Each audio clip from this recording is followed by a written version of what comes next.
Hey guys. You are watching your anime world, how are you all? Please support to subscribe this channel for watching new interesting stories. So in this video, we will see what if Harry Potter became Daphne Greengrass's last and most powerful salvation. Here is short summary. To save her sister, Daphne must rely on Harry in ways neither of them expected, binding their fates together in a fight against time, love, and destiny. But before we start, if you want more stuffs like this, then please support to subscribe this channel and share with your friends. Let's start the video. Daphne knew that something was wrong when her parents had quietly withdrawn Astoria from Hogwarts, less than a week into the term. They'd said it was temporary, just some tests to run at the hospital with a new set of specialists, but she'd never returned. Instead, Astoria had been confined to bed rest, the healers claiming to have exhausted all avenues of treatment. The letter from her parents, telling her that her sister was unlikely to survive to see Daphne's graduation, had arrived on Halloween. She had to sit there in the Great Hall, amidst the cheerful celebration and the holiday feast, and read about how her baby sister was going to. It just couldn't be. She refused to accept it, and so from the moment she got off the express for Yule break until this moment, 3 days later, she'd raged and fought and cried and screamed at her parents to do something, to find some way to protect Astoria from this Merlin-forsaken illness. They couldn't even tell her any details about it, claiming instead that the blood malediction was the result of a curse stretching back centuries, well into the Middle Ages. It had been the reason that the Greengrasses had fled England, unsuccessfully seeking a cure and only making their return when her father was Astoria's age. Feeling drained and exhausted, Daphne still managed the strength to direct a solid kick against the side of a rectangular wooden crate bearing the Gringotts seal, the toe of her boot enough to chip away the edge of the container. A muffled, "Well, I never," sounded from within, suspending her half-hearted path of destruction. Squatting down to peer inside the crate, Daphne could make out an elaborate frame of a magical portrait. "Who are you?" "My name is Lady Alicent Greengrass, daughter of Wilburg and Imogen Greengrass." "Who are you?" "Daphne Greengrass. I guess I'm probably your great-granddaughter, a few times over," she thought. "Alicent, what a name." A moment passed before the portrait's shrill voice spoke once more. "Well, are you going to stand there, staring through that crack at the edge of my frame, or are you going to release me?" "Right. Okay." She looked around, grabbing a curtain rod that bore all the signs of being one of her mother's poor decisions, and wedged it into the crate's opening, prying loose the damaged side and revealing the portrait within. Alicent was garbed in an ornate, long-sleeved dress, panniers cinching her waist and overemphasizing her hips, the sleeves and hem of the dress embroidered with gold and silver accents. Despite how hopelessly out of date her style was, Daphne's ancestor was breathtaking. "That's better," the portrait said in apparent satisfaction, looking around in disgust at the trashed loft space. "Now that we are face to face, so to speak, introduce yourself properly, child." I'm Daphne Greengrass." "Your full name?" "Daphne Isabella Greengrass. Born of." She frowned. Alicent scowled. "Your parents? Has tradition truly fallen so low that our family no longer adheres to noble custom?" "My father is Cecil, my mother is Ava," she replied, repressing the urge to stick her tongue out at the uppity. Painting. Still, a snobby portrait was easier to deal with than her parents at this time. "I don't see a nameplate. When were you alive?" The portrait ignored her question. "Is your father of a cadet branch of the family?" No, we're the only Greengrasses. He sits on the Wizengamot, and we're listed among the Sacred 28. "The what?" "No, never mind. I shudder to think about how low our world has sunk if your attire is indicative of how heiresses carry themselves." Daphne looked down at the ankle-length skirt and button-up blouse she wore. "I'm starting to see why you were sealed in a crate and thrown in Gringotts." That seemed to shut her up, and it was with a grin that she repeated her earlier question. "When were you alive?" Alicent's perfect, button nose pointed haughtily in the air. "I was born in 1387, and this portrait was crafted in 1403. "You're 16. Daphne squeaked, looking over the elegant woman. "Girl, really?" in shock, then casting an evaluative, self-conscious look over herself. "We're practically I turn 16 next month." "You look so." "Yes, quite," came the interruption, dripping with thinly veiled disapproval. "In my time, a lady's appearance reflected the station of her birth. I've got more important things to worry about than fashion or cosmetics." Perhaps, but attracting a desirable suitor can only be of benefit to our family. Tell me, do you have a brother? Is there a male heir? No, it's just me and my sister. She stumbled over the words, her breath catching in her throat, fresh tears pooling in her eyes. What is it? My sister, she's sick. The healers say there's no hope. Wait, she thought. The curse had followed her family's bloodline for centuries, perhaps Alicent had some information. Heir, grandmother, do you know of a blood malediction, one placed upon our family? I do not, although I would remind you this portrait only contains the memories up to the day it was painted. It was a rather thoughtful token from my betrothed, Harlan Potter. Potter. Her nose twisted in distaste at the thought of being related to that attention-seeking dunderhead. Yes, they're a very powerful family. It was a boon that my father was able to secure a contract. Let that be a lesson not to neglect your appearance, child, the portrait said, casting another insulting glance over Daphne's figure. Harlan was so immediately taken with me that he threatened to duel any man that so much as breathed over my knuckles. Daphne ignored the backhanded insults and over-the-top self-aggrandizement of her ancestor, furrowing her brow in confusion. The Greengrasses, like all families within the Sacred 28, kept meticulous genealogical records. In a climate like magical Britain, it was an important tool in fashioning alliances and commercial ventures. Still, with how famous the current living Potter was, surely her father would have mentioned their relation before now. Not bothering to bid farewell to Alicent, Daphne made her way down the ladder from the loft and was halfway to the parlor where she'd left her parents after storming away before she remembered why she'd gone to the storage space in the first place. Turning on her heel, she instead left and headed for her family's study, unfurling the wrinkled, weathered scroll of the Greengrasses' ancestral lineage. Daphne had looked upon this before, giggling madly with Pansy when she'd stayed over for a few days during their second-year hauls, the two girls poring over Daphne's family tree for a trace of the heir of Slytherin. She hadn't noticed a Potter then, surely not, Pansy would have never let her live it down. There, Alicent Hartney Greengrass, 1387–1409. She'd died young, but that was hardly the surprising part. No, clearly marked on the scroll was a marriage line to a Sedgwick Hart, 1404. He died the same year they married. Rolling the scroll up and returning it to its protective casing, Daphne tramped back upstairs, climbing the ladder for the second time that evening and taking a seat on the floor in front of her many times great-grandmother, the portrait still looking out the opened Gringotts crate. You didn't marry a Potter. A year after this portrait was fashioned, my family records show you married someone named Sedgwick Hart. Sedgwick. That can't be. You knew of him. Of course, Sedgwick was in my year at Hogwarts. An excellent hunter, an adept outdoorsman, but his family was as poor as the serfs that till the soil. I would never marry him. I signed a contract with Harlan. I guess you changed your mind. Daphne shrugged, satisfied that the mystery had been resolved, but Alicent was clearly distressed, pacing back and forth within the frame. You don't understand, Harlan was a jealous man, and powerful as well. The contract was magically binding, it couldn't be negated simply because some pauper caught my fancy. While betrothal contracts still existed for the more traditional pureblood families, the idea of making them magically binding was insane to Daphne. You mean, if you broke the terms of the betrothal, there was a penal clause. Of course there was, the Potters were one of the most influential families in the country. What was it? What was the penalty? Daphne asked urgently, leaning towards the portrait.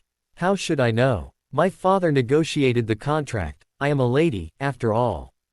Daphne fisted her stringy black hair with both hands, wanting to cry out again in frustration. It had potential. The timeline fit, and the contradictory stories from Alicent and the ancestral scroll provided a plausible story. The idea that Astoria might die, though, because of the actions of this vapid slag made her want to ram her fist through the canvas. I need more information. Were there portraits of your mother, or father? No, in those days it was exceptionally rare to have a magical painting made in your likeness. I was only the third Greengrass to ever be granted such a luxury. So why were you in Gringotts all this time, then?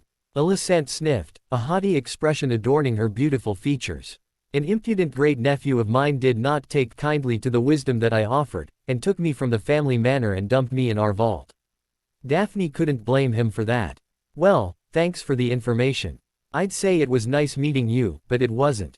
Were she not so irritated, she might have laughed at the way her ancestor sputtered at her disrespect. You can't just leave me here. Do you have any idea how dull it is to sit in a box, day in and day out? At least hang me up somewhere with a view. She did provide Daphne with a new theory on the root of Astoria's illness. Reaching into the crate, she tried to wrestle the large and awkward frame out of the broken wooden box, hissing in pain as the section she had previously kicked in tore a jagged cut along the knuckles of her right hand. Ow. Gods damn it. Coarse language of that sort has no place on a woman's tongue. I shudder to think of what sort of match you might garner with such manners. Shut up, you old bag, Daphne muttered, carefully reaching back into the crate, this time withdrawing the portrait without incident. It was heavy, more so than any painting should be, and she huffed as she walked it over towards the wall that faced the small window in the loft.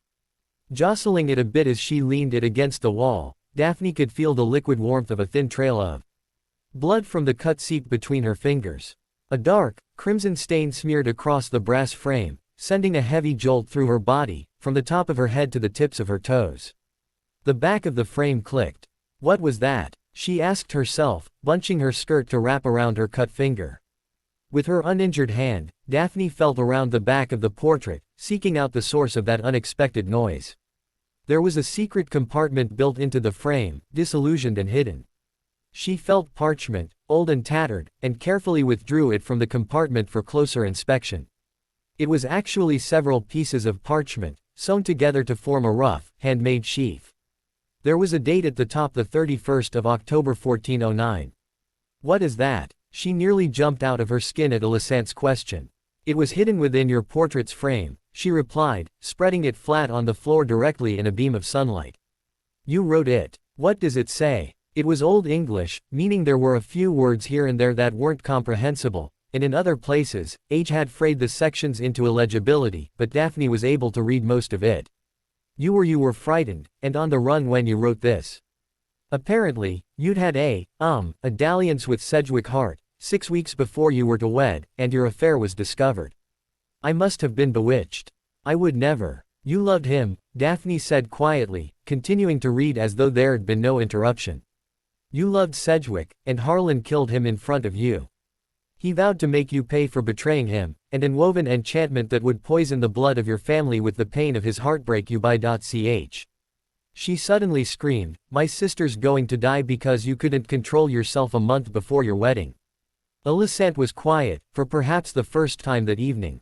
I should smash this painting to splinters, and piss on the ashes. She raged, panting with fury. What else does it say? A surprisingly restrained Alicent asked. Pushing the strands of her unwashed hair out of her face, Daphne returned to the parchment. The child you carried, Sedgwick's baby, was stillborn. Harlan desecrated both of their graves every year until you decided to flee. You enchanted your portrait, the other lasting token of your betrothal to the Potter family, and hid this note before you ran. That was it. There were no answers, no cure. Somehow, it was worse knowing that Astoria was going to die, all because of a spurned lover from 500 years ago. Do you have a wand? Huh. In my day, ladies said, pardon, not, child. Do you really think I care about what you think? A wand. Do you have one? Of course I do, I'm a witch, aren't I? Daphne spat, withdrawing the 10.5-inch, sycamore and wampus hair wand from her sleeve. Tap the parchment, and repeat exactly what I say. Lasting love is not limited by loss. Why? It's something Sedgwick used to say. He thought himself to be quite a poet, but between you and I, he never had the gift for it. Daphne did as instructed, watching intently as the ink on the parchment swirled, reforming into a different message. Something's happening. I thought it might. What does it say? She read aloud. Harlan is a madman. He refuses to lift the curse despite the toll he has already exacted upon me. His hatred and jealousy show no signs of diminishing. I fear he will tire of toying with my grief and decide to stamp out my family line permanently in his boredom. Flight is the only chance I have to save them. I know not how long this abhorrent enchantment he has cast will linger, so I am hiding this note within the frame of my portrait. I know that Harlan would never destroy it. He proudly told me the solution to this vile magic. To make up for his wayward bride, a Greengrass must regain a Potter's love. 1 goblet of a lover's blood, freely given, will ease the pox that plagues our young. Forgive me. Try as I might, I cannot bring myself to love him, nor any of his clan again. Not after all he has taken from me. It will fall to another to right my wrong, to lift this curse. This was it. The answer, the cure. And there was still time, she could still save Astoria. Alicent had listened to her quietly read the hidden message, and spoke up, her snide voice for once somber and serious. Tell me, what became of the Potter clan? They are all dead, but one boy. The last Potter. Another long moment passed. That does not leave you much choice, nor room for error. I know. Are you familiar with this boy? Daphne bit her lip and nodded, apparently telling Alicent all she needed to know. Then you have your work cut out for you.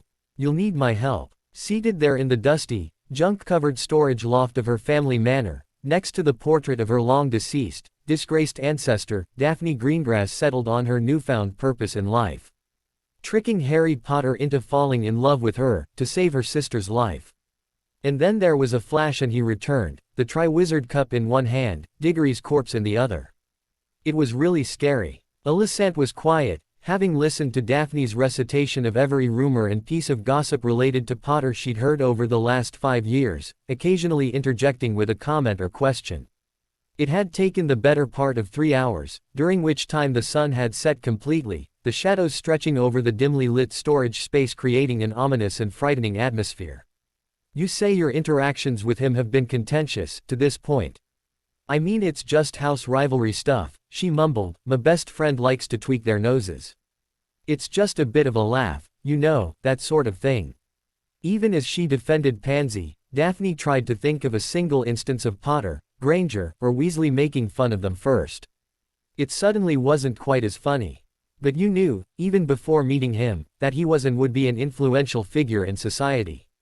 And still, you antagonized him. Look, just back off, alright. If I had known when I was 11 years old that I'd need to seduce him, I wouldn't have gone along with everything the way I did, okay. Alicent was unimpressed. Your sister aside, you alienated a famous person who had no existing negative attitude towards your family. I want you to understand how your stupidity has made this situation far more difficult than it need be. Daphne was growing tired of the constant belittling. I'm a teenager, it's not my job to worry about stuff like that. Besides, if you think I don't live up to the appearances of my station, you should see Potter, walking around in muggle rags, unkempt, no knowledge of our culture or our world whatsoever, her lip curled in disdain, unable to hold back a sneer at the way the boy who lived trampled all over the customs that the noble families worked so hard to maintain. Besides, none of this would matter if you had done your duty to your family and simply kept your legs closed. Her satisfaction at finally landing an insult in reply was fleeting, though, as Alicent ignored the slight and continued making a cold, reasoned argument. If he is so ignorant, he should have made an easy mark to instill yourself at his side. Blame me if you must, but I am already dead. How does it feel to know that your own irresponsibility may well doom your sister to the same fate? An avalanche of arguments rose within her, protesting how unfair that accusation was. She should be studying for her owls, not worrying about manipulation, or politics, or family alliances. Those were her parents' problems, not hers. But in the end, she swallowed them all.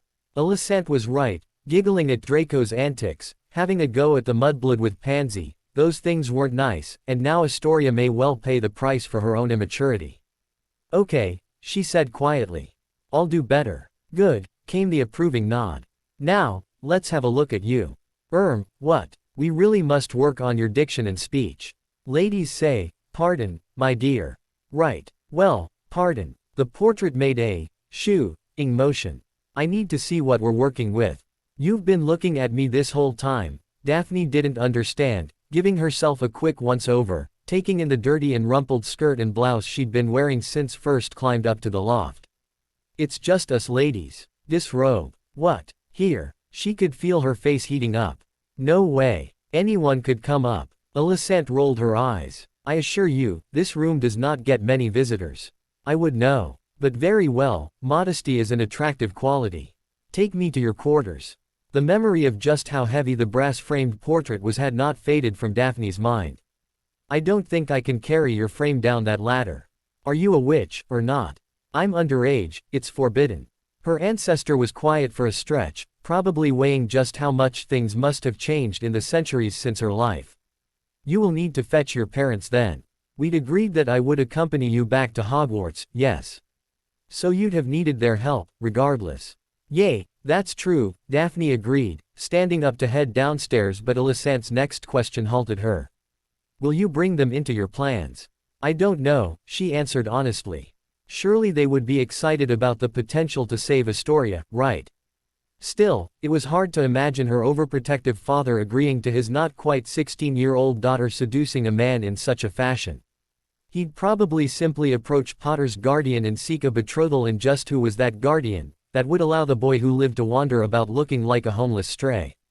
What would you do? That's hardly relevant. My parents would never have allowed me to disadvantage the family in ways you so cavalierly admit to. Their ignorance may be preferable to any assistance they could offer if how they raised you is any indication. What do you think? Was it possible that she was growing accustomed to the portrait's venomous insults in just one night? No, they'd only interfere. We can do this without them. I'll just say I discovered your portrait, and that you are a comfort to me. That decision made, Daphne set out in search of someone to help her relocate Alicent. She found her mother leaning against the kitchen counter, staring vacantly at dishes that were cleaning themselves. Daphne raised one eyebrow at the idea of Ava Greengrass doing housework, but upon seeing the open bottle of gin nearby, suddenly understood. Powerful drinks can make people do strange things, after all. Mother. Daphne, she breathed out, one of the bowls in the sink cracking into 3 pieces as the charm cut out. Are you okay, darling? I know that your father and I understand how difficult this is for everyone. Her voice was slightly slurred. Perfect, I'm sorry for my behavior, she ground out. Can you help me with something? Misty eyes the same shade of dark blue as her own blearily widened. Same old Daffy, her mother said fondly, reaching out to rub her shoulder. Only say you're sorry when you need something. Yes, well, I need some help moving a portrait from the storage loft to my room. A portrait? Yes. Can you help me? Of course, her mother easily replied. After I speak with it first. Mum, she whined. It's a painting of one of our ancestors, not something inappropriate. You'd be surprised just how inappropriate magical portraits can be, Ava said with a wry grin, smile fading as she took in her daughter's appearance. Did you eat anything? I'm not hungry. Your hand, what happened? Quick as a flash, her mother had whipped her wand over Daphne's cut finger, mouthing a quick incantation that healed the scabbed wound. I cut myself opening the crate where I found Alicent. Alicent, very well, let's go. Just as Daphne was, her mother appeared struck by how beautiful their ancestor was. Hello, there. I am Ava Greengrass. Milady, Alicent swept into a graceful curtsy, not meeting Ava's eyes. Alicent Greengrass, daughter of Wilburg and Imogen, at your service. I understand that you and my daughter have struck up a friendship. The child appeared to be in considerable distress. It is my duty to offer aid and comfort to the heiress of our house, milady. Ava's eyes cut over to her daughter, and Daphne shrugged. We talked, for a long time. The word, nice, refused to leave to her mouth. She's been helping me sort through some things. Very well. It's nice to meet you, Alicent. Charmed, was her ancestor's only reply, the barest hint of the ugliness hidden by her beauty revealed in that one word. Daphne glared at her. Come along then. With a swish and flick, the painting rose from where Daphne had propped it up, and the two technically 3 Greengrass women made their way to Daphne's room, where her mother hung the portrait on the wall. I look forward to getting to know you better, Alicent. It would be my pleasure to speak more with the lady of my house. Ava nodded and turned to Daphne. Don't stay up too late, darling. Call for Teensy if you get hungry, I don't like you skipping dinner. With a gentle key to her hair, her mother departed. Now, where were we? You were asking for a show, Daphne groused. This is stupid. Is it? It would seem to me that you need all the help you can get. You lack wit, grace, or charm. Let us hope that some beauty lurks beneath the surface, for your sister's sake. Merlin, what a ch. Trying and failing to quell her embarrassed flush, Daphne made sure her door was locked, and then unzipped her skirt, following that by unbuttoning her blouse. Happy. If only I were, Alicent sighed. This will be more difficult than I thought. What do you hey? Can you stop insulting me? She may not work at her appearance as much as some girls, but she was no Millicent or Eloise Midgen. Daphne had never felt self-conscious about her looks before. When I insult you, you'll know it. You make it sound like I'm some sort of troll. Your skin is dry, which tells me that you are not applying proper creams and oils. Your hair is limp and flat, lacking body and weight, meaning that you have not been using potions to keep it vibrant. Your B-easts are too small, your hips too narrow, and if I may hazard a guess, skipping dinner is an unusual occurrence for you. She couldn't help it. Standing there, practically nude, and hearing a far more beautiful woman her own age casually recite everything wrong with her body hurt. Don't cry, there's no need for that. Daphne ignored her, turning away from the portrait, only to catch sight of herself in the full-length mirror she had in the corner. Her unwashed hair, puffy eyes, pale skin, and petite curves all emphasized Alicent's cold appraisal. I can help you. This isn't going to work, is it? She was bordering on hysterical now, gasping for air, the tears falling freely. I haven't even had a boyfriend, how am I supposed to get some guy that hates me to fall in love with me? I can't do it, I can't do this. Daphne. The painting's sharp call went unheeded. Calm yourself, and listen to me. We'll do this together, you're not alone. You, for your sister's life, and me, to atone for my sins. This will work, do you understand? She sniffed, wiping at her nose and eyes. Okay, she agreed miserably. Together. Mum. Her mother started, jerking upright from where she must have fallen asleep on the parlor's sofa. Yes, dear, what is it? I need some gold. Teensy, their house elf popped into existence nearby. Bring me the green potion on my nightstand, if you would. The elf vanished, and returned a second later, offering a vial to Ava, who downed it with a grimace. How much do you need, honey? I'm not sure how much I'll spend, exactly. I just want to go buy some things before the holidays are over. All right, then, her mother agreed easily, and not for the first time Daphne was grateful that their family had the wealth it did. I'll escort you to Gringotts. Mum, I'm almost 16 years old. Exactly, was her response. Give me 10 minutes to change, I'll be right back. While she waited, Daphne fingered the list that she'd made with Alicent. Combining the portrait's own meticulous beauty regime with what she'd observed of Pansy's effort over the years, the two had worked late into the night compiling a list of the various products, potions, and cosmetics that she'd need. Alicent had then asked to see her wardrobe, and after another round of cutting insults over her fashion style, new clothes had been added to the list. Daphne endured it for hours, comforting herself by internally promising that once Astoria was cured, she'd throw the portrait into a fire if it was the last she'd do. All set. A quick trip through the flow to the leaky cauldron, and a brief walk through the alley led them to the bank. Exactly what are you planning on purchasing today? Her mother asked, eyebrows climbing higher and higher as Daphne piled the third stack of 100 galleons into her money bag.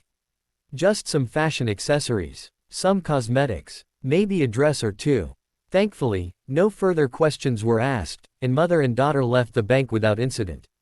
I'll see you at home later. No, you won't. I said that I would escort you, and I'm curious to see exactly what sorts of fashion accessories necessitate that much gold. But, Daphne, the steely method with which she said her name brooked no argument, and Daphne knew the fight was lost before it began. Fine, let's go. Her first stop was Madame Pimpernel's, where Daphne walked purposefully through the aisles, piling potion after potion into her shopping basket. She could feel her mother's eyes on her with every vial she removed from the shelf but forced herself to stay focused, determined not to forget anything from her list. The sheer volume of her purchases didn't fit into the standard wooden apothecary box, meaning that two were required to house her selections. Madame Pimpernel delightedly offered to all the packages to their estate, so that the women would not need to cart them around on their own. Still, her mother remained silent, even as they continued through the alley to Madame Malkin's. As regular customers, Malkin herself greeted them moments after they entered the shop. Lady Greengrass. What an unexpected surprise. Looking for something to wear to the New Year's ball. That's right, the Malfoys were hosting a ball this year. Pansy wouldn't shut up about it for the entire second half of the term. Oh well, Daphne thought, it's not as though Potter would ever show up there, and she really needed to stay focused. Actually, we're here for my daughter.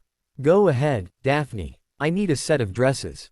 A half dozen to begin with, and, she took a deep breath, conspicuously avoiding her mother's eyes, corresponding undergarments. Of course, she could practically see the greed emanating from Madame Malkin's pores, custom garments not coming cheap, after all. Step right this way, and I'll take your measurements. Actually, I'd like them made to these specifications. Daphne passed over a slip of parchment, Alicent having assured her of the feasibility of achieving those numbers. Madame Malkin raised her eyebrows, looking from the parchment to Daphne's body, then back again. If that is what you desire. Let's pick out the style and patterns, shall we? Another hour passed before she was satisfied with what the dressmaker had designed, and then the Greengrass women were off again. It was only when she stepped up to the entrance of Witch Watchers, the new business promising quick results for witches looking to shed weight, that her mother pulled her to a halt. What's going on, Daphne? You've never been this concerned for your appearance before, and I think you've spent more today on beauty products than I have in the last decade. I want to look nice. I'm tired of blending into the background. I want to be more than an afterthought. Sweetheart, Ava murmured, pulling her into an embrace, you're a beautiful young woman. You don't need all of this, you're perfect the way you are. Her mother's warm words were a pale counter to Alicent's toughly honest observations. Please, Mum, you don't understand. Oh, I think I do, she coyly interrupted. It's about a boy, isn't it? Merlin, this is humiliating. Yes, her mother squealed, excitedly grabbing both of Daphne's hands in her own.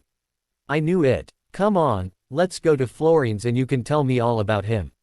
Flor, no. Mum, I need to go in here, she gestured to the diet business. Otherwise the dresses Madame Malkin is making won't fit. Nearly a minute of silence passed before Ava gave a skeptical nod. Very well, but if I think you're being unrealistic, I'm going to step in. Diets and cosmetics aren't the way to get noticed, sweetheart. Letting out a quiet sigh of relief, Daphne stepped inside and spent the next hour working out a plan to tone and firm her body, with a few potions and dietary guidelines drawn up for her to follow. With that accomplished, her mother whisked her away to the leaky cauldron. But instead of heading for the flow, Ava asked for a table, setting Daphne's purchases to the side and ordering a light lunch for the two of them. Now, given you just spent about 2 years' worth of allowance in one day, I think you owe me some answers. Fine. She couldn't really argue with that, the amount of gold that she'd ran through had been staggering. Who is this boy that's got you so worked up? I don't want to tell you his name. It's embarrassing. It really was. There was no way she'd confess to doing something so sordid as using her body to get something like she was, even if it was for a reason this important. Okay, I remember being a teenager. I know what it's like to have those feelings. I'm guessing it's someone you recently noticed, though, based on how hard you're obviously trying to make a good impression. He's not in Slytherin. That makes it a little difficult to get his attention. I see, her mother said. Their food arrived, and Daphne picked at her meal, wanting nothing more than to get back to their manor and get to work. You know that any man that only wants you for your looks isn't worth your time. Right. I know, Mum. I'm just saying, you don't need to change yourself. If you want something real, it's not going to come from one of Madame Pimpernel's potions. Her mother's gentle remonstrations actually raised a good point. Daphne shouldn't turn away any opportunity for advice. How did you get Daddy to fall in love with you? Ava didn't reply immediately, finishing her stew and swallowing the final piece of her bread before answering. I didn't get him too. That's not how love works. It's more like it's a feeling that two people share. Your father and I grew into our relationship together. I didn't trick him into loving me. Mum, I can see the Parkinson girl's influence all over this conversation. She's a social climber if ever there was one. Pansy's not like that. You're old enough to know better, and who knows? She may even get what she wants, but I can tell you that if she does, she'll be miserable. You shouldn't be taking advice from her, Daphne. You're already wealthy, you don't need to worry about anything except finding someone that will treat you well. On second thought, it didn't seem like her mother would be of any help after all. Okay. Good. Now, what do you say we head home? Daphne spent the rest of her winter holidays locked away in her room, frantically working through the regimen she'd established at Witch Watchers, acclimating herself to her new cosmetics, applying potions to her hair and lotions to her skin. Alicent approved of the new dresses when they arrived, and although it would likely be several more weeks before she could fit into them comfortably, if she continued to work hard she'd be ready by the first Hogsmeade weekend. She'd set that goal for herself. It seemed achievable to get a date with him by then, with her new look and motivation. Potter was 15 years old. Surely he'd be eating out of the palm of her hand, house rivalry or not. She placed the last item into the new trunk she'd purchased, the amount of things she'd be taking back to Hogwarts far exceeding the capacity of her school bag. This one boasted expansion charms, meaning that she'd be able to place Alicent's portrait inside to bring her back to the castle with her. It was nearly time to leave, so Daphne made her way to Astoria's room, feeling guilty over the way she'd neglected her sister this holiday. Normally, the two were inseparable. "Hey, Tori," she called softly, stepping into her sibling's room, the acrid scent of antiseptics, potions, and perspiration assaulting her senses. "How are you feeling?" "Not bad," Astoria chirped, although her statement was belied by the weakness of her voice, as well as the fact she did not even sit up to greet Daphne, merely turning her head. I really missed you." "I missed you too." "Have you?" She hacked once, twice, then cleared her throat and started again. "Guess you were loaded down with work for your owls, huh?" It was just like Astoria to make excuses for her, and Daphne felt a crushing regret that she'd ignored her so over the last week. Yay. Do you need anything? Anything you want me to tell your friends at school? They've been writing to me, it's okay. Well, you're going to be back in class with them before you know it, don't worry, she said, vehemently despising the sad look Astoria gave in reply. Daffy, I know you have to go back today, but when you come back, could we spend some time together? I'd like it if you were with me while I'm still. You're going to beat this, do you hear me? Daphne was practically shouting now. Don't talk like that. It's okay, the healers, they say they'll be able to help with the pain when the time comes, but the potions will make me all funny. You know, really out of it. I wanted us to be together before then. She kneeled next to her sister's bed, taking Astoria's hand in both of her own. Stop it. Listen to me, I'm going to save you, Astoria. I promise, you just have to hold on and be strong, okay? Daphne. No, I'm not just saying that. I have a plan, and no matter what, you're going to be okay. You know I wouldn't lie to you, right? Astoria's smile was wan, as limp and weak as the rest of her. I just want my big sister here with me.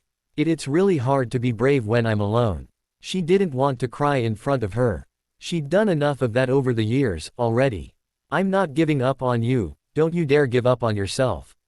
I love you. Daphne managed to key Astoria's cheek and forehead and close the door behind her before sliding down the wall, sobbing outside her sister's room at the injustice of it all. Pulling herself to her feet and using her sleeve to dry her eyes, she walked into her room, determination growing with every step. Popping open her trunk's lid, Daphne removed Alicent's portrait from the wall, carefully placing it inside, meeting her ancestors' gaze as she did. I don't care what it takes, we have to succeed. Don't worry, child. I made one Potter love me, there's no reason to doubt it won't work again. With a firm nod, Daphne closed the lid. Harry Potter wouldn't know what hit him. The express was packed. It was probably just her nerves, but Daphne felt like she couldn't get even a second alone to collect herself. She deposited her trunk in a compartment full of third years, not wanting to find Pansy and then having to explain why she couldn't stay. No, she thought while ducking into a washroom to check her makeup one last time, she could find her friends after she introduced Harry to the new and improved Daphne Greengrass. That turned out to be an even more difficult task than she'd anticipated, retracing her path through the train cars after spotting neither hide nor hair of Potter her first time through. Maybe he'd stayed at the castle for the holidays. Unlikely. Hardly anyone stayed, excepting rare occasions when a student's family was overseas or had some other pressing engagement. Even Muggleborns, she corrected herself, had families to spend the holidays with. So where was he? Passing by a compartment, she looked through the clear glass windows and caught sight of Looney and the Squib. They both had gravitated into Potter's circle this year, a group that had grown noticeably since the school year began, now that she thought about it. She slid the door open, standing in the entryway. Hello, she awkwardly started, unnerved by Longbottom's hard stare, and Lovegood's vacant expression. I hope you both had happy Yule tidings. I was looking for Harry, but I don't. Longbottom rose from his seat, surprisingly graceful amid the rocking of the express, and took 2 steps to the compartment door, where she waited with what she hoped was a friendly smile. He slid the door shut, and the shades closed a moment later. Shite, this was going to be harder than she expected. Well, nothing to do but wait, she thought, wandering off to find Pansy. It wasn't until they had double potions the next morning that she spotted him, sandwiched as usual between Weasel and the engranger. Daphne had recognized, even without Alicent's prompting, that she'd need to change the way she interacted with the rest of the student body at Hogwarts. Nobody, Harry included, would take her seriously if her attitude changed only with regards to him. Still, she thought as she masked a smile with her hand when Professor Snape lit into Weasley over some smart aleck remark he'd muttered, "Old habits die hard." "Come on, what's taking you so long?" Pansy asked. Once class had ended. "I want to dump my books in our dorms before lunch since we're already in the dungeons." You go ahead, I wanted to ask Professor Snape something about today's lesson." "You're not worried about owls, are you?" "Come on, why would you really want to take newt potions anyway?" "Just go on ahead, I'll meet up with you." "Merlin, can't she take a hint?" The reality of how much of a balancing act this was going to be until she and Harry were official was starting to settle in. She needed time for her housemates to leave, then rush to catch up to Potter and what? Maybe just say, "Did you have a good Yule?" Yay, that would work. Just something to get his eyes on her, really soak in her changes. He was a wizard, she was an attractive a beautiful witch, he didn't need any reason to want to talk with her. The last Slytherin finally left, honestly, could not be any slower, and she grabbed her bag, intent on running after the Gryffindors when a hand fell on her shoulder, and her head of house asked, "I believe you had a question for me, Miss Greengrass." "No, not now." Well, I was just wondering, Well, out with it. Why don't you ever assign partners for brewing?" It was the first thing that came to mind, likely a result of her musing during the lecture how much easier it would be to talk to Harry if she could pry him loose from his friends. Snape's eyes narrowed, probably assuming she was criticizing his teaching, so she hurriedly added, "I just mean, it might help some of the students who are total disasters, if they weren't always working with their friends." Snape didn't say anything, and Daphne kept rambling, eager to make her escape. "It was just I don't know, something I thought. Sorry for bringing it up, I have to go, I'm really hungry, I'll see you next class, sir." And with that, she ran. "Please, don't let him already be in the Great Hall," she pleaded to any higher power that happened to be listening. Approaching Harry and even flirting with him was one thing, but doing so in front of the entire school. Her stomach bubbled with anxiety at the mere thought. The gods must have been smiling upon her, for as she rounded the final corner, there he was, still with Weasley and Granger, talking to Zacharias Smith of all people just outside the entrance to the Great Hall. Smith had just finished asking about some meeting, and Harry grimaced. "We'll send word the same way we always do, but for sure not tonight." "I have, even from here," she could see his jaw clench. "I have remedial potions with Snape." "Remedial, Wow, never heard of anyone being so hopeless that Snape gives extra lessons. You must be a right hazard to everyone in that classroom, Potter." Laughing, Smith turned to enter the Great Hall. "I can hex him for you if you like," Weasley offered. Daphne agreed with the sentiment but tried to focus, taking a deep breath, squaring her shoulders, and starting the walk towards them. This was it, the first time that Harry would be introduced to the new Daphne Greengrass, the one that was going to steal his heart. The first step to saving her sister from. "Hi," came a quiet voice, and Harry turned. "How was your Christmas?" "Hey," Harry replied, sounding a bit breathless as he awkwardly smiled at Cho Chang. Daphne half turned, pretending to dig around in her school bag while she eavesdropped. "It started rough, but I think it got better. How about yours?" "Quiet, like always," she said, clasping her hands behind her back and bobbing back and forth from her toes to her heels. "Did you see they announced the next Hogsmeade weekend?" No, I haven't had a chance to look." "It's on Valentine's Day," Cho said expectantly, aiming a ridiculous doe-eyed look at him. "Really? Then, you'd want to." "If you do, then I do, yay." This was painful to listen to, and not just because that stupid slag Chong had got to him first.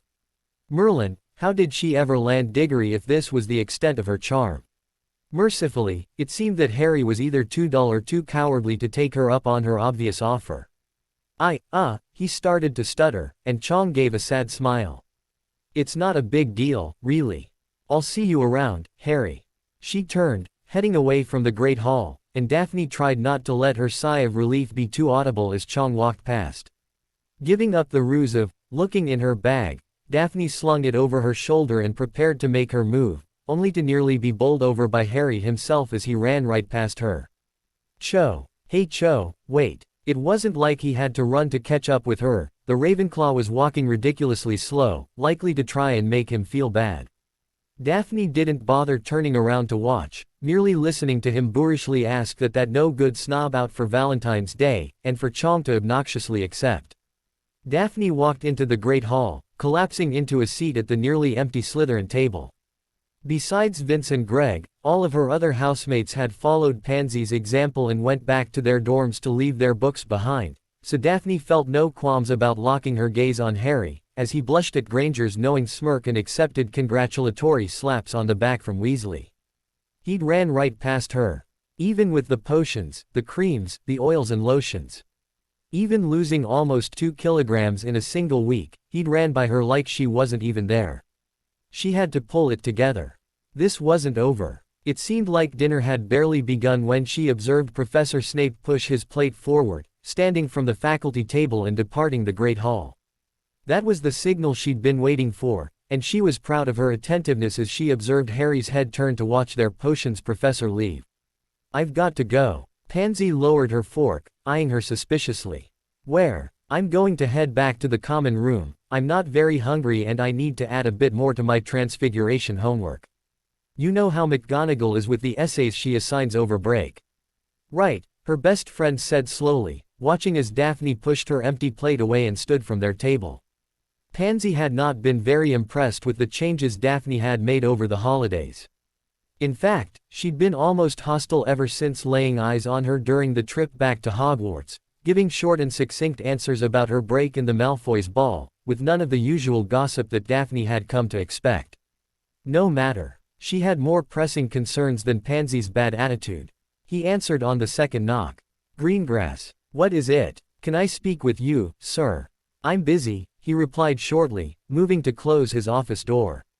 Wait. She stuck her shoe into the crack of the door, preventing him from fully closing it. I heard you're giving remedial lessons to Potter. What of it? I could use the extra help, too. Snape opened the door fully, regarding her suspiciously. No. Her jaw dropped. But why? Should I come back later? Snape looked over her shoulder and Daphne whipped her head around, taking in Potter, dressed in his baggy and threadbare muggle rags, watching the proceedings with a raised eyebrow. Harry, hi. Somehow, all of her preparation flew out the window when she was actually face to face with the person that so much depended on. He seemed different from the way he'd looked that morning, now that his green eyes were staring at her. More fiery, forthright, driven.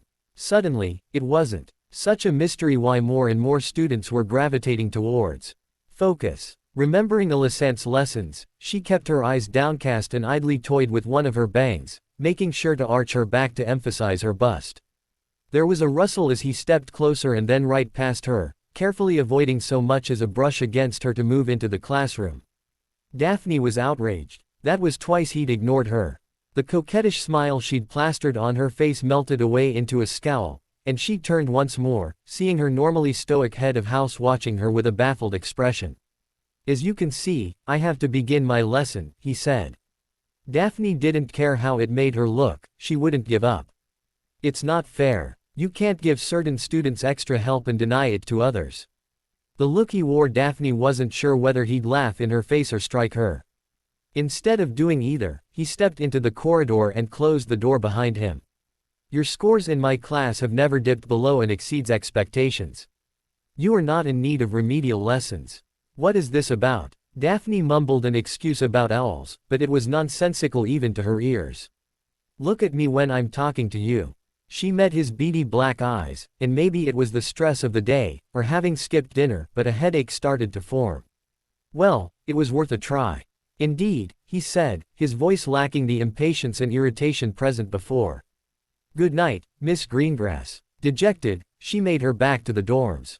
It wasn't until 4 days later that she tried again, this time a wholly different tact.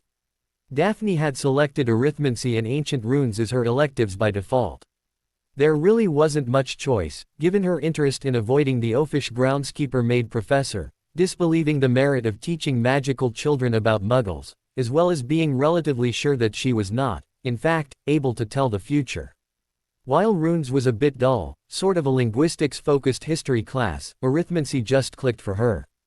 Besides her own passion for the subject, it also was a class that Pansy did not take, and Hermione Granger did. This was the ploy that Alicent had suggested following her humiliation, twice in the same day, by the boy who lived. Did he think because his name was in the papers that he was Merlin's gift to wizardkind or something? Or was he so hung up on Chong that he couldn't even recognize someone far better looking and of a much better bloodline? Honestly, it wasn't even like Chong was that pretty, or so Daphne told herself. Regardless, her ancestor had noted that if Harry wasn't willing to reciprocate her attempts to engage with him individually, he would still be forced to acknowledge her through his circle of friends. While Harry seemed to be expanding his social circle this year, everyone knew that he had two best friends above all others. Obviously, Weasley was out. The last thing she wanted was for him to think she had any romantic interest in him.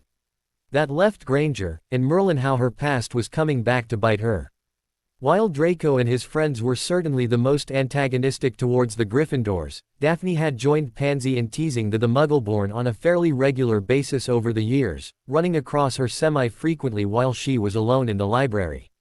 So when Professor Vector opened the door that morning to allow the fifth years inside for their first class of the spring term, Daphne shouldered past Padma Patil to take the open seat next to Granger. She knew it would draw attention, and a quiver of concern ran up her spine as she observed Tracy Davis gawking at her from across the classroom. Granger, though, showed impressive restraint, lining up her parchment and quills, unscrewing her inkpot, and preparing to take notes on their lesson. She showed absolutely no curiosity or interest at the Slytherin next to her, despite Daphne's glances over to her throughout the lecture. At last, Professor Vector instructed them to open their books, assigning the equations they were to complete for the rest of the period, and she had her opening. Fancy working together on this. Other than an unfathomable look, the bushy-haired Gryffindor simply ignored her, writing down the problems on the back of her notes. Honestly, Daphne couldn't really blame her. "Listen, Granger, I haven't always been very polite to you over the years." She watched the girl's fingers turn white, clenching around the quill in her hand. "But I'd like a chance to start over, you know, maybe actually give being friends a go." This was quickly turning awkward. What was it with everyone? Well, when in no doubt, go the tried and true route. "Your hair looks nice today. Did you do something diff?" Granger snorted, finally meeting her eyes for the first time. "You must be dim if you'd think that would work, after how many times you and your little friend made fun of how I look." Daphne winced. "To answer your question, no, I didn't do anything different. It's the same hair that Parkinson called a bird's nest, the same hair you suggested the school use as overflow if the Ullery got too crowded." She'd said that on the last day before Yule break. Pansy had laughed about that line for hours. Daphne remembered feeling happy, feeling like she'd done something good. "So no, Greengrass, I don't think I'll give being friends a go with you. Is this really the best you could come up with? Tart yourself up over break, and then try to spy on us by acting all chummy." I wasn't. Neville and Harry told me you've been skulking around. Really, you'd think a Slytherin would have the cunning to be even a little bit subtle. You should run back to Umbridge and see if she can't find a particularly obedient Krupp to do her dirty work. I'm sure that it would be smart enough to think of a better plan. Her devastating rant complete, Granger let out a deep breath, tucked a strand of curly hair behind her ear, and returned to the equations assigned. Now, even Vector was staring at her in stunned silence. Her cheeks burning with humiliation, Daphne opened her own book, pretending to work on the assignment, but in fact consumed with despair. This week had been a crushing reality check. If someone had asked Daphne a month prior about how her classmates perceived her, she would have guessed she was relatively unknown. For 5 years, she'd basically existed within Pansy's shadow, the quiet girl of the bunch. Sure, pureblood students likely knew of her family's wealth, as well as their ambiguous character, but Daphne had assumed she largely went unnoticed. To learn she not only had a reputation, but a bad one. Stop it, she instructed herself. There was no point in feeling sorry for herself, what was done was done. Wallowing in self-pity wasn't going to help Astoria. In fact, maybe she was going about this all wrong. Maybe the answer to tricking Harry Potter into loving her wasn't going to be found in being good. She'd need to speak with Alicent, and she'd need to plot out a new course of action. Why had Granger mentioned Umbridge? You've been awfully quiet today, Pansy remarked casually, while the two of them waited outside the potions classroom for their afternoon class. So, not much to tell you since we talked at breakfast. Are you sure? Daphne's mind flashed to Tracy Davis whispering to Pansy outside the Great Hall before lunch. Yay, I'm sure. Her friend gave her a flat stare in reply but said nothing more. The door unlocked, then opened on its own and the group of fifth years filed inside to the laboratory, today being a brewing session for the potions they'd learned about on Monday. Silence, Professor Snape hissed from the front of the class, his sibilant tones immediately cutting through the chatter as everyone took their seats. Starting today, for the rest of the term, I've decided to initiate a change in brewing procedure. There were confused and concerned looks exchanged among the students. It was extraordinarily rare for Snape to have any remarks on brewing days beyond, the instructions are on the board, much less to have what appeared to be a prepared speech. As this is your all-year, and many of you, at this, his gaze lingered on the Gryffindors, have proven time and again to be woefully incompetent at brewing even the most simple of potions, I will no longer allow you to work with partners of your own choosing. There were a few indignant murmurs at that. I will not have my teaching abilities be called into question because of a few dunderheads that can't tell the difference between a paring knife and a stirring spoon. Therefore, for the rest of the term, your partners will be as follows. Take your seat when I call your name. For the most part, there were few surprises. Finnegan and Thomas, Weasley and Longbottom, Brown and Pottle, Malfoy and Zabini, Parkinson and Knott, Goyle and Davis, Dunbar and Perks, Bulstrode and Moon. It was exactly how one would expect a class of rival houses to be divided, with a few minor exceptions. Crabbe and Granger. After the way she'd tore into her in arithmancy, Daphne couldn't repress a vicious satisfaction at the way Granger's face fell at that assignment. Preoccupied with her spiteful glee, she nearly missed the last two names that Snape read out. Greengrass and Potter. She shouldn't have been surprised. If she'd been paying any attention at all, it would have been obvious that theirs were the last two remaining names. Nonetheless, a shock ran through her body, all the more so when for some reason, he was Harry again, looked in her direction and nodded to an empty Cauldron Station. Hi, she said, unsure of herself after the disaster in arithmancy. This is a bit of a surprise, partner. Good. Something light, disarming. Yep, he agreed, swallowing a grimace and glancing reluctantly towards where Granger was staring at the two of them. Guess I'm all yours for the rest of the term. Daphne laughed, letting out genuine peals of happiness at his words. If only he knew. Harry Potter was going to be hers for a lot longer than that. It turned out that Harry Potter was actually rather mysterious. Sitting with him during their Thursday brewing sessions had quickly expanded to stealing Weasley's spot during Monday's potions lectures as well. Shouldn't we learn about the potion we'll be brewing together?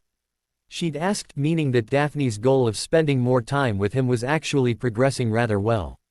She certainly hadn't endeared herself to Weasley with that move, however, and Granger continued to despise her very existence, casting frequent, derisive glances her way. Still, Daphne was learning quite a bit through their work together despite Harry's general apathy towards her. He wore his emotions on his sleeve with the sort of transparency that was almost frightening in its clarity. The day after they were assigned as partners, for example, when the Prophet brought news of the Azkaban breakout, Harry was a coil of anxiety and rage, the tension obvious even from across the Great Hall. Similarly, in defense class, every syllable that left Professor Umbridge's mouth garnered a visceral reaction from him. Daphne was getting very good at reading his emotions from the back of his neck and shoulders.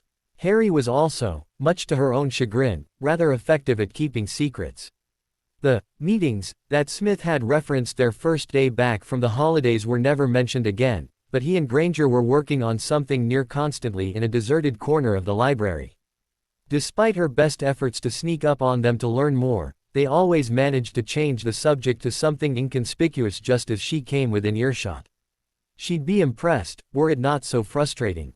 But perhaps the observation that she dwelled on most of all was the one that she was sure no one, bar perhaps Granger and Weasley, seemed to notice. Harry was in almost constant pain. This was never more apparent to her than when they brewed potions together. He would frequently remove his glasses and rub his forehead, sometimes massaging his temples, other times tracing the infamous scar on his brow. He wasn't getting enough sleep, the dark circles under his eyes easily visible once the thick frames left his face. What's more, his right hand was affected by some sort of malaise. He took great care to mask it within the sleeve of his robes, and she noticed that he often wore bandages around it when dressed more casually. Some days, the appendage seemed to seize up, as though fine motor skills were beyond his ability. Ironically, it was one of those instances that had led to what she viewed as the most significant step forward in her plan to capture the heart of the boy who lived. They'd been brewing the hair-raising potion, a variant of which Daphne took every day to add volume to her otherwise limp and straight black hair, incidentally. Harry was dicing the rat tails to add when his right hand seized up and then overcorrected, nearly driving the paring knife into his other hand. She'd been reaching across to adjust the cauldron's heat and managed to grab his right hand before any injury occurred. "Are you okay?" she'd asked. "Fine, my hand it slipped," he'd answered, both of them looking down to where their hands were still joined. For just a brief, bare instant they held hands before Harry pulled his from her grasp, blushing and looking to their potion, which was now starting to bubble and smoke. "I'll take over preparing the ingredients, you lower the heat and stir." Counterclockwise, a half-dozen turns, she'd instructed, and they went about their classwork as though nothing had happened. He'd played it off as a casual error, the same way that he'd rub at his head almost absent-mindedly, like he was Dumbledore stroking his beard. Just a reflexive action. But Daphne had observed her little sister manage pain for most of her life. Something was wrong. And what a world it was where she worried for Harry Potter's health and comfort. The very thought brought a grin to her face as she applied some of Madame Pimpernel's beauty potions to her hair, her body still wrapped in a towel after her shower. "What, do you have a date or something?" a petulant voice asked, off to the side, and Daphne turned to regard Pansy, shoulder-length hair wet from her own shower, observing her preparations. "No, you'd know if I did. Maybe I just wanted you to tell me." "What's that supposed to mean?" "We're going to the village together, aren't we?" She didn't have time for this. She still needed to slip on one of her new dresses, apply her cosmetics, and hopefully run through her plans with Alicent before heading to Hogsmeade. "I mean your head's spent more time in the clouds this term than Looney's, for Merlin's sake. We almost never hang out anymore, you moon over Scarhead every week in potions, and you're even cozying up to the mudblood. Davis, you little snitch." She knew that she'd been the one spreading rumors. "Professor Snape assigned our partners, I'm hardly mooning over anyone. And Granger's tops in every class she's in, why shouldn't I sit next to her in arithmancy? It's a lot easier to see her answers from there than it is from across the room." Pansy huffed, and Daphne tried again. "Plus, we're getting older, what's wrong with looking nice? Don't feed me that line. You spend more time getting ready in the morning now than you did before the Yule Ball last year." Daphne snorted, unscrewing the top to a tin of skin cream and rubbing it in with gentle circles. "Well, yay, but that's because I went with not. How hard would you have tried?" "Huh. So you were trying to impress someone." "What, no. Can't I just want to look nice?" Pansy knew her too well. "Look, I don't want to fight before we go to Hogsmeade. Is it too much to ask to have a good Valentine's Day?" That seemed to mollify Pansy, and Daphne was able to apply her cosmetics and finish in the bathroom without further incident. Her roommates had all left for breakfast by the time she returned to their room, so she popped open her trunk and propped Alicent's portrait upright on her bed. "What are your plans to sabotage his date?" I don't have any. It would just make me look worse if I tried, especially on Valentine's Day," she replied, explaining for the portrait's benefit, it's a holiday that celebrates couples and romance. "I see. Besides, things are going pretty well. All I have to do is keep up the pressure, and he'll recognize that I'm the better option to Chong soon enough," Daphne said confidently, wincing as she put on the strapless brassiere she'd got from Madame Malkin's. The band was uncomfortably tight, and the wire dug painfully into the underside of her B-easts. Still, it did create the impression of quite a lot of cleavage. Have you been following your diet and potions regimen? Her ancestor asked as Daphne struggled to zip up one of her new dresses. Today was the first time she'd wear one. Of course. It doesn't seem like you have. Otherwise, you wouldn't be testing the tensile strength of that garment. Do you think I'm not taking this seriously? I've done everything we planned, this stupid dress is it's too tight. She inhaled as strongly as she could, trying to beep in her waist, but still the zipper would not rise. Alicent's tone was unchanging, though her irritation was obvious from her cutting remarks. Is this really the level of your dedication? The measurements I gave you were easily attainable. It's been more than a month. Does your sister's well-being carry so little weight as to be overwhelmed by the thought of a second helping of dessert? No, she hadn't even touched a sweet since the Yule holiday. I've been trying, I really have. I want to help you, but I can't do it all. Potter can't fall in love with painting, you have to at least try to be alluring. Daphne covered her face with her hands, giving up on squeezing into the dress. Don't cry. Daphne, child, look at me, you mustn't cry. You're right, I can find something else to wear before the carriage. No, I meant your tears will smear your cosmetics. That was it, she'd had enough. Grabbing the portrait, Daphne replaced it in the trunk and slammed the lid shut, taking a seat on top of it and letting the tears fall. It wasn't her fault. She was trying so hard, and it still wasn't enough. She wept for several minutes, venting her emotion until she was cold and numb. But what did her pride matter, really? She thought about her sister's last words to her, begging Daphne to be with her before the end. Was she really going to let harsh criticism get in the way of saving Astoria's life? Would the minute satisfaction of ignoring her only ally comfort her while they lowered her sister into her grave, having died alone while Daphne massaged her bruised ego? She wiped at her eyes, wincing as her fingers came away dark with mascara, then let out a heavy sigh before reopening the trunk. I'll need you to help me pick out a new outfit. Of course, dear, Alicent's voice was silky, almost smug. Draw your wand. When I was in school some older girls taught me a variation of the glacius spell to reduce the swelling around your eyes after a good cry. I'll show you, and then we'll fix your makeup and find you something to wear. Daphne nodded, listening intently to the portrait's instructions. Hogsmeade was well and truly prepared for the students' visit. Decorations lined every shop window, and the village had even hung animated cupids from the street lamps, charmed to fire a stream of pink bubbles at any couple that walked beneath them. Despite the frigid temperature, the atmosphere was warm and festive. Daphne and her roommates went from shop to shop, restocking their school supplies, browsing books and magazines, and, the others, at least, purchasing their favorite sweets from honeydewcase. While she kept her eyes peeled for Chong and Potter, but there was no sign of them thus far. Instead, Daphne had fun with her friends, for what felt like the first time this term. I'm surprised you don't have plans with Draco. Oh, I do, Pansy said, a hint of pride coloring her voice. He's arranged for a private luncheon at the Three Broomsticks, just for us. A man of his class would never crowd in with the masses at a place as predictable as Madame Puddifoot's. Daphne hid her grin at that. Pansy had, after all, bragged at the start of this very year when he'd taken her there for their first Hogsmeade visit as a couple. That sounds nice, she replied, and meant it. The idea of the boy you like actually liking you back, and making an effort was something she used to have pleasant daydreams about. A much different life than the one she lived, with the constant pressure to be perfect to appeal to someone that had no interest in her, not to mention the price of failure being her little sister's life. Millicent and Tracy's giggles offered a welcome distraction from her morbid thoughts, and Daphne craned her neck to see what the two taller girls had spotted that was so amusing. Pansy must have figured it out, because she grabbed Daphne's arm, beckoning her to follow with an excited smile. Come on. They crossed the street, slowing their pace to appear casual, and she finally caught on to who exactly they were approaching. She stopped, pulling back on the arm Pansy was still using to lead her forward. No. Let's not do this. It's Valentine's Day, let's just give it a rest.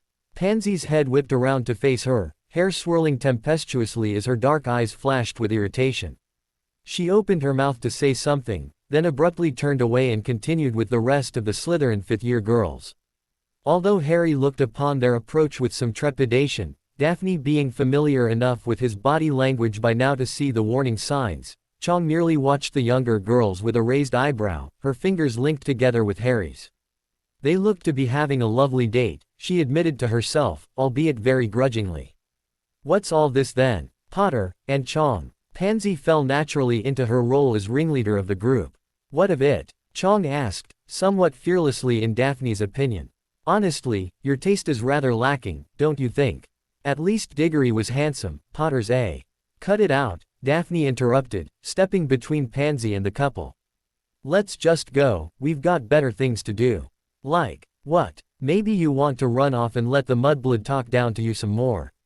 Daphne could feel Harry's eyes drilling into the back of her skull, and beads of sweat broke out. She hoped it wouldn't smear her foundation. Don't call her that. Pansy's eyes widened for just a moment, then an ugly snarl transformed her pretty face. So that's how it is it? Do you really think he doesn't already know? That Granger doesn't run back to Gryffindor Tower and whisper into his ear all the names you've called her. It's not like that, not anymore, Daphne responded.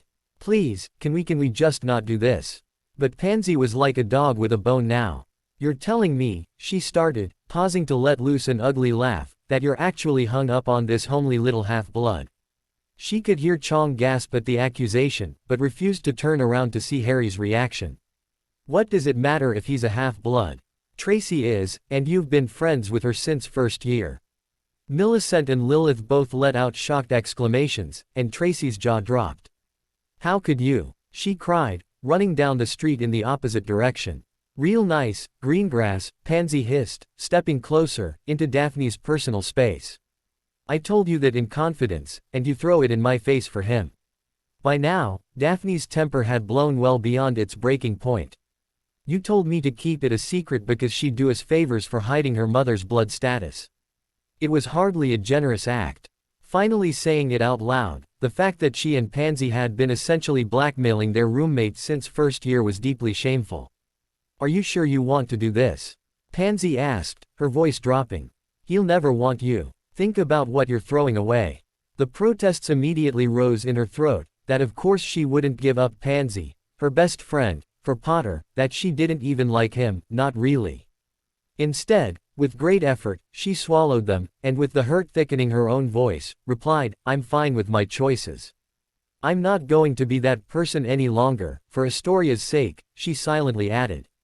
Come on girls, let's go find Davis, Pansy ordered, her flinty gaze never leaving Daphne's. Let the blood traitor pine away on her own. Happy Valentine's, Greengrass. And with that, they turned and walked away. Slowly turning around, Daphne was mortified to see Chong and Harry still standing there, watching. Chong looked scandalized, moving to grasp his arm as Daphne looked at them. Harry, in contrast, was quietly contemplative, with a curious expression aimed at her that she'd not seen before. Come on Harry, let's go, the Ravenclaw demanded, and they, too, walked away from her. As they left, Daphne belatedly realized that everything that had just happened took place on the main street of Hogsmeade. During a student weekend, on Valentine's Day, it felt like there were hundreds of people staring at her, surreptitious whispers shielded behind hands, bits and fragments of comments from the other students reaching her ears. Remember how she used to look? Must be putting on a show for. Still think she's rather plain, if you ask me, all the gold in the world can't buy. Got to be some trick, a Slytherin crushing on Harry Potter. Poor Cho. She ran away from the accusations and insults, nearly tripping and falling over the heels that Alicent had insisted would draw the eye away from those stubs you call legs. Surely Pansy and the rest were at the Three Broomsticks, given her impending date with Draco. She frankly didn't trust herself around Chocolate right now. And she refused to head back to the castle, unable to handle either the silence of her empty dorm, nor Alicent's cruel barbs. No, Daphne just needed to get away, to collect herself for a few moments, and then she'd show them that she wasn't intimidated, that it didn't matter what any of them thought. She headed to the Shrieking Shack. After all, even the most haunted building in Britain was preferable to her own classmates, at this point. It wasn't at all like she expected. Daphne recalled the time, the year before, when she and Pansy had thrown Gretchen Vasey, a quiet girl a year younger than them, into the shack, holding the door closed while the girl frantically cried to be let out. She thought it must have been truly frightening, but now that she was inside, it looked mostly like a wrecked, deserted house, with broken furnishing and torn wallpaper. Squatting down and hugging her knees, Daphne ran through everything that had just taken place.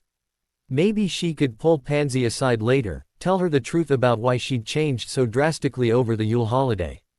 No, she had years of experience to know that Pansy wasn't the sort to easily forgive a defiance of the sort she'd just made. Bitter, aching loneliness filled her as the realization that she'd just publicly spurned all of her friends, in favor of a boy that didn't even like her settled in. Why wasn't anything going right? It felt like she'd taken one step forward, only to be thrown back 10 feet. Couldn't she? Ooh, woo. A loud, high-pitched moan sounded from above, and Daphne nearly leapt out of her skin, jumping to her feet and looking around. Wah loony, what are you doing up there? Sure enough, Lovegood was seated on the top of a splintered bookshelf, at least 8 feet off the ground, legs dangling freely. It's called the Shrieking Shack, but it's rather quiet, don't you think? Seems to me that it should live up to its name, at least for a few seconds. Merlin, you just about scared the life out of me. I thought. Don't worry. The diminutive bee-own chirped, climbing down from her perch like a child from a tree. It's just us and the Nargles here, nothing to fear. Of course, Daphne said, feeling her heart rate finally start to calm. Listen, I'm sorry for the whole loony business. You startled me. It's okay. She waited, but it didn't appear that the odd Ravenclaw was going to say anything else.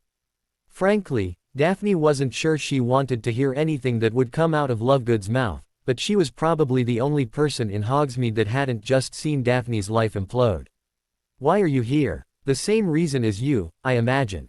Pardon. But Lovegood just gave her that vacant, dreamy smile that she wore so often, humming to herself and attempting to reassemble a chair that was little more than kindling. Who comes to Hogsmeade to sit alone in an abandoned building? Daphne asked herself. Didn't she have any friends? Did Daphne, though, after what just happened? A sudden surge of admiration towards Lovegood swelled up inside her, an appreciation for how brave she was to continue to act so free, so unburdened despite how terrible it must be to know she had no one that cared, no one that wanted her around. Would you like to come with me? We could get a butter beer, or some tea. It was rather cold in here, after all. No thank you, Lovegood said, just as cheerfully. But it's kind of you to ask. If it's a problem, Daphne offered, looking over the younger girl's outlandish clothing, a hodgepodge almost certainly purchased at a consignment shop, I'm more than happy to pay for you. Her dreamy smile grew fractionally wider, but she shook her head. I have plans, sorry. Okay. Bye, Lovegood. Happy Valentine's, Daphne. Despite the rejection, some of the confidence she'd gained reflecting on Lovegood's lonely existence remained, and Daphne decided to grasp the erumpent by the horn, stepping carefully in her heels to Madame Puddifoot's tea shop. Though she'd assumed she would be making a statement by setting foot inside there after what had happened, in fact her entrance turned out to be entirely unremarkable. The tea house was filled with couples, all of whom were far too busy with each other to notice her walk in and remove her cloak. All alone today, dear. Madame Puddifoot herself greeted, walking by with a tray full of biscuits and several tea sets floating behind her. That can't be, not with how lovely you look. Daphne glanced down at her outfit, a simple silver and green pinstriped sundress that extended just past her knees, and felt her cheeks burn at what must have been condescension from the elderly woman. I'd hoped to get a cup of tea. I'm afraid it may be a bit of a wait for a table, but you're welcome to sit at the counter if you like.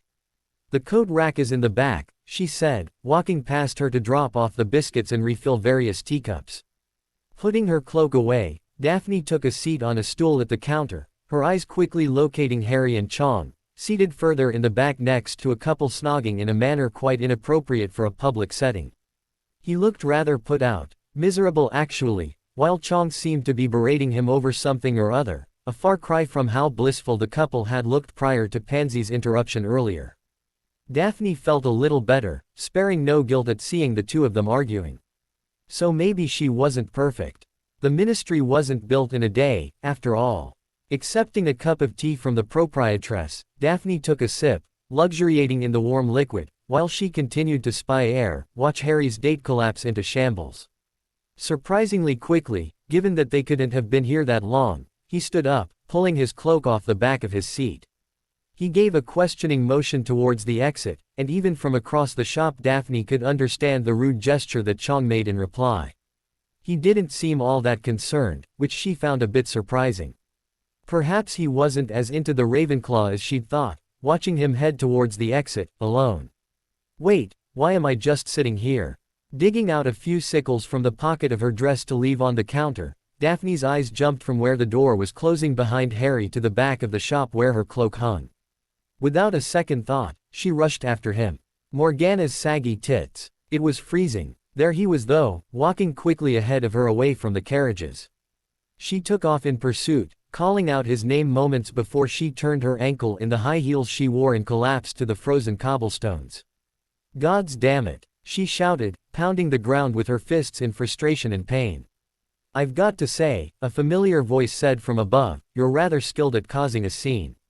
"Hi, Harry," she greeted softly, feeling a blush in spite of how cold her cheeks were.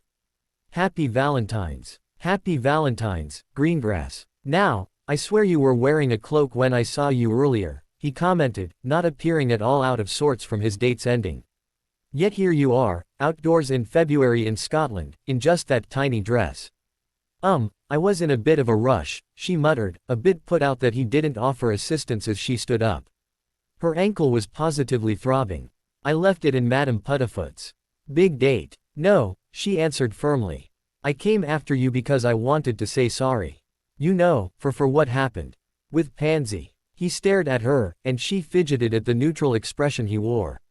Why wasn't he saying anything? "So where are you going?" "The Three Broomsticks. I'm meeting Hermione. I'll walk you there," she exclaimed, her voice sounding too loud even on the crowded street. "You should probably go back to the tea shop and warm up. You'll catch your death out here." Though he didn't smile, and his face was still damnably unflappable, this was the friendliest interaction they'd had yet. She wasn't ready for it to end so soon. "I'll be okay, it's not that far." A shrug. "Suit yourself." Unfortunately, the short walk was lengthened considerably by her swollen ankle, her hobble meaning that after the 3 minutes it would normally take to arrive at Rosmerta's Inn had passed, she and Harry were not even halfway there. "Why are you wearing those shoes? Looks mighty uncomfortable." "They look nicer than boots." He glanced down at the black heels. "Bit odd, having you at eye level." "So he likes shorter girls, okay." She tried to keep her teeth from chattering, rubbing at her arms, feeling her flesh prickle from the icy wind. "Oh, for Merlin's sake." Here, a sweep of cloth, and sudden warmth, he'd removed his cloak and draped it over her. It felt like her face was on fire after that, and she was sure that her blush was extending down to her chest by now. His scent was all around her, broom polish and something else, something earthy and pleasant and hairy. "Thank you. We'd never get there if you're shivering too much to walk." "Come on, I can't be late." They said nothing else on the walk, but then, he could have left her there on the street at any time, so it was progress of sorts, wasn't it? The door opened to the Three Broomsticks, and a rush of warmth and loud voices greeted them, along with an irate Hermione Granger, tapping her foot with her arms crossed, just inside the entrance. "It's about time, I thought you weren't going to." Her jaw clicked shut as she took in which girl Harry had entered with. "Where's Cho?" "I'll tell you later." "Are they already here?" "No, but we need to head upstairs, they won't be long." "Right," he said, taking a deep breath, looking nervous now for some reason. "Harry." He jumped, as though he'd forgotten she was next to him, and she held out his cloak for him to take. "Thank you, that was very gentlemanly of you. And I'm sorry again. Just leave it on the rack at Madame Puddifoot's, I'll collect it on my way back." "All right," she said happily. "Happy Valentine's, Harry." "Right, you too, Greengrass," he said, clearly antsy to get upstairs for whatever Granger had in store for him. If her ankle weren't in such pain, she might have jumped for joy. Sure, he hadn't exactly asked her out, and he still wasn't calling her by her name, and maybe he didn't look all that pleased that she'd followed him, but… Daphne pulled his cloak tighter around her, inhaling his scent once more.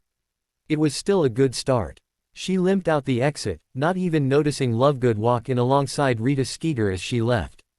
The whole ride back to the castle, Daphne ran through everything that happened in Hogsmeade. Harry and Chong breaking up, their walk together to the Three Broomsticks, him offering her his cloak when she was cold, telling her she could wear it until she retrieved her own. And to think, prior to this day, he'd barely acknowledged her outside of potions. She couldn't wait to tell Alicent. So excited to return to the dorms, Daphne decided to forego visiting Madame Pomfrey to get her ankle fixed up. She'd tried out Alicent's freezing spell in the carriage, and some of the swelling had gone down. She'd be tender for a few days, but it was nothing she couldn't handle. Walking gingerly into the dungeons, Daphne made her way as fast as she could to her dormitory, eager to plan on how best to capitalize on the headway she'd made towards her goal. When she actually made it to her bedroom, though, she was greeted with a reminder of the cost of that progress, the door scarcely closing before she was slammed bodily into the wooden frame. "I can't believe I trusted you." Firm hands gripped her shoulders, shaking her back and forth so violently that the back of her head smacked into the door. 5 years. I've waited on you in Parkinson hand and foot for 5 years and you just. Tracy released her, turning away to bury her face in her hands. The back of her head still smarting quite a bit, Daphne couldn't stop herself from letting out a biting reply. "Not as much fun to have your secrets spilled as it is to snitch on me, is it, Davis?" She hadn't forgotten where Pansy had learned of her attempts to befriend Granger. Her attack landed, but the effect wasn't quite what she intended, as, through her sobs, Tracy despondently Ned, "She made me watch you. I had to do what she said, the same way that I carried your books, or let you have that bracelet my mum gave me. I always did what you asked me to, and you didn't even think twice about exposing me." Daphne's burning anger froze over. She hadn't even liked that bracelet, just didn't like how Adrian Pusey had complimented it to Tracy during the sorting feast. Her own tears welled up, a cascade of guilt washing over her. "I'm sorry, Tracy. You're right. Even to the last, I never treated you like a person. I'm sorry." Tracy ignored her, pulling open the door and fleeing from their room. Daphne, after digging around in her school trunk for several minutes, located the bracelet she'd taken from Tracy, and set it on the girl's pillow before crawling into her own bed and curling up into a tight ball. She felt terrible and so very lonely. Everything had been so much easier before. She and Pansy had ruled these dorms together, like queens on high. She'd never had to think about how it might have affected other people. It was all a joke to them, so surely everyone else understood that what they did was just for laughs, or so Daphne had always assumed.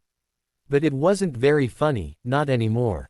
They'd tortured Tracy for years, and Daphne had convinced herself that they were doing her a favor in doing so, protecting her from the scorn and ridicule she'd suffer inside Slytherin if word ever got out. No wonder Harry paid her no attention, despite the effort she'd gone to change her appearance. Why would he? The ugliest part of her couldn't be changed with simple beauty potions and fancy dresses. And in that moment, she felt downright hideous. For the rest of the afternoon, Daphne lay in bed, her curtains drawn. It just wasn't fair, she thought, cursing the blood malediction that had afflicted the wrong Greengrass sister. The next day, Weasley found his seat next to Harry during double potions available once again. He shot her a questioning look, and almost immediately lost 5 points from Gryffindor for a whispered conversation with Harry when Snape strolled in. Relegated to a seat in the back row, Daphne tried to focus on taking notes on the Wide-Eye potion they were learning about, and not let her eyes drift towards where Pansy sat next to Tracy. Her best friend, former best friend, had not so much as acknowledged her existence since their fight in Hogsmeade, and for all that she had been forced to confront her own actions alongside Pansy, Daphne desperately missed her. It was much the same for the rest of the week. It felt as though she moved through the school beneath a disillusionment charm. Her housemates ignored her, and Daphne had never bothered to form friendships outside of Slytherin. With no one to turn to, she used her free time to write long letters to her sister and leaned on Alicent more than ever. The acidic portrait, though, was a poor substitute for anything remotely resembling a friend. Tough week. Daphne looked up at Harry's words, but he wasn't looking at her, instead focused on stirring the cauldron, the intent behind his light and airy question so difficult to decipher. "Yay, I guess so. I'm just working through some things with my roommates. I'm sure it will work out," he commented, reaching over to grasp a handful of billywig stings to drop into the potion, a gout of orange smoke erupting towards the ceiling.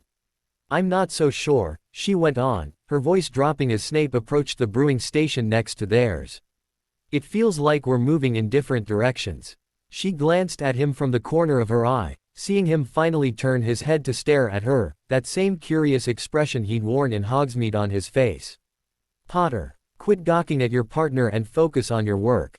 5 points from Gryffindor. The moment broken, they went about the rest of their work in silence. Monday morning arrived and Daphne was determined to refocus on her mission. She had to snap out of this. She'd all but wasted the forward progress she'd made on Valentine's Day in the last week. Walking into the Great Hall for breakfast, rather than look over the empty spaces that surrounded her like a bubble, she turned her attention to the Gryffindor table. There was an air of excitement surrounding Harry and his friends, one that seemed to infect the other tables. A host of owls came soaring in, surrounding him, legs out to offer letters for him to untie. I wonder what's going on, she thought, observing with a strange sort of envy as Weasley and Granger opened up letters, wide smiles on their faces as they showed Harry the contents of his correspondence. Naturally, Daphne was far from the only person curious about the influx of mail. Professor Umbridge confronted him and promptly fled the Great Hall upon learning the reason, which only made her want to know more. It wasn't long before breakfast was over, and it was time for double potions. Seated in the back once more, Daphne watched the other Gryffindors all congratulate Harry, offer handshakes or friendly slaps on the back as they entered. It was like he'd just won the Quidditch Cup for them or something. Everyone went quiet when Snape arrived, and the door had nearly shut when Draco, out of breath with his normally immaculate hair askew, rushed in. He took his seat between Crabbe and Goyle, unrolling a crumpled tabloid on his desk and whispering intently to his hulking hanger-ons. When class ended, Daphne followed Harry to the Great Hall, more because she had no one else to walk with than out of any crafty strategy. Something had happened. Students were stopping him the whole way there, offering handshakes or genuine smiles. She clenched her fists when Chong and her hanger-ons approached, just outside the Great Hall, to thank him for whatever puzzling deed he'd accomplished. It was only as she entered that Daphne unraveled the mystery. Professor Umbridge's latest educational decree, banning the possession of the Quibbler under threat of expulsion, made clear exactly what had charged the school's atmosphere to such a degree. As baffling as it felt to think, Daphne needed to get her hands on a copy. Unfortunately for her, at least, that was easier said than done. With her roommates not talking to her, Daphne approached several older years, casually dropping hints about her curiosity over Umbridge's latest proclamation. She received dismissive comments about the Quibbler's unreliability at best, aggressively suspicious questions over her interest at worst. Whatever this issue contained, it definitely touched a nerve among her housemates. Trying to get a copy from the other houses, though, proved to be even more challenging. It wasn't as though she'd had negative encounters with the whole student body, but either her reputation preceded her, or the silver and green trim on her robes was enough on its own. There were no visible copies of the tabloid anywhere, but that just meant that everyone was smart enough to disguise their own copies. Granger had outright laughed in her face when she quietly asked the Muggle-born Gryffindor about what was in it, and Harry had just shrugged when she brought up the unusual specificity of the recent educational decree during potions. It was frustrating, being ignored the way she was. Being someone who didn't belong. It was therefore rather fitting, then, that the solution would come in the form of another outcast. Daphne was walking up the grand staircase after dinner, climbing to the top and then waiting for the steps to shift, allowing her to walk back down and restart her circuit. She was determined to fit into at least one of her new dresses, if only for the satisfaction of shutting Alicant's mouth. "What are you doing?" Daphne paused, brushing a strand of sweaty hair off her cheek, turning towards the light, innocent voice. "Walking up the stairs." Lovegood tapped her chin with one finger, looking concerned. "Did you get disoriented and trapped on the moving staircase?" "No, Are you trying to make the gulping plimpies nauseous, knowing their aversion to elevation changes?" "Pardon, what are?" "Drat. We were having a great debate and I was positive I was right." Now that she was standing still, the muscles in Daphne's legs were on fire. "Who's we? I haven't seen anyone else." "Harry was concerned when you were still here after our," she trailed off, smiling brightly at whatever went unsaid. "He wondered if someone had pranked you. Hermione thought it was some sort of trick, and Ronald thought you must be conducting an inefficient search for the kitchens." She definitely would have noticed all of them watching. "How did they know I was here?" "I volunteered to come check, because really, it's getting late and the best way to get an answer is to ask." Besides, I wanted to talk to you. Even though Daphne felt much more sympathetic towards Lovegood, given her epiphany about her in the Shrieking Shack, there were times the girl really was loony. What about? Here, I thought you might like to read this, she said, digging through her bag to offer a copy of the Quibbler. Now, just because I'm giving you this, don't think you can come back for the next edition, understand? You'll have to subscribe just like everyone else. Daddy is running a business, after all. How you, Daphne was stunned, both at the Ravenclaw's audacity to hand it over so openly, where anyone might be watching, as well as her generosity in providing her with the one thing she'd spent the whole week seeking. Even after years of insults, Lovegood just stood there, dreamy smile on her face, silvery eyes full of warmth. Thank you, she choked out. It's the best-selling issue yet, so much so that Daddy's running a second printing. But I don't think any of those will make it into the school, so I saved you a copy from the promotional batch he sent me. Daphne nodded, trying to make her swipe at her eyes and quiet sniff seem casual. I appreciate that, Luna. The Wayfish Bee-owned smile grew wider, and with a happy wave, she swept past Daphne, whooping with joy as she slid down the banister of a moving section of steps, the floating staircase locking into place just as she reached the end and Luna slid off out of sight 2 floors down. Staring after the quirky fourth year. For a moment, Daphne shrugged to herself and tapped the tabloid with her wand, disguising it as an old issue of Witch Weekly she'd read through with Pansy before the Yule holidays, then hurried back to the dungeons. Settling her aching body into one of the plush chairs in the Slytherin common room, her jaw dropped as she read through Harry's account of the third task of the Triwizard Tournament, of Cedric's death and the Dark Lord's return, of the Death Eaters that rallied to his call. This was shocking in its audacity. She couldn't believe that he'd say such things publicly, even in an outlet as widely ridiculed as the Quibbler. Didn't Harry have any sense at all? The Ministry was already tarring and feathering him figuratively, with this they just might do so literally. He really needed to learn how to be more cautious, too. Interesting reading, Greengrass. Just something to pass the time, she mumbled as Draco sat down on the sofa across from her, Vince and Greg taking position on either side just behind her. Right, like I'm supposed to believe you're reading a 2-month-old issue of Witch Weekly. I wanted to know what everyone was talking about. Well, now you know. Hopefully this means your little infatuation with Potter is at an end. Was that a hint of menace in his voice? I don't know what you're talking about. Draco snorted. Oh please, like you wrecked every friendship you had and all of your social standing just because you're curious. Come off it, Greengrass, everyone knows about you mooning over Scarhead. Denying it wouldn't do any good, for her standing in Slytherin or her plans with Harry, so she simply remained silent. Draco took her acceptance at face value, leaning forward, voice falling. Personally, I could care less if you want to sully yourself with mudbloods and blood traitors. But Pansy still cares about you, for Merlin knows what reason. So let me offer you some friendly advice, change is coming. Don't get caught on the wrong side when it arrives. This didn't sound like his usual blustering. Daphne thought back to the article, about Harry's description of Lucius Malfoy immediately returning to the Dark Lord's side, and had to repress a shiver. It's real. It actually happened, he's back and no one is even trying to stop him. Okay. Draco patted her knee, and this time she wasn't able to hold back her shudder. Good, I'm glad you understand now. Take care, Daphne. She couldn't sleep that night, tossing and turning in her bed. How does someone come back from the dead like that? Why wasn't the Ministry doing anything about it? The notion that the only people standing against the Dark Lord were a barmy old codger and a fame-hungry teenager seemed mad. She wished she could talk to her parents, but Professor Umbridge had closed the Ollery shortly after the article had spread like wildfire through the student body. Finally giving up on rest as a lost cause, Daphne slipped out of bed, carefully sliding her second trunk out from beneath her 4-poster and removing her ancestor's portrait, closing the curtains and casting a silencing charm once they were safely ensconced in her bed once more. And somehow, now he's back. Alicent was disturbed, though her words showed that the two Greengrasses had very different takeaways from this recent development.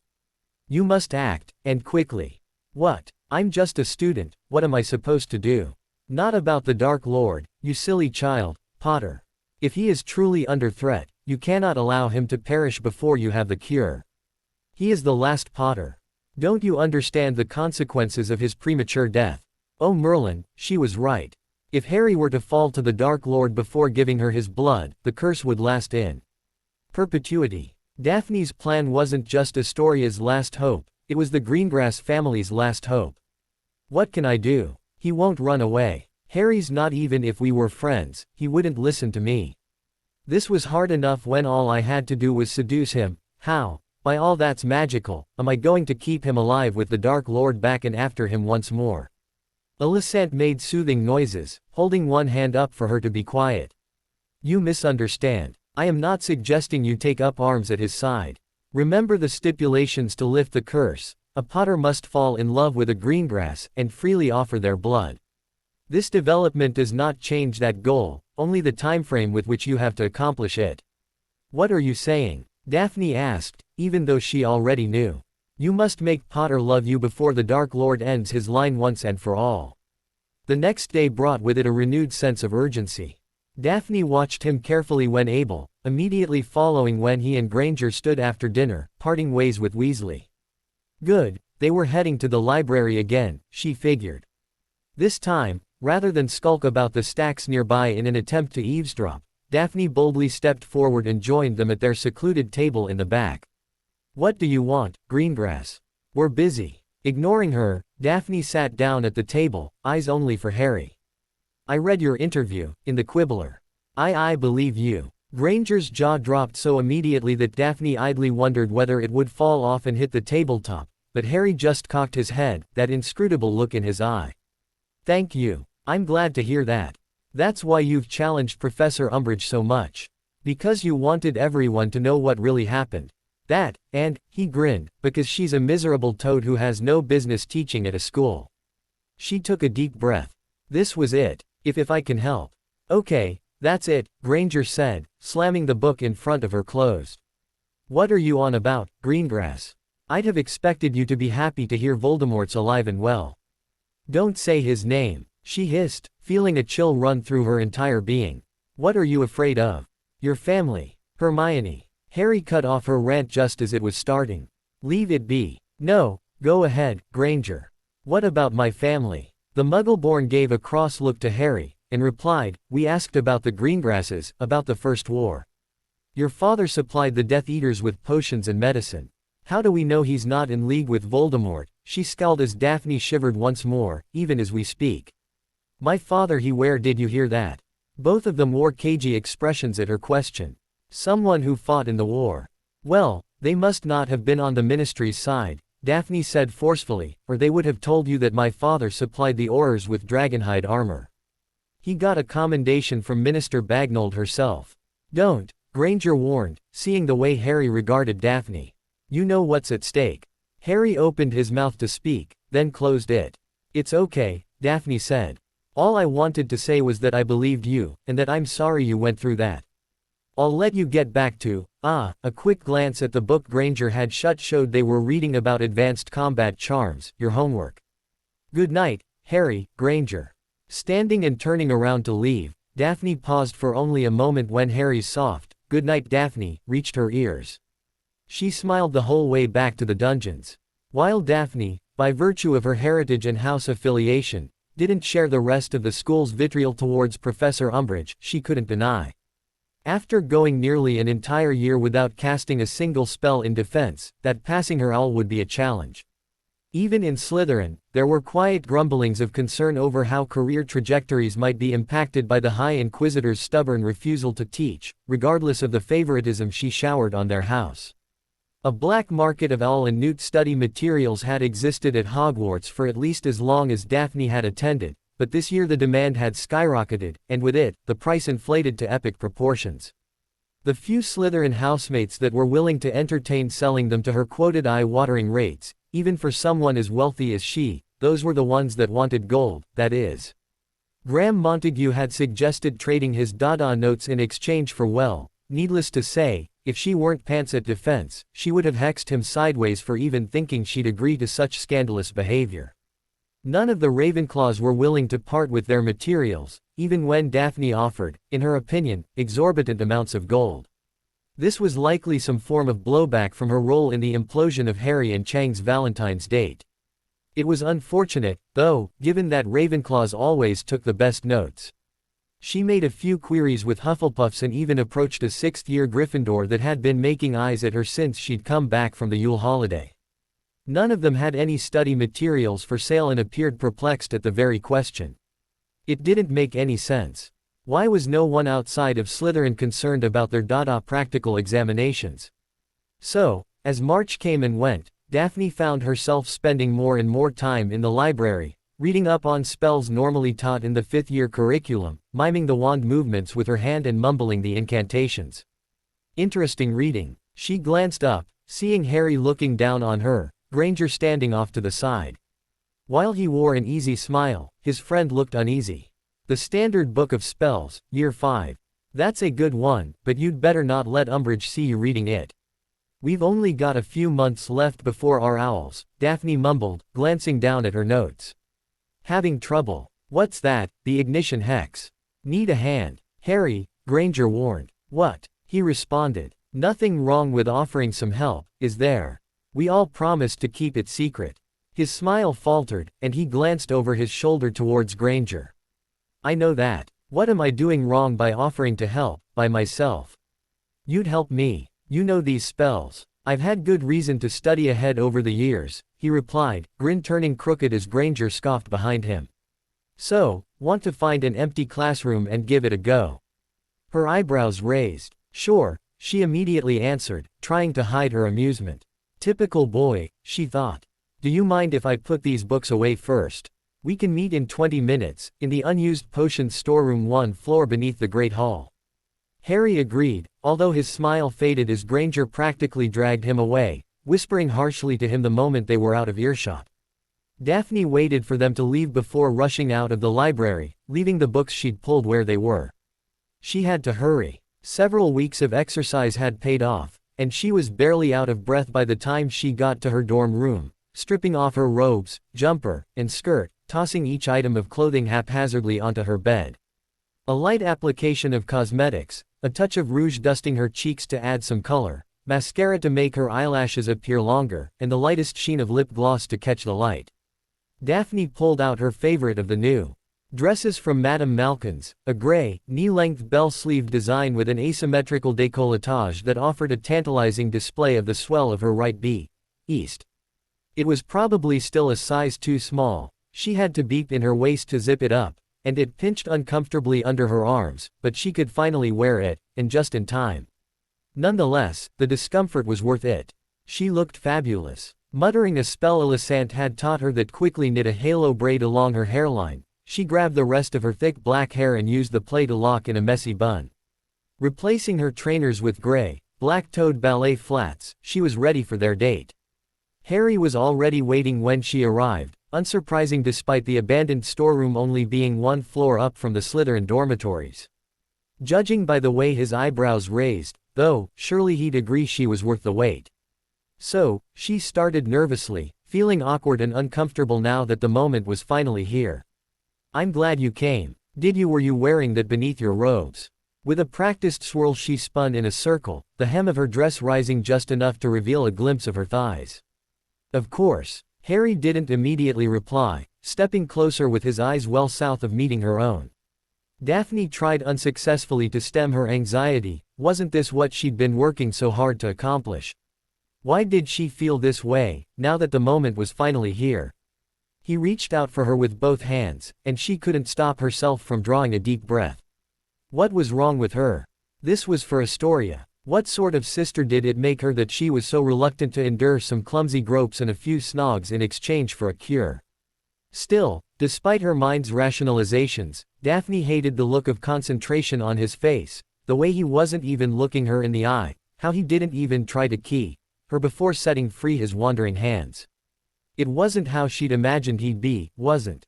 These will be a problem, and trust me when I say you don't want to cast a flame spell without pinning them back first, he said, rolling up the loose sleeves of her dress that extended to her knuckles. The last thing we need is you running out of here with your dress on fire. Can you imagine the rumors? He let out a genuine laugh following that statement, but the best she could muster was a weak chuckle in reply. Pardon, we're working on the ignition hex first, right? Wait. All of her discomfort vanished, replaced with outrage and indignation. He actually brought me here to study. With how she looked. In a dress so tight it was cutting off circulation, with a scandalous view of her cleavage, and Harry Bloody Potter wanted to work on spellcasting. You absolute Burke, she sputtered. How can you? I worked so hard too. Daphne, choking on her rage, couldn't seem to finish a sentence, but in the face of her anger Harry recoiled. What's wrong? But with her frustration boiling over, she couldn't manage a coherent reply, instead shoving him backward, spinning on her heel, and storming furiously out of the room and back to her dorm. Not bothering to disguise her angry mutters, she unzipped her dress and flounced onto her bed, punching her pillow and wishing it was Potter's big, stupid face she was striking. You look nice, Tracy spoke from across the dormitory, seated in her own bed with an open book in her lap. Did you have a date? Daphne pushed herself up, quickly looking to the other beds, making sure they were all deserted before replying. I thought I did. With Potter. Tracy, seeing her features shift into a suspicious look, quickly went on. I won't tell anyone. It's not like I have any secrets left to protect, anyway. I'm sorry. It's okay. It hasn't been. Pansy watches out for me. I guess it probably would have come out eventually, anyway, Tracy said, toying with the corner of the page she was reading. So you're really going out with Potter? No. He's a complete dunderhead. I mean, I put in so much effort, and he didn't even. Why are boys so stupid? Tracy stared for several moments, and as the silence stretched on, Daphne couldn't take it. What are you looking at? The quiet, reserved girl shook her head, looking away. Nothing. She had to bite back the insult at the tip of her tongue, that of course Tracy wouldn't know anything about boys. While Daphne had changed quite a bit this term, at that moment she was angry and frustrated. What is it? She finally asked, the venom in her voice fading with considerable effort. It's just I guess I'm surprised, is all, Tracy replied, almost wistfully. You actually like him, don't you? It's not some. I mean, I didn't expect it to be real. What? I don't. Oh, Merlin and Morgana above. Was that why she was so disappointed tonight? First, at Harry's lack of romance, and then at his casual disregard for her appearance, because, what, he was. A shadow fell over her, and Tracy patted her shoulder. He'll come around. This wasn't part of the plan. Harry eyed her warily when she walked into Potions on Monday morning, stepping past him with her chin up and head held high. Granger whispered something in his ear as she passed, and from the corner of her eye, she saw an embarrassed flush break out on his face. Good, she thought, he should feel guilty over spurning her advances. She was too ashamed to admit to Alicent what had happened over the weekend, which meant that Daphne spent several days trying to work out for herself what her next move should be. Thankfully, as she found later on while taking her seat in arithmancy, it turned out she didn't have to do anything at all. Here. Daphne glanced down at the parchment that Granger set down in front of her, momentarily pausing in pulling out her arithmancy materials as the Muggleborn settled into her usual seat at the front of the class. What's this? Harry asked me to give them to you. It's a copy of our notes from earlier in the year. She glanced through the stack of parchment. Some of this is pretty advanced. What are you doing learning this kind of magic? Granger aimed a patronizing stare at her rather than respond, and Daphne's eyes widened. Right, of course. Thank you. Class began, and the two girls focused on Professor Vector's lecture. It wasn't until they received their assignment for the rest of the period that their conversation began again, initiated for the first time ever by the Gryffindor. I'm sorry, she started, reluctance laced through every hushed syllable. I was sure that you were working for Umbridge, or maybe even for someone worse. Daphne put her quill down and turned to face her as she continued. I guess the idea that you actually fancied him seemed too bizarre to be possible. So, I'm sorry. Thank you, that means a lot coming from you.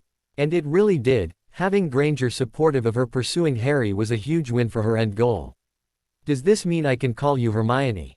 They stared at each other, both with uneasy expressions. We should probably get back to work, Greengrass.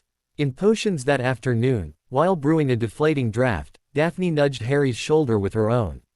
Thanks. The notes are pretty comprehensive. He shrugged, pretending to focus intently on his stirring. It was really more Hermione's effort than mine. You think I don't know that? Your handwriting is terrible. They both smiled. But I also know that Granger never would have given them to me voluntarily if you hadn't pushed her to. I'm grateful. Well, my offer still stands, if you ever need some pointers. I'm sorry about the misunderstanding, he said, his cheeks turning a dull shade of red. Potter. A shadow fell over the two of them, and Daphne glanced up as Professor Snape opened his mouth, likely to deduct points from Harry or assign him a detention for chatting. Rather than say anything, his gaze briefly flicked to her, then he swept past to berate Weasley for breathing heavily into his cauldron.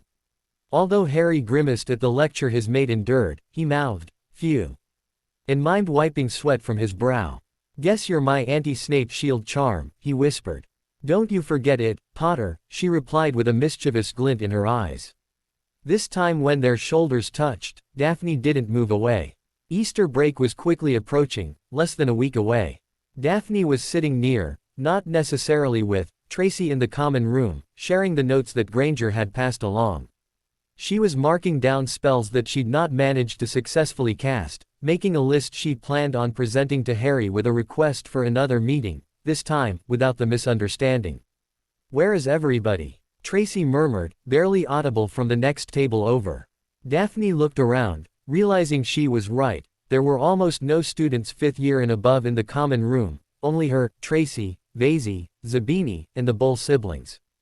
It wasn't much of a concern, however, the quiet was actually preferable. Her studies made easier without the melancholy that came from having to witness Pansy holding court from the outside looking in. Tracy's question was answered soon enough, though, as the portal opened and their housemates came streaming in, led by Draco, all of them exuberant with a celebratory air.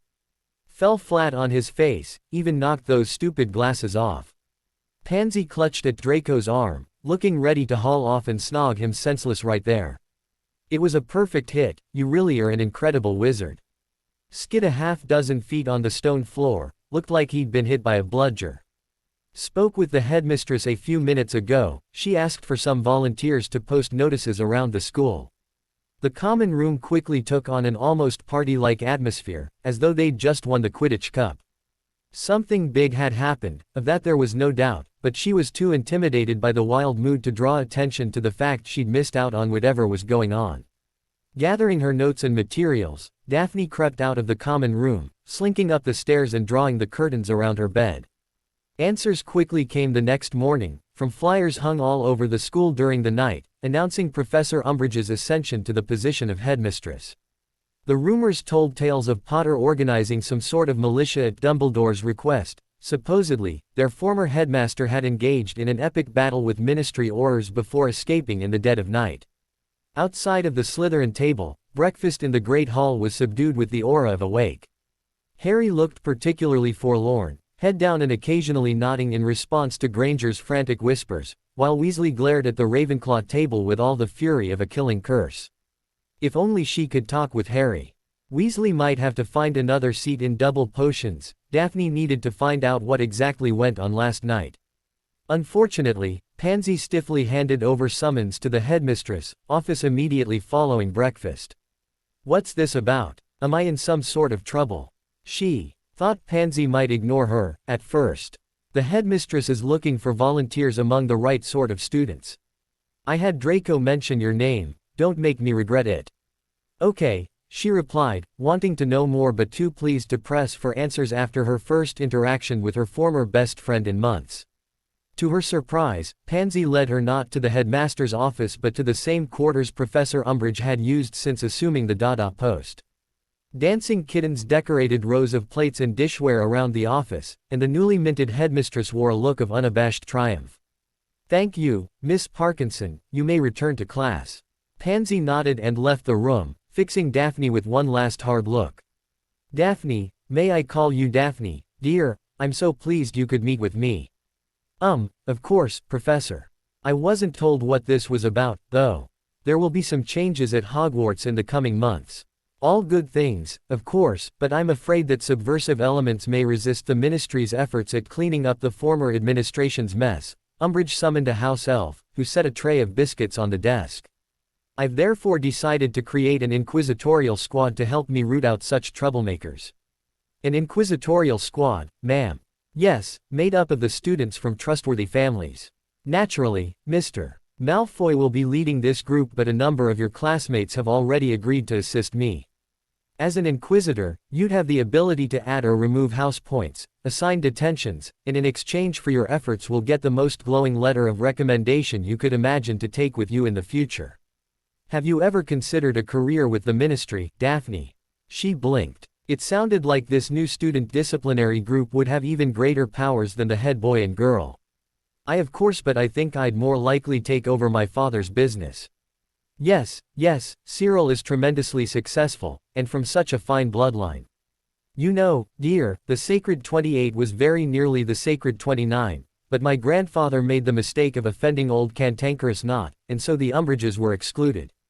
It's all politics, really, but trust me when I say I appreciate the nobility in your blood. How was she supposed to respond to that? Thank you. Still though, Mr. Malfoy did mention some business about a passing interest you had in one Harry Potter. Why, if I didn't know him better I might have thought him telling lies. Imagine, a young woman with your poise and elegance, besotted with his ilk. Surely he was mistaken. Umbridge trailed off, her beady eyes narrowed and piercing as she waited for Daphne to answer. She swallowed with some difficulty, her throat suddenly dry. No, ma'am. I mean, yes, he was mistaken. Excellent. I knew that Miss Parkinson wasn't incorrect in recommending you. Here, this is yours. She slid a golden badge in the shape of an uppercase I across the desk. I expect great things from you, Daphne. And remember, I gave you those powers to use at your discretion. Do what you think is best, and worry about permission later. I understand. Before I let you get back to class, I was wondering if there are any potential Inquisitors I may have overlooked.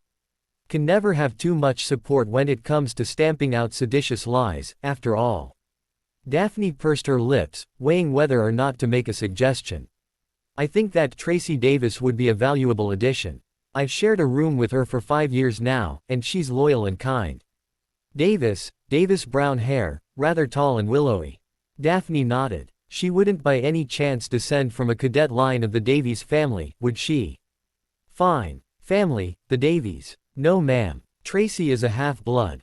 Umbridge's face twisted in utter revulsion for a split second, then she coughed daintily into her hand.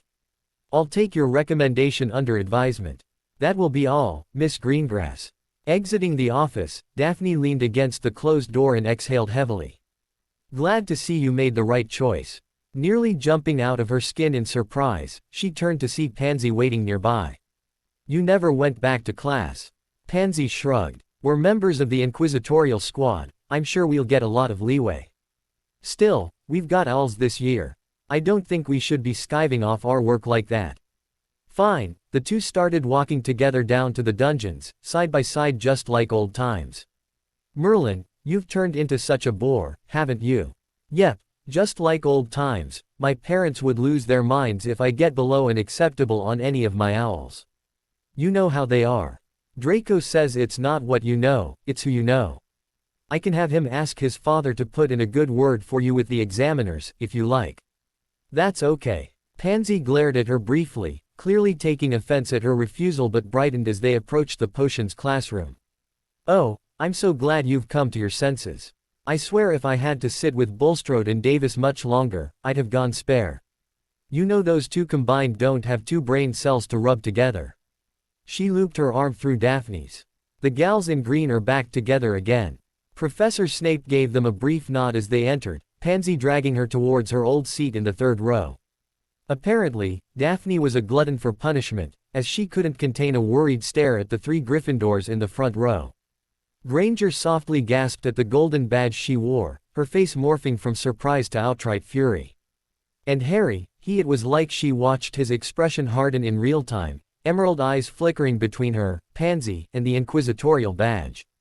Trying to calm the anxiety burbling inside her, Daphne silently promised herself she'd make up for this, that she'd explain how everything turned out this way.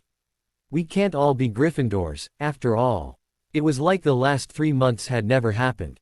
Millicent, Lily, and Pansy welcomed her back as though she'd been on holiday rather than that they'd spent most of the term shunning her very existence. Even Draco raised his goblet in her direction in a silent toast, a satisfied smirk visible before he took a drink.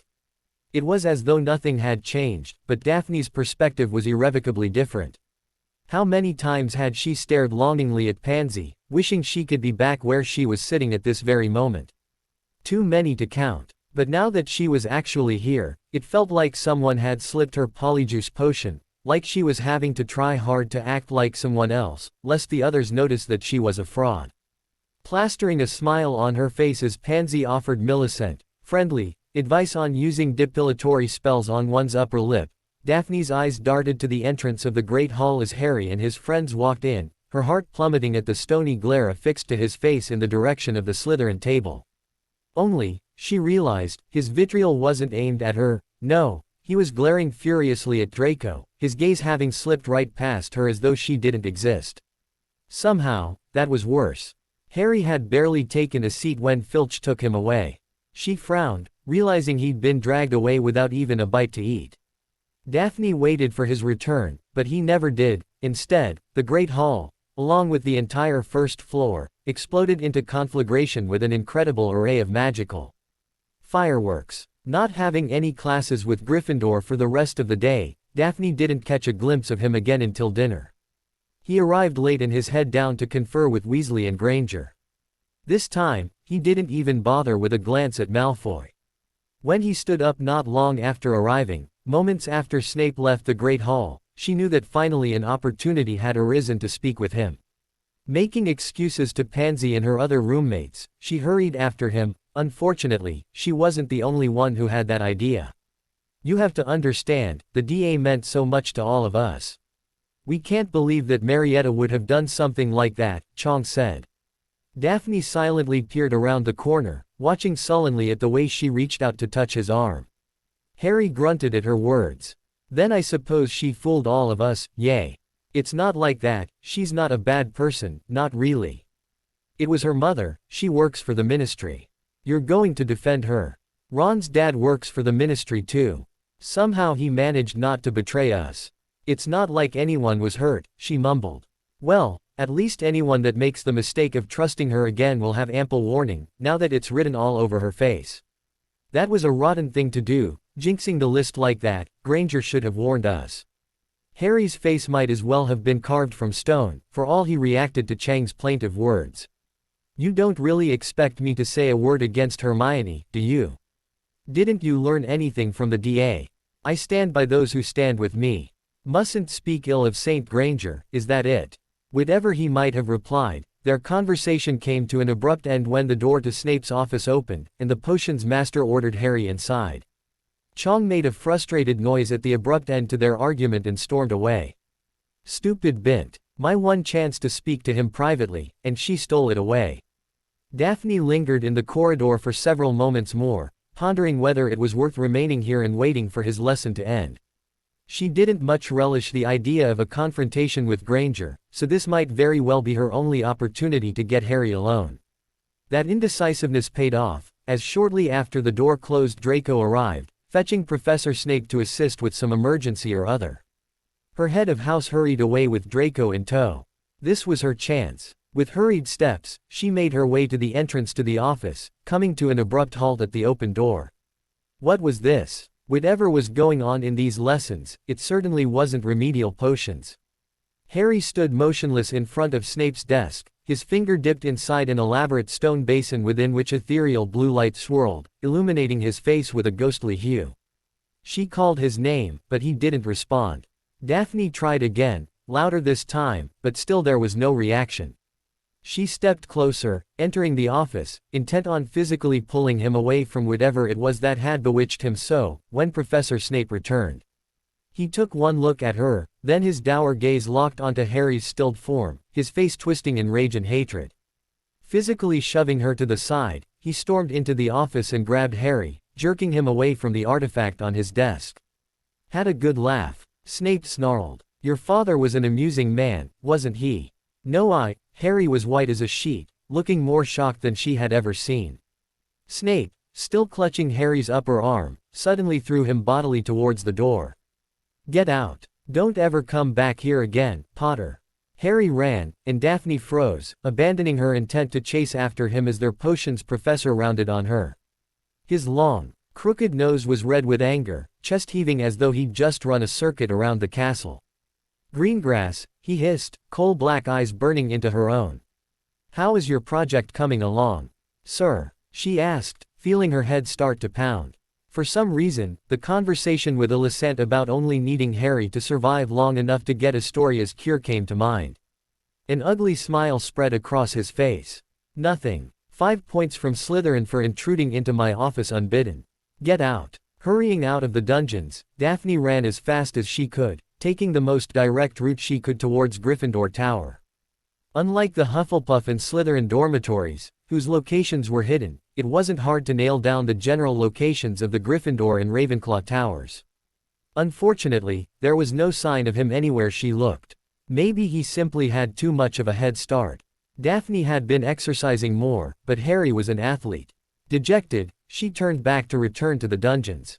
It was probably for the best, she thought to herself. After her sprint through the castle, she must have looked frightful, what with her hair wild, clothes wrinkled and askew, and cosmetics smeared with perspiration. Laughter and familiar voices just off the grand staircase near the 4th floor drew her attention. Slowly creeping forward, she was greeted by the sight of Graham Montague and Theo Knott crowding Luna Lovegood in the corridor. Where's your shoes, Loony? I think that'll be 10 points from Ravenclaw for failing to adhere to the standards of dress, Knott said, the gleaming Inquisitor badge pinned to his robes. Maybe we ought to inspect her closer, make certain the rest of her uniform is up to standards, leered the other boy, Montague, who Daphne remembered propositioning her only a few weeks prior. She steeled herself, straightening her robes and trying to smooth down her hair, then approached the three with her wand drawn. Hello boys, caught a little birdie outside her nest. Just doing our duty in cleaning up the school, Knott said, still focused on Luna, while Montague turned to rake his eyes up and down her own body. What are you doing here, Greengrass? I happened by and didn't want you to have all the fun, she said, trying to project as much confidence as she could muster. I think for the sort of discipline that Looney's in need of, only another girl would know how to make certain the lesson sinks in. Oh, this I want to see, Montague grinned, but she shook her head, hitting Luna with a jelly legs jinx and gathering a fistful of her robes. Maybe next time. I'll take it from here. As she dragged Luna away, the other two laughed and wandered off, likely in search of other students to terrorize. Daphne counted to 5, slowly, then countered her jinx and helped the small bee onto her feet. Sorry about that, but I didn't know how else to make them go away. Are you okay? I'm fine, Luna said in an airy tone, not bothering to fix her mussed robes. It was nice of you to help me. I guess that's the one good thing about being part of the inquisitorial squad, she offered. Wait, that is good. Why hadn't she thought of this before? I'll do what I can for you and your friends. Watch out for Montague, though, he's bad news. Luna, Ed, in agreement, and Daphne used the following quiet to look her over more closely. Where are your shoes? The Nargles took them. They're attracted by the stress from other students, and they nick items here and there and hide them. It happens at the end of the year as exams get closer. I've never noticed any of my things go missing. Luna's already protuberant eyes widened even further. Really? I wonder, maybe some of the ingredients in the potions you use serve as a repellent of some sort. Daphne felt her face heat up. What potions? The ones from Madame Pimpernel's. The older girls in the dorms talked a lot about the ones you might be using after Valentine's Day. Okay. That's not what we're talking about, though. Do you ever get back what these Nargles take from you? I put up flyers at the end of the year. Most of the time, everything turns up before I get on the train, Luna replied with a dreamy smile. So really, it's just a minor inconvenience.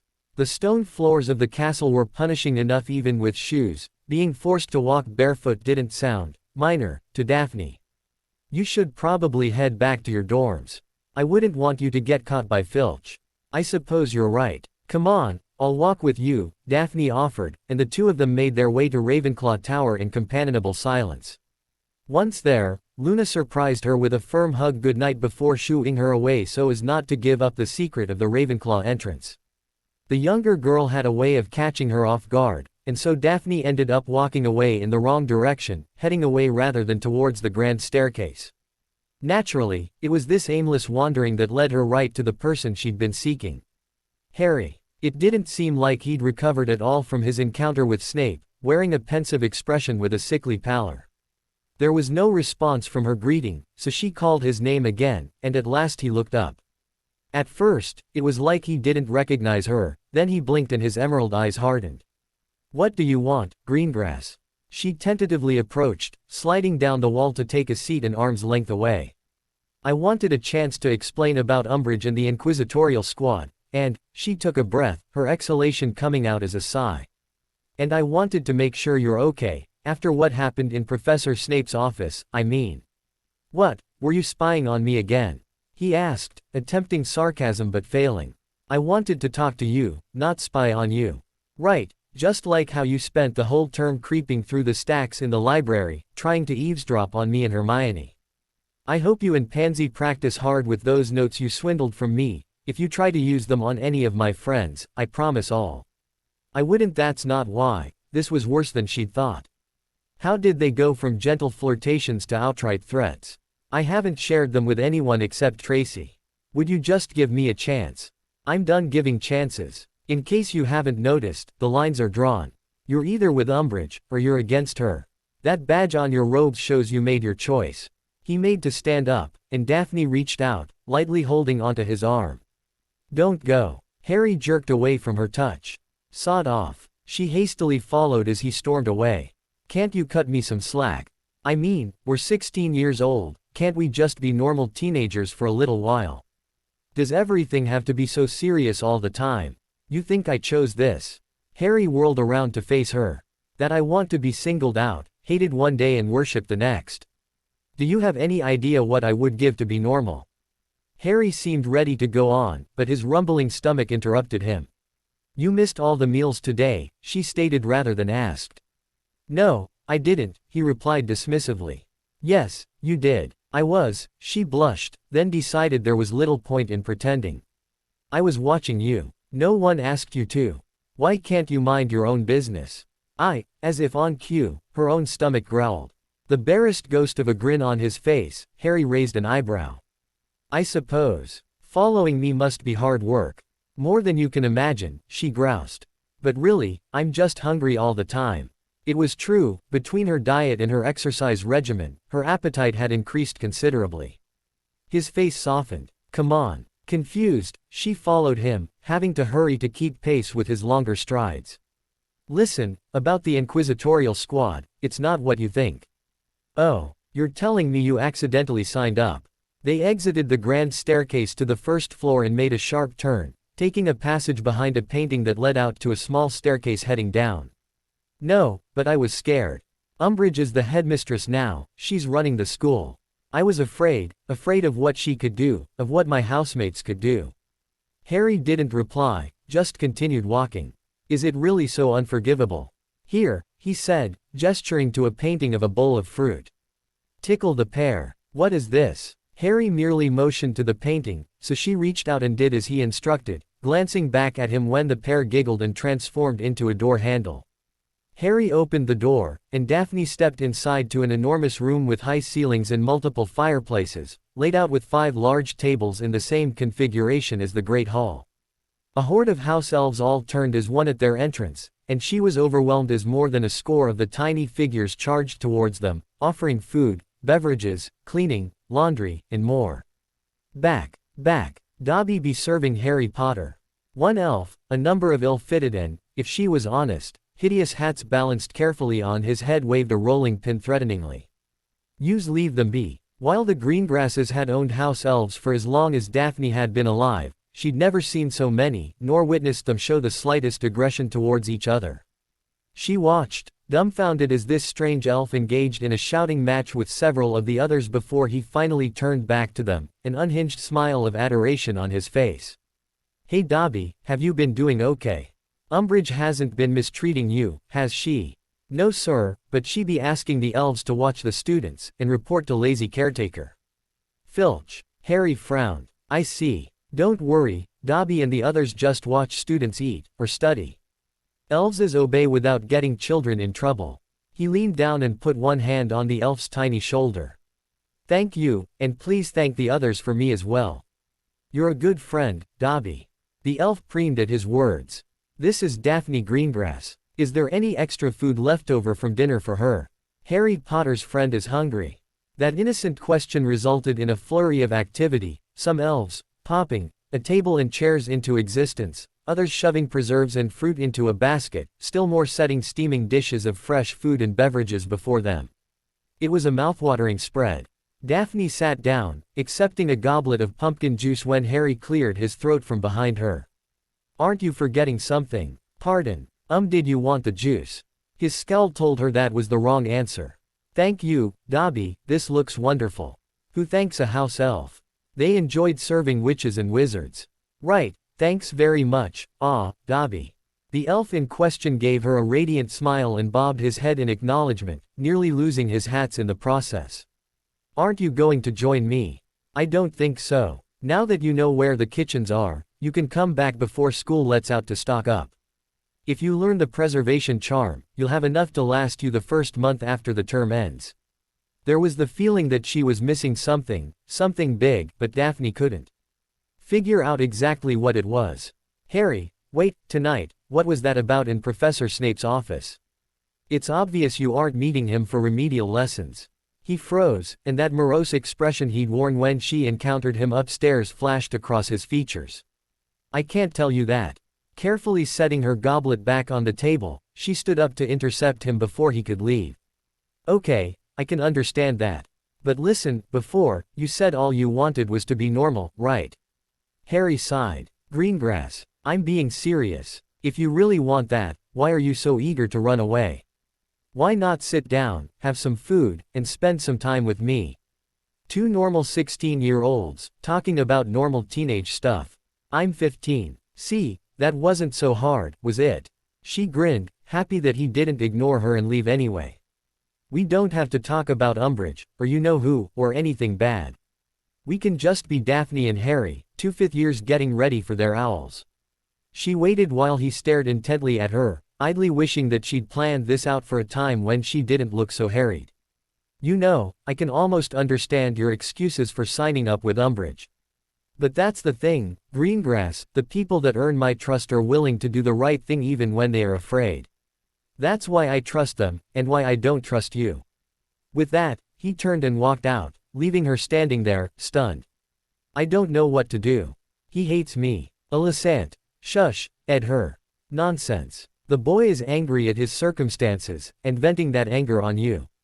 You did well to mitigate the damage that joining the headmistress caused. You weren't there. He basically called me a coward and told me he didn't trust me. After he'd put aside whatever had happened with your professor to ensure that you had dinner. You're focusing on the wrong things because of hurt feelings. Daphne pondered their exchange in the kitchens while she fixed her hair. There was something odd about that. Why does he take food from Hogwarts home over the holidays? Perhaps his guardians are impoverished. You did say his clothes are little more than rags, Alicent noted. Yes, but why? It doesn't make sense. He's the last heir of an ancient family. Find out. Your family's wealth may give you an easy advantage. She rolled her eyes. Right, that'll work. I'll just show him my family's vault and he'll immediately declare his love. Don't be sarcastic, it isn't ladylike, Alicent immediately responded. Regardless, that's something to consider in the future, not right now. What will you do next? I'm going to prove I'm someone he can rely on. I'll help his friends when I can, You need to be more forthright. I didn't get Harlan to notice me by being nice to his friends. You're a young woman, act like it. That doesn't sound very ladylike, Daphne pointed out. What did I say about sarcasm? Wit and a sharp tongue are far down the list of qualities a man looks for in a woman. Daphne huffed her annoyance, setting the portrait back in her trunk. I have to go, we'll finish this later. Today was her career counseling appointment, and would mark the first time she'd encountered her head of house since that night, several days before, when he'd caught her in his office. She swallowed the lump in her throat as she approached his closed door, hesitating for several seconds outside before lightly knocking. Miss Greengrass, do come in. So far, so good. Hello, Professor. Take a seat, please. This meeting is about helping you map out a path to your intended career. I presume you will be following in your father's footsteps. Yes, sir. He scratched something on the parchment on his desk. For family ventures, curriculum and exam scores don't carry as much weight. That does not mean you should neglect your studies, however. She nodded. My parents expect me to maintain high marks. I'd expect little else from Cecil and Ava. Still, just because you've already selected your future work doesn't mean I can't be of some assistance. I appreciate any advice you have to offer. She chose her words carefully, still on edge from him physically shoving her away. I've been thinking about the best way to help you, and it occurred to me that the sort of assistance you require does not necessarily involve academics. Sir. Snape reached into his robes, withdrawing a potions vial and unstoppering it. Tell me, do you recognize this? A heady scent of warm soil and summer breezes consumed Daphne's senses, with the hint of something else, something masculine and, what is that? Light spirals of smoke drifted upwards from the mother-of-pearl sheen on the exposed surface. I need a single strand of hair from you, if you would. It was not phrased as a request. Sir, that potion, is that? He replaced the stopper, his customary sneer forming. It is. Did you really think a conspiracy against the headmaster's favorite student would go unnoticed? Daphne felt her blood freeze in her veins. You know, she whispered in horror. How else could a pathetic little boy survive so many attempts on his life without the staff intervening to protect him? Of course I know about your plan. I'm not trying to hurt him, I swear, I just. His silky voice cut through her sputtered denial. Have you forgotten that your sister was one of my Slytherins? Your parents informed me of the reasons for her withdrawal from school. I'm trying to help you, Greengrass. Eyes still locked on the potion he held, she was slow to reply. But that if you know what I'm doing, you must know potions won't help me. No. The term is nearly over, tell me, how much progress have you made thus far? She was silent, so he continued. I spoke with the headmistress and received permission for you to use my flow. I'm sure that your sister would appreciate an Easter visit. What? The flow powder is above the hearth. I expect you back before curfew. The icy feeling inside her had not abated. Sir, I know why you're doing this, and... Do you really? He asked. I know far more about that boy than you could possibly imagine. Believe me when I say there's no need for you to have any reservations about extreme measures to ensure his cooperation. What does that mean? Attend to your sister, remind yourself why you're doing this. Go. Daphne stumbled to the fireplace, tossing a pinch of powder into the flames and calling out her family's address, glancing over her shoulder at her professor's hateful expression before stepping into the emerald fire. When she emerged into her family's parlor, she was greeted by her mother hurrying into the room. Daphne, what a lovely surprise. Some of her tension bled out when she felt her mother wrap her up in an embrace, but the unease from Snape's offer still lingered. What are you doing here? Is everything okay? I'm fine. Professor Snape allowed me to spend the rest of the day here, to see Astoria before the Easter holiday ends. Really? That's wonderful. I know your sister will be so pleased to see you. Can you stay for dinner? She nodded. I have to return before curfew, so that won't be a problem. Well, let's not delay, come along. Daphne followed her mother to Astoria's room where her younger sister lay unconscious, pale and sweaty. How has she been holding up? Ava's face tightened, and Daphne took in the way that her mother seemed to have aged a decade over the last year, worry. Lines creasing her previously youthful appearance.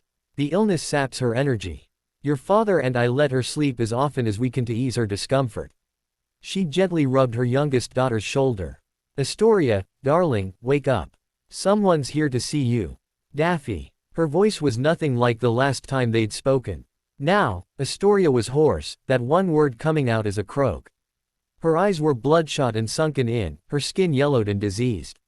What? A coughing fit prevented her from speaking further, and Daphne quickly moved to assist her mother in elevating Astoria, adjusting the pillows to prop her up at an angle that eased the pressure on her chest. She was so light and underweight it took no effort to do so. Hey Tori, it's great to see you, she said, blinking back tears at how quickly her condition was deteriorating. I hope you had a happy Easter. Why don't you talk to her about Hogwarts, while I go gather her medications? I'll have Teensy prepare lunch for us when you're done. Daphne did just that. She spoke of Umbridge replacing Dumbledore as headmistress, of her falling out and reconciliation with Pansy, of her unlikely friendship with Luna Lovegood. She tried to leave out the more distressing aspects, such as the Dark Lord's return and owning up to her past behavior. She'd just started to describe the Hogwarts kitchens when Astoria interrupted. Daphne, the last time we talked, you said you told me that you had a plan. Throwing a quick glance to the door to make certain her mother hadn't returned, Daphne nodded. I do. Astoria swallowed heavily, wetting lips before speaking again. Can you help me? I'm really scared. I don't want to. She abruptly went silent, a single tear tracing a path down her cheek. Mum and Dad are so sad all the time. I have to be strong for them, but there's so many things I want to do. Daphne ran a hand through her sister's sweaty brown hair. You will. You'll do all that and more, baby, I promise. Astoria seemed exhausted from the effort of speaking, and sagged back against her pillows just as their mother came in with a tray of potions vials. Okay sweetheart, time for your medicine. She took in Astoria's haggard appearance and moist eyes, as well as the way Daphne clutched her hand and was perched close to her pillows. What happened? Is Astoria okay? She's okay, Daphne said, standing up from the bed. I'm going to freshen up before lunch.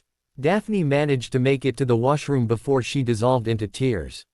She sobbed for what felt like ages, not bothering with Alicant's modified Glacius when she emerged to join her mother for lunch. I know how hard this is, honey. I'm proud of you for being so strong for your sister. She nodded, not wanting to talk about her sister's impending doom. Not while she still had a chance to save her, at least. Thankfully, her mother seemed just as eager to change the topic. You look very nice. I see you were serious about making those changes. Did it work? Did what work? Her mother accepted a cup of tea from their elf, waving her wand and snatching a bottle of gin out of midair.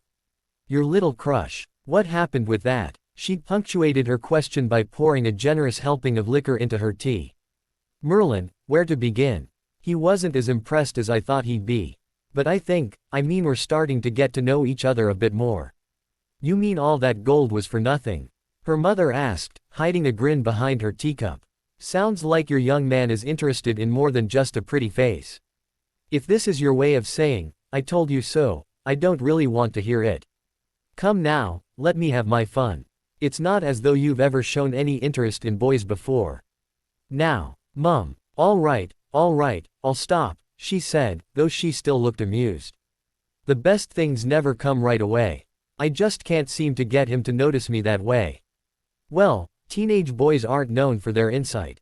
Subtlety might not be the right tact. You don't understand, it's complicated, Daphne said, feeling the anxiety from earlier seeping back into her. He doesn't believe I've changed. A bit of liquid splashed over the rim of her teacup as Ava replaced it in the saucer with more force than necessary. You don't need to change for any boy. No, it's not what you think. I think it's time you told me who it is that's got you so mixed up. Beauty potions and diets are one thing, but now you think you need to change yourself. How could she admit the things she'd done to her own mother? How could she cope with the judgment from her parents for her bullying and cruelty? Or worse, what if her mother didn't judge her for the way she'd acted? It's not like that, Daphne. She rocked back and forth in her seat, anxiety blooming into panic. It's embarrassing, I don't want to tell you, she mumbled. If this boy is telling you you're not good enough the way you are, I think I deserve to know who he is. Daphne floundered under her mother's stare. It's Harry Potter. Ava gasped. Why, for Merlin's sake, are you getting involved with him? The boy's an unstable crackpot. He's really not. Surely there are others that are better matches, that would treat you better, that wouldn't put you through this. It has to be him.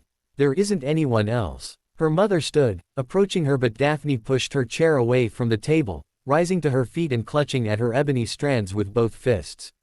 He's the only one that I want. I have to be with him. Daffy, I know what it's like when you're young, but... No, you don't know anything. Wait, come back here, young lady. But Daphne didn't stop. She kept running, all the way to the parlor, where she tossed a handful of powder into the fireplace and called out Professor Snape's flow address. Back so soon. He was in the same place she'd left him, marking essays at his desk. Daphne thought about her sister's trembling, terrified face, crying for the life she'd been denied, her frail body too weak to even properly weep. About how she'd had to bravely face her own mortality, day after day, watching her family and friends do things she'd never have the strength to attempt. Her mother was wrong, Daphne did need to change who she was. Not for Harry, though, but for Astoria. What was it he'd said to her? The people he trusted were the ones who acted despite being afraid. Nothing and no one would stand in her way. Determination flooded her entire being. In the face of her resolve, everything was on the table. Reaching to the nape of her neck, Daphne didn't even wince as she plucked out a long strand of hair, holding out her other hand expectantly. "Give me the potion." Harry Potter's friend returns. Daphne smiled with her teeth, doing her best to reciprocate the unstable elf's emotional greeting. "Hello, Dobby, right. So kind and considerate to remember Dobby." "Really, it's nothing," she said, leaning down to pat him on the back before he broke down crying. "I need your help with something." It looked like he'd picked up a new hat to add to his collection since the last time she'd seen him. "What does Harry Potter's friend need from Dobby? Could you deliver this to Harry?" She held out a scrap of parchment. "Please make sure." Dobby vanished with a pop, then returned less than 30 seconds later, pulling on his ears nervously. Harry Potter asked Dobby to return the message. "It's okay. If I ask you to deliver another message, can you make sure to do it when no one else is around him?" Dobby nodded fervently, and Daphne thanked him once more before leaving the kitchens. She wondered if Harry had read her message before sending the elf away, and decided it didn't particularly matter. She wasn't going to give up, no matter how he felt about her. The note was nothing more than a request to meet in the kitchens again. Even though he'd sent Dobby back without a reply, she'd still return here later, just in case he came down. Besides, the section of the castle where the kitchens were was near the Hufflepuff dorms, so it gave her an excuse to watch out for any situations like the one she'd found Luna in the week before. Events at Hogwarts were quickly spiraling out of control. The Weasley twins' departure yesterday, after they'd rendered most of the 5th floor impassable, had been the opening salvo of a student rebellion ready to boil over. In response, Umbridge had encouraged the inquisitorial squad to escalate their own abuses. The other professors seemed content to let the students resist however they decided. This, along with Peeves' renewed determination to sow chaos, meant that the school was a cracked wand, ready to explode at any moment. For Daphne, though, opportunity lurked in the tense atmosphere. Pausing in front of a polished suit of armor to ensure her appearance was flawless, she resumed her slow patrol through the corridors. She might just have a date tonight, after all. "Stop staring." "I wasn't. I said stop." Daphne kept her eyes locked on the parchment in front of her, determined not to glance in Pansy's direction again. She might very well hex next time. For a while, she succeeded through sheer grit, but when her roommate muttered a curse as the curtains on her four-poster caught the antlers growing out of her hair, she couldn't resist. It's really not that noticeable," she offered. "The hell it isn't. I'm sure I saw that Mudblood Granger smirking after potions, just before these started growing out of my head. I'm going to settle with her, first chance I get, that's a guarantee." Pansy trailed off, noticing Daphne's attention on the antlers once more. "Take a picture, why don't you?" "Sorry." "Hey, listen, I need to grab a book from the library, do you need me to pick up anything for you?" Pansy, careful to keep her head out of range of the bed curtains, rejected her offer and Daphne made a stop in the bathroom to touch up her cosmetics before leaving the dorms. Rather than go to the library, Daphne instead headed for the kitchens, to once more engage Dobby as a messenger. Owls and Newts were only a week away and Daphne's expectations had been spectacularly fulfilled. The school was a madhouse, with 3/4 of the student body armed with pranking materials and the other quarter retaliating with increasingly harsh force. At first, Umbridge drew the brunt of the resistance, but as more and more students took part in the simmering conflict, the inquisitorial squad quickly shared her humiliation, as Pansy's current circumstance ably demonstrated. Though Harry stubbornly refused to meet with her outside of class, Daphne kept pushing. Somehow, she'd managed to avoid the worst of the pranks, likely due to the handful of times she'd managed to de-escalate several situations involving younger students from other houses. Dobby excitedly agreed to send her message, and Daphne couldn't help but grin as he vanished with a pop. The crazy elf was starting to grow on her, showering her with compliments for visiting so frequently, all the more so when Daphne presented him with a fedora she'd all ordered. She'd scarcely begun her circuit through the lower levels of the castle when raised voices caught her attention. "Ow! Leave us alone." 3 young Ravenclaws, likely second or third years, cried out while the Caro twins leisurely jinxed them. Run along, girls, they've had enough. Hestia, or was it Flora, turned. These little shites almost took my head off with one of their stupid fanged frisbees. And you've got your revenge, haven't you? The other twins sent a stinging hex at one of the younger students before speaking. We don't take orders from you, Greengrass. We decide when they've had enough. No, Daphne said, crossing her arms to hide grasping her wand. I'm deciding for you. The first one looked ready to keep arguing, but her sister pulled on her arm and the two wandered off, shooting her a withering glare as they did. Relaxing her hold on her wand, Daphne breathed a sigh of relief and turned to the 3 children. You should go and head back to your. There wasn't even time to finish her sentence before one of them mashed a candy of some sort into her mouth, another arming a dung bomb and pulling open her robes to plunge it inside. In her shock, she bit down on the item and almost immediately began to retch, feeling vomit rise in her mouth. The dung bomb exploded, and the scent of manure was so overpowering that Daphne could practically taste it. They ran off laughing together, and if she weren't already falling gagging to her knees, Daphne might have chased them down and continued where the Caro twins left off. Those little shites. Still throwing up everything she'd eaten that day, she took 2 steps in the direction of the stairs before collapsing to her knees, the vomit quickly turning to bile as her stomach ran out of contents to expel. Merlin, what was it they'd gotten her with? Her robes by now were beyond ruined, trails of vomit lining her clothes as she crawled at a flobberworm's pace through the corridor. Hello, Daphne. Luna's cheerful voice greeted her. Are you searching for umgubular/kilters? No, a dribble of vomit escaped her lips, and she loudly retched once more, yellowish bile splashing onto Luna's shoes. Here, hold still. That's it, just bite down on this. Luna pressed something between her lips, and just as quick as it begun, her vomiting ceased. There now, all better. Pushing a strand of sweat-soaked hair out of her face, Daphne grimaced at the liberal coating of sickness that covered it. Those Ravenclaws, they did something to me. How did you know how to cure it? It's part of the skiving snack boxes the Weasley twins sold before they withdrew from Hogwarts. They cause various illnesses, one half of the sweet makes you sick, the other cures you. It's a rotten prank, Daphne said irritably. I didn't think you the sort to walk around with something like that. Oh, I don't use them on other people. But providing your system with a rush like that can be quite invigorating. Nothing flushes out your sinuses like a nosebleed nougat. I can't believe I helped those little twits. And this is how they repay me. I'm sorry. They probably didn't know that you're on our side, Luna said, the casual assurance in her words taking Daphne by surprise. I'll tell as many as I can, but not all the students were members. Members of what? Luna took her wand from behind her ear and incanted the bubblehead charm. My friends. Sorry, I don't mean to be rude, but you are rather smelly. Daphne, being unable to do anything about the dung bomb, ignored that last part. Your friends, you mean Harry. And Ginevra, and Ronald. I grew up near the Weasleys, you know. But you'll talk to Harry. About me, being on your side. Daphne asked, wondering if she sounded as desperate to Luna as she did to her own ears. Luna tried to tap her chin, but the charm interfered, so she settled for tapping the edge of the transparent globe around her head. Okay. It wouldn't feel right to say no to a friend. This time, it was Daphne who initiated the hug, dung bomb and all. As her roommates grew more and more worried over the impending OWL examinations, talking with Alicent became almost impossible. There was always someone in the dormitory, poring over their notes and trying to cram in as much studying as they could.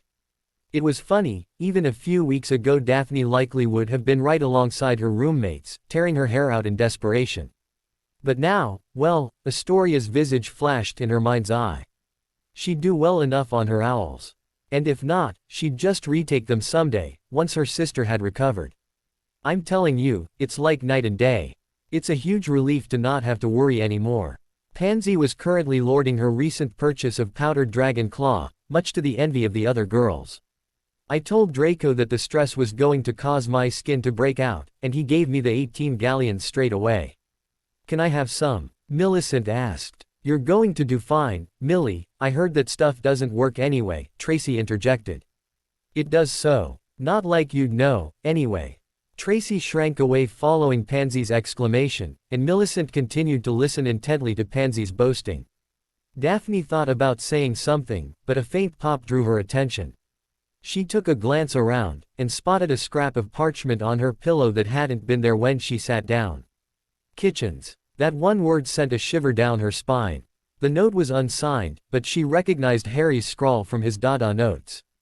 This had to be Luna's doing. Daphne decided that the barmy Ravenclaw was going to get a very extravagant birthday gift this year. Still, it was nearly curfew, the night before their exams began. It would be beyond suspicious for her to put on makeup and a dress. She gave herself a once-over. Her hair was loose, unbound, and she wore a plain and uninspired set of pajamas. One her mother bought her, she absently recalled, and certainly not the sort of thing a young woman wears to a late-night rendezvous with a young man. "Where are you going?" Lily asked. "Just to the loo. I drank too much tea earlier, trying to stay up." "What do you need from your trunk to go to the loo?" Pansy's question drew the attention of the other girls, and in the midst of surreptitiously pulling out some clothes, Daphne froze. "Nothing. I was just nothing." Feeling everyone's eyes on her, she closed her trunk's lid and left for the washroom. It wasn't hard to sneak down the stairs to the common room, and Daphne hardly thought twice about venturing out into the school. Filch didn't have the stones to hassle the inquisitorial squad, and the chances of running into anyone else tonight seemed unlikely. Besides, Harry had a much farther trek to the kitchens from Gryffindor Tower. When she arrived, he was easy to spot. It helped that he was the only person amid the sea of elves. He was talking to Dobby, and she took a moment to observe him in silence. Harry looked slightly ruffled, as though he'd been running his hands through his hair frequently. Despite looking tired, backed up when he rubbed his eyes under his glasses, his smile was bright as he chatted amiably with his house elf friend. Daphne took a step forward, and the movement caught his attention. How she wished he'd given her more notice, more time to prepare, she thought as his eyes swiftly flicked up and down over her figure. "I like your slippers." "My oh. Right." She wiggled her toes in the fuzzy unicorn slippers, complete with a plush horn protruding from the arch of her feet. "My sister picked these out. For me, for my birthday last year." "That's nice. How old is she?" "She'll turn 13 this summer." "Wait, she's at Hogwarts." She could practically see his eyes unfocus, trying to remember her sister. "I'm almost sure you never met her. She's a Slytherin, after all." "Her name is Astoria," Daphne said, to forestall any more questions about her sister. "How are your exam preparations going?" "I don't know. It feels like all I've done is study the whole week, but then I talk to other students and suddenly I don't think I've prepared anywhere near what's needed." "How about you?" "Probably about the same," she said, then gave into her curiosity. "Why did you decide to meet with me?" "Why now, but not before?" He toyed with a glass of pumpkin juice for a moment before answering. "I don't get you, Greengrass. You spend years picking on my best friend, and then come back from the Christmas halls with your sights set on me. What's different? Why the sudden shift?" She'd expected this for quite a while, and had practiced a response with Alicent several times. "When you first got sorted into Gryffindor, didn't you hear things about the other houses? Didn't anyone tell you how Slytherins can't be trusted, how we're all a bunch of cutthroats?" He nodded. "Well, I got the same lectures you did, just in reverse." "That's crap. Regardless of house rivalries, I never picked on anyone. And Hermione never did anything to you." Harry paused, his voice hardening. "I don't like bullies. And I don't date them, either." "Then it's a good thing I'm not a bully anymore." "Look, Harry, I have had to face a lot of unpleasant truths since we started talking. I've acknowledged what I did, how I acted, and I do things differently now." "Greengrass, don't you think people can change? I was a bully, fine. Don't you think it's possible that I might not always be one?" Her argument was well rehearsed, but she was nonetheless taken aback by the stricken expression he wore after she spoke. I believe people can change." "Good. I'd hate to think I did all this just for you to call me a slimy snake and storm out of here." He let out a half-hearted chuckle, then gestured for her to take a seat. "Luna told me about you helping out the students your housemates are targeting." "Thanks. I wanted to tell you the last time we were here, but..." "But what?" "I forgot. I get nervous around you." Harry laughed, a real laugh, and she frowned at him. "What's so funny?" It's just that seems hard to believe, given the very public way you've tried to get to know me. Remember Valentine's Day? Yay. I also remember that we never did get a chance to practice defense together. Sorry about that, by the way. He waved away her apology. If there's one thing that I've learned from 5 years of friendship with Hermione, it's that I don't know anything about girls. How do you think you'll do on the Dada Owl? I'm not worried, she replied. You do look pretty relaxed compared to everyone else. I think I'm prepared. Plus, it helps that I'll be going into the family business after graduation. Your father, he's some kind of supplier. She nodded. You could say that. He finds items and ingredients overseas and imports them. My parents expect me to do well on my exams, but it's not like working for my father has a prerequisite number of newts. What do you want to do?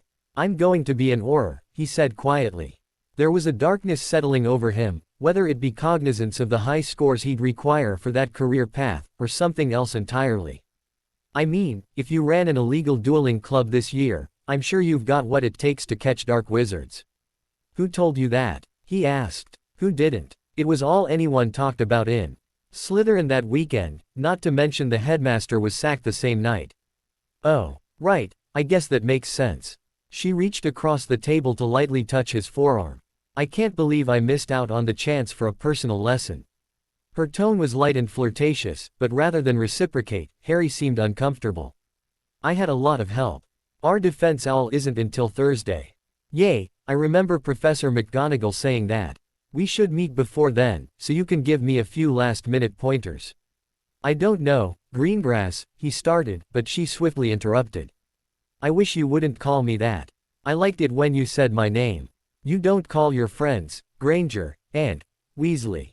Harry's lips quirked, and a crooked smile appeared. We're friends now, is that it? Got to start somewhere, she replied, then yawned despite her best efforts. Sorry. It's okay, we should probably get some rest. Big day tomorrow. Yay, she agreed, raising her arms and stretching.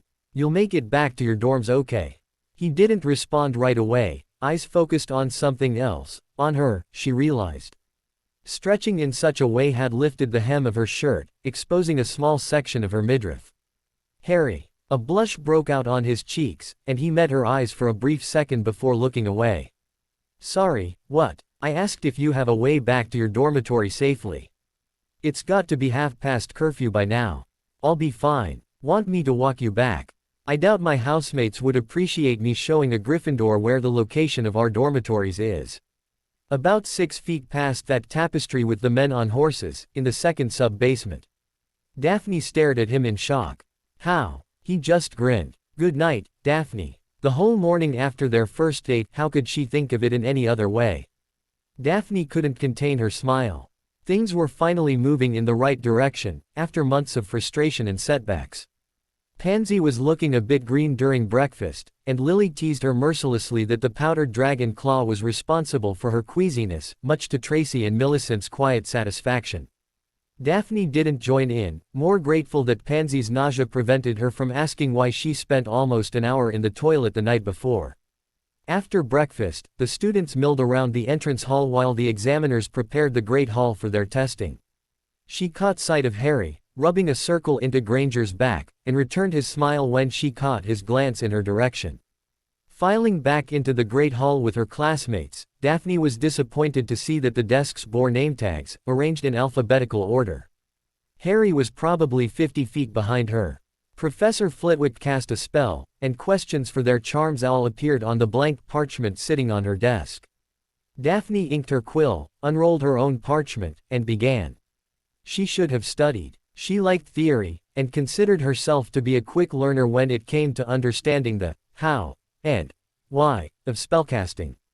That didn't mean she was smart enough to waltz in and recite specific aspects of charms without preparation, though.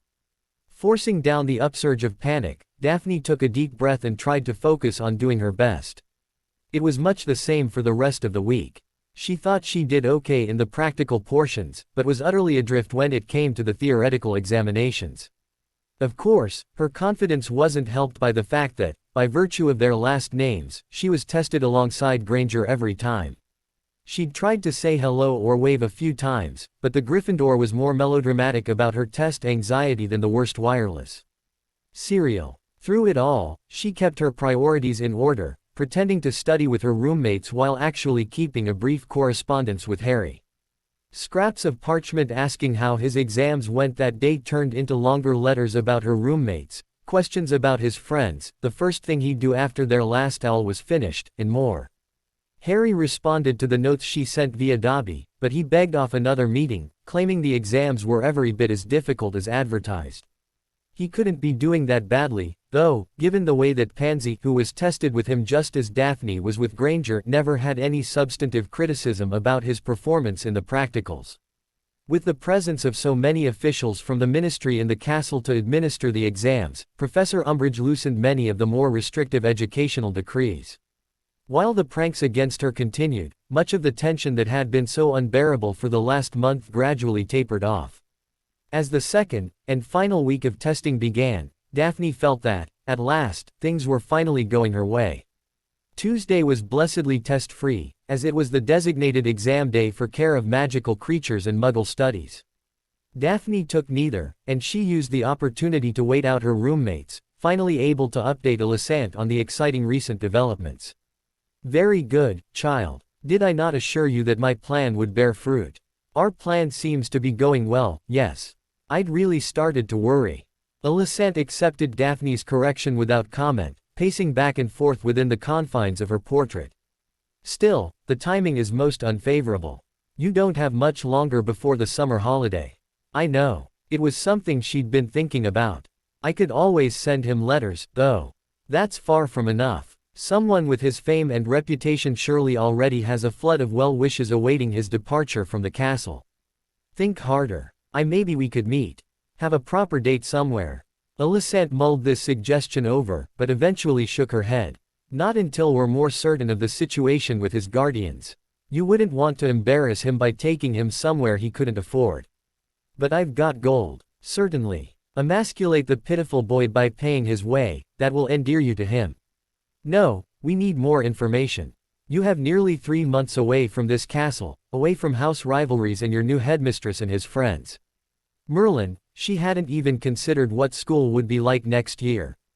Umbridge didn't seem to be going anywhere, and she would certainly continue to try and isolate Harry, not even mentioning the way she'd empowered Daphne's housemates, presenting an even greater impediment to openly spending more time with him. Alicent was right, letters wouldn't be enough. Astoria was fading fast, she didn't have the time to take things slowly. He's never talked about his life outside of school.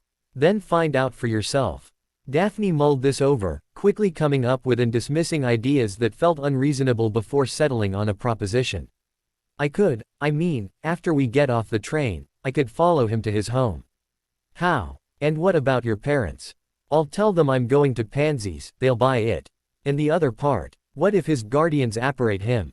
I'll figure something out. I've got a few days to come up with a plan.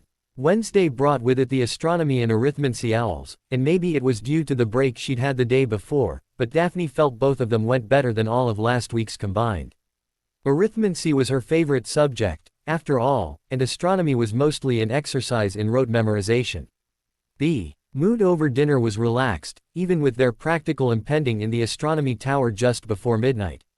After more than a week of testing, the sense that, for better or worse, it was nearly over left students in higher spirits. Among the fifth years, conversation flowed regularly and next to no one had books out to cram for last-minute preparation. Daphne quite enjoyed being out in the open air of the tower. It was a lovely night, just cool enough to require a jumper without any actual chill. The sky was clear and bereft of clouds, so filling out her star chart merely required careful positioning rather than any luck or chance. Harry was 2 rows in front of her, leaning over his telescope, occasionally scribbling on his parchment. She wondered if his glasses interfered with the observation. Now that she thought about it, she'd never actually seen him without the bulky frames. He did have very nice eyes, and she idly wondered if they were an even brighter shade of green unencumbered by. She was jerked out of her musing when he stood straight up, peering over the parapet, not up at the sky, but down over the grounds. Granger, beside him, leaned forward to look as well. "30 minutes remaining, children," one of the administrators chided, and the two Gryffindors slowly got back to work, only to abandon their exams once more when the distant sounds of an argument drifted up to the tower. Something was happening. "Children, please. This is an exam," the witch from the ministry pleaded, but the entire row of students nearest the edge of the tower stood like statues, peering down into the moonlit grounds. Setting aside her star chart, Daphne secured her telescope and approached the parapet, squeezing in between Harry and Granger, who surprisingly didn't so much as spare her a glance. As she identified what it was they were staring at, Daphne understood why. Hagrid, the gamekeeper-turned-professor, was under assault from a half-dozen wizards and witches. Bathed in the crimson light of stupefying charms, he roared in anger and swatted at his attackers with his massive arms. Daphne didn't take care due in large part to her opinion of Hagrid, but it was clear that Harry didn't share that perspective, the tension in his posture obvious, his muscles taut and quivering. She heard Granger whimper when a streak of red light struck the dog barking amidst the battle below, and then Hagrid seemed to lose his mind, crying out in rage. "You must come back and finish your exams. Pay no mind to the examiner said as, before the students' collective gaze, their deputy headmistress stormed onto the scene below, demanding a halt to the battle and was summarily struck down by no less than 4 stunners. The louts. Not so much as a warning. Several of the Gryffindor girls were in tears seeing their head of house attacked in such a manner, and Brown even screamed out loud when it happened. Daphne reached between them, brushing her hand against Harry's clenched fist and delicately held his wrist. His pulse throbbed angrily beneath her fingers. Hagrid didn't let McGonagall's sacrifice serve no purpose, downing nearly all his attackers and scooping up the dog to make his escape into the Forbidden Forest. Professor Umbridge's angry voice shouting for him to surrender was clearly audible. Once he'd made his escape, Harry seemed to deflate next to her, and she slid her hand into his now that it had relaxed from a clenched fist. He gave a sharp look at her, as though noticing her for the first time, but didn't pull away. 5 minutes left, one of the examiners said, clearly just as shocked by what they'd witnessed. "Return to your seats." Daphne stepped away from the parapet, from Harry, and went back to her star charts, sharing in the dark and disturbed mood of the rest of the students. It was horribly frightening to see open combat on the school grounds like that. What had happened that caused the faculty to attack each other in such a way? Back in the dungeons, the 5th years quickly relayed the scene they'd witnessed to the other Slytherins, and while there were a few jokes and giggles, Daphne knew that most of them were rather half-hearted. The prank war, the bullying and fights among the students were one thing, it was quite another to see their professors assaulting each other and left lying in the dirt outside the Forbidden Forest. Eventually, the excitement faded and the reality that it was well into the early morning set in. Daphne went to bed, forcing herself to try and relax. If violence descended on Hogwarts, things were much worse than she'd thought. The sense of calm she'd felt earlier in the week must have been imaginary, a lie dispelled by the attack before their eyes. No, she thought, commanding herself to calm down. Stay focused, there was only her sister, everything else was a distraction. She'd promised Astoria a cure, and no matter if the world burned around her, she was going to deliver. Cool determination flowed like ice water through her veins, and Daphne closed her eyes. One more owl left. Daphne set down her quill to read through the parchment one more time. "Ron and I are going to go flying, we'll share his brooms since Umbridge still has mine. I can't wait for this year to end."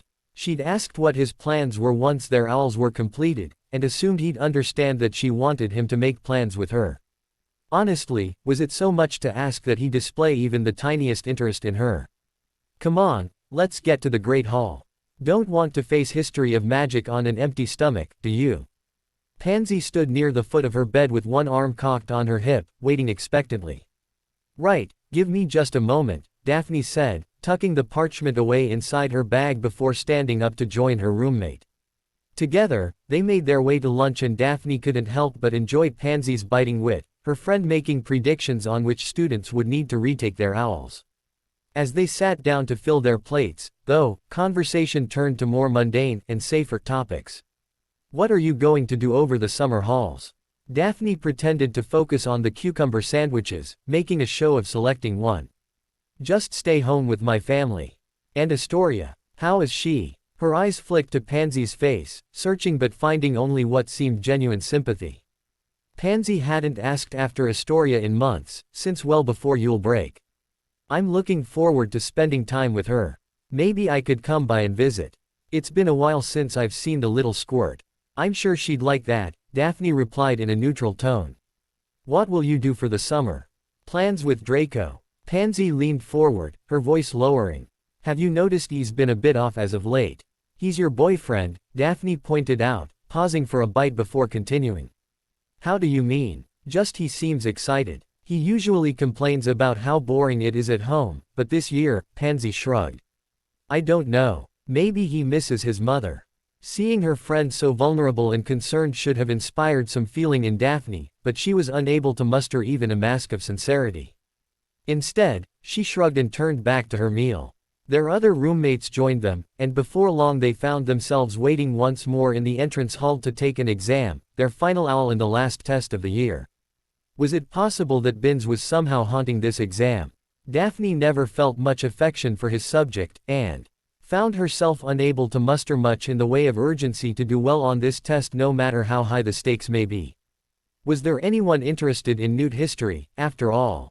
Surely the only reason to try was for bragging rights. Or perhaps, she mused while staring at the back of Granger's head, out of a compulsion to be perfect. Regardless, Daphne allowed her mind to wander rather than pay the questions on her parchment any attention. She was imagining Astoria, head girl badge pinned to her robes, giving the commencement speech at her graduation from Hogwarts when a yell and a thump interrupted her fantasy.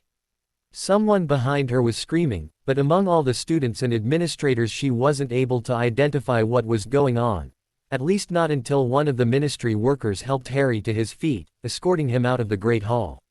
What had happened? Harry was clutching at his head as he was helped out. Maybe it was just a migraine. Too little sleep and too many tests. Somehow, that didn't check out. She'd seen him suffer before and he never acted like that. Harry never came back. When the exam ended, Daphne hurried as quickly as she could to the hospital wing. Where else would Harry have gone, with the way that he was crying out? But he was nowhere to be found in the empty infirmary, just an irate Madame Pomfrey muttering in irritation. Is Harry here? The Medowitch, in the midst of withdrawing potions vials from her stores, was barely paying attention. Who is it you're looking for? Harry Potter, ma'am. Pomfrey spared a glance over her shoulder, looking directly at the green and silver trim of Daphne's robes, her gaze trailing up to the golden Inquisitor's badge. Well, he's not here. Huffing in frustration, Daphne left the way she'd come, walking slowly back to the first floor, worry and fear tightening her insides. It would be all right if she knew he was okay, that it was just a headache or all anxiety. They'd been exchanging letters for more than a week. Was it so hard for him to let her? Of course. Why didn't she think of it sooner? Here she was, wandering around an immense castle full of secret passageways and locked dormitories, ignoring the method she'd used just the night before to contact him. Daphne changed directions, heading for the kitchens. Hopefully Dobby wouldn't be too busy preparing the evening meal. There you are. So focused on her destination, Daphne didn't immediately acknowledge the voice calling out. Daphne. Huh, Pansy. Millie. We've been looking all over for you. You ran out of the Great Hall like a spell from a wand. What happened? She struggled to disguise her vexation at their sudden appearance. It was nerves, the exam was harder than I expected. I needed some air. Some air. Pansy repeated, her tone light and jovial. Usually people go outside for that, not to the basement. You were looking for me? Daphne asked, eager to end this conversation and get to Dobby. Yay, Draco's having us form up. The headmistress wants us ready. She thinks the troublemakers will get right back to it now that owls are finished. What? But I mean, the exam's finished not more than a half hour ago. What about dinner? Pansy lightly slapped Daphne's stomach with the back of her hand. It won't kill you to skip a meal, she started, pausing to laugh when Daphne scowled, and that badge you're wearing carries responsibility. I'm sure Professor Umbridge will arrange for us to have some food later. She couldn't think of any other excuse. Fine, let's get this over with already. Tagging along with the other two, they linked up with Theo, heading upstairs to Umbridge's office. Daphne couldn't believe that she had to waste time with this, patrolling the corridors like a wannabe Auror. Sure, she could admit that in retrospect joining the inquisitorial squad was the right move, as it had provided an avenue to friendship with Harry, but Merlin, she could do without this chore. They exited the staircase, and her boredom vanished at the scene that awaited them. Ron Weasley, blood dripping from a split lip, was being vigorously restrained by Clarence Warrington, a sixth year. Next to him with her wand drawn was Professor Umbridge. Moments after they arrived, an elated Draco, accompanied by Vincent and Gregory, appeared. "You were right, Headmistress. Lovegood and the Weasley girl are there, warning away other students. I think we've found who's been pranking your office. It's much more than that, Mr. Malfoy. I placed wards around my flow connection, to alert me when it was activated. You and Miss Bulstrode will accompany me to catch the intruders in the act. The rest of you, capture the lookouts and bring them to my office. If this is what I think it is, you'll all be greatly rewarded." It hardly required much in the way of imagination to guess who was in her office, given the identities of the lookouts. "Headmistress, why don't I come with you, as well? You might need more help." "No. What's important is making sure no one escapes. You have your orders, carry them out. Daphne, you, Theo, and Vince take the side corridor to grab the Weaselette. Greg, and I will take care of Looney." Pansy looked excited at the prospect, and Daphne bit down on her lip to keep from begging her to go easy on Luna. "Well, what are you waiting for? Hurry." She jogged alongside the two boys, taking a side passage that would dump them out on the other side of the fifth floor. Weasley, Daphne struggled to remember her given name, did a double take as they approached, worry flashing across her features then disappearing in an instant. "Look out ahead," someone released garroting gas outside of Umbridge's office. "You'll need to take another." Theo raised his wand, and a silencing charm cut the girl off. Daphne glanced over her shoulder and, after seeing Vincent's eager expression, moved in front of him, blocking his access to the girl and shouting, "Expelliarmus!" Her spell staggered Weasley, her wand flying into the air and landing near Theo's feet. Daphne hurried over and held onto the girl's upper arms. "I've got her, let's go meet the others." The look that Weasley gave her was so baleful, the fury in her brown eyes so palpable that Daphne reflexively tightened her grip, fearful of what she might do if she weren't restrained. "Ginny!" Before any of them could move, that enraged shout sounded from behind them. Longbottom, of all people, came charging directly at her. He bowled his way through Theo, sending the spindly boy flying back against the wall, and made it within 6 paces before Vincent clotheslined him, the bee-owned Gryffindor collapsing to the stone floor. With surprising speed for a young man of his size, Vincent immediately wrapped him up, jerking him to his feet with a chokehold. "Let him go. He can't breathe," Weasley cried out, pulling hard against Daphne's grip. "Come on," Theo said, back on his feet, stuffing a handkerchief into the girl's mouth to muffle her voice and gesturing for them to follow. "The others are waiting." The first thing Daphne saw when they entered Umbridge's office was Luna on the ground, Pansy's knee on the small of her back. Despite how painful it must have been, her silvery eyes were clear and unencumbered by discomfort and her face relaxed, looking for all the world like she was lying on the stone floor by choice. Dragging Weasley away from the entrance, she absently noted Granger smushed against the wall by Millie's bulk, Warrington still with a hold on the bleeding. Weasley, Draco standing near the fireplace. She catalogued all of this in an instant, her focus falling on Umbridge with a fistful of Harry's ash-strewn hair, pulling so hard that his neck nearly drew parallel with the ground. A whimper escaped her throat, her shock such that her grip fractionally lessened. Weasley took advantage of this momentary lapse by slamming her heel into her left shin, struggling to free herself. The pain was useful, serving to vanish the surprise at seeing Harry in that situation. "Who were you attempting to contact? Answer me," Umbridge was shouting. "Who I talked to is none of your business." Harry ground out through clenched teeth, practically hissing. The lightning bolt scar on his head was bright red, vividly contrasting with his skin. "We got them all, Headmistress," Theo said proudly, holding up Weasley's wand. "Fatbottom tried to interfere, so we brought him along." Good," said Umbridge, throwing Harry into her desk. "It seems Gryffindor won't have many students returning for their 6th year." Draco laughed, a cruel expression of joy, and Daphne dragged her eyes away from Harry's angry face to glance at her housemate. This was someone she'd known since she was a little girl, since he was a little boy. Draco had always been something of a ponce, but Daphne knew him, was familiar with his attitude and his personality. She tried, in vain, to match the sneering vindictive young man before her with the boy whose voice cracked during puberty, who quietly approached her for advice with Pansy. "Your last chance, Mr. Potter. Who were you speaking with?" "No one, I was looking for my firebolt." "Liar. And Pansy, how could she hurt Luna like that?" "Sure, she, along with Daphne, spared little concern over the feelings of others, but pranks and teasing were a long way from deliberately inflicting physical harm. Daphne wanted to scream at her, at all of them, wanted to wake them from whatever insanity gripped them. Draco, fetch Professor Snape. I find myself in need of some potions." He left, passing between Harry and Umbridge, but neither of them wavered in their staring match. Harry was shaking, like he was struggling to keep from launching himself at Umbridge and attacking her bare-handed. While the two of them were still and silent, the same could not be said for the rest of the office's occupants. Longbottom flailed against Vincent, his reddened face slowly turning purple. Granger, pressed against the wall, threw herself at Millie in a vain attempt to shift the much larger girl.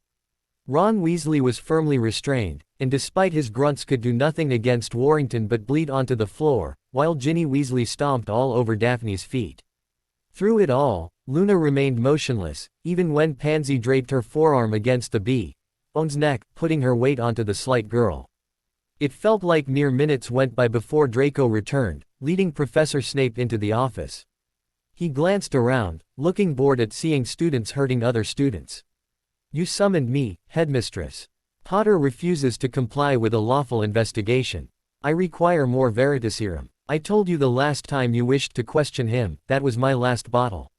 If you applied the proper dosage, it should have been enough for more than a half-dozen interrogations," he replied. "Crabbe, loosen your hold. I'm not eager for the parchment work you strangling him would require." Umbridge's nostrils flared. "Then make me more. Potter broke into my office to use my flow, I must know who he was in contact with." "Madam, surely a learned educator such as yourself is aware that Veritaserum has a brew time of more than a month. If you'd like, though, I can begin the process tonight." You are obstructing a ministerial investigation. There will be consequences." "I'm certain there will be," he said, no longer disguising his sarcasm. "If there's nothing else, I'll take my leave.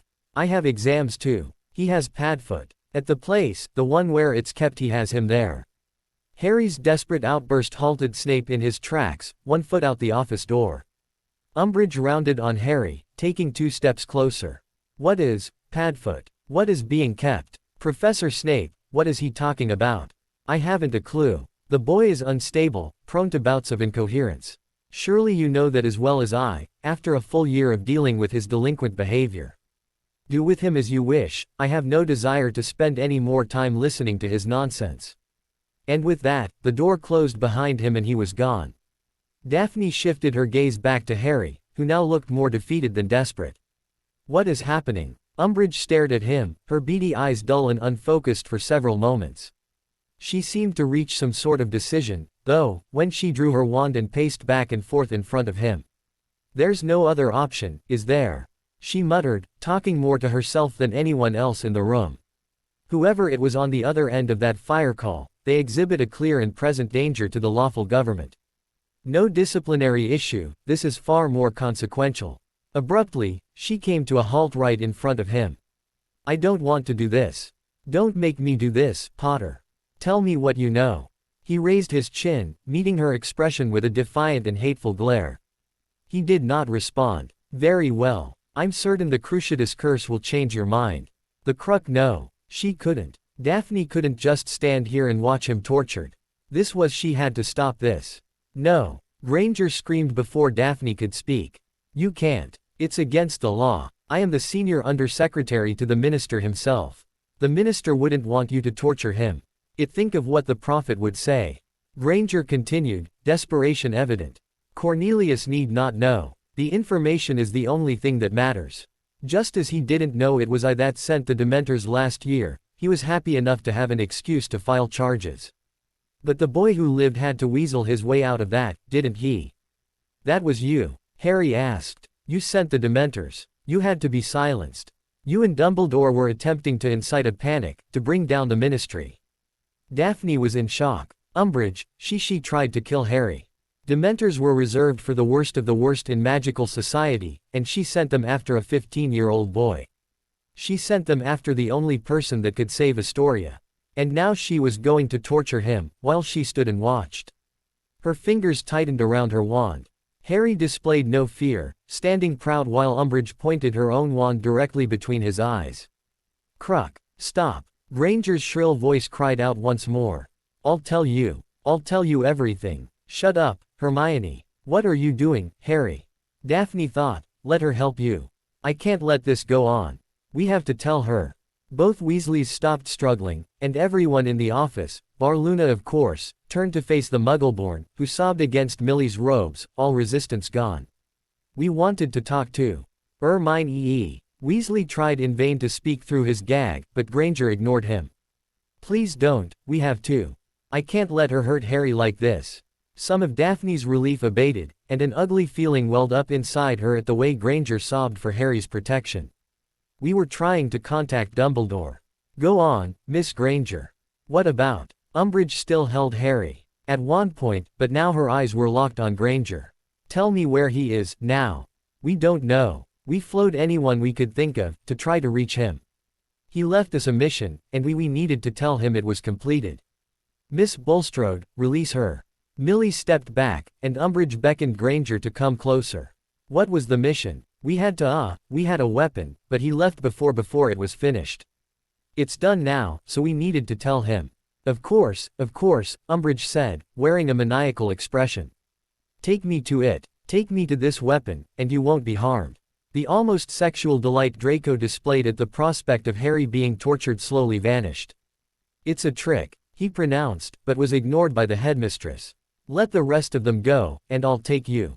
"You are in no place to negotiate, Miss Granger," Umbridge said sweetly. "If you want to know where the weapon is hidden, you'll let them go." "I think not. You will take me there if you don't want your friends to be hurt." "Mr. Malfoy, if I'm not back in 15 minutes, I trust you'll deal out appropriate punishment to these criminals." "I should go with you," he started, but Granger interrupted them both. "It's well hidden, deep in the forest, that's not enough time."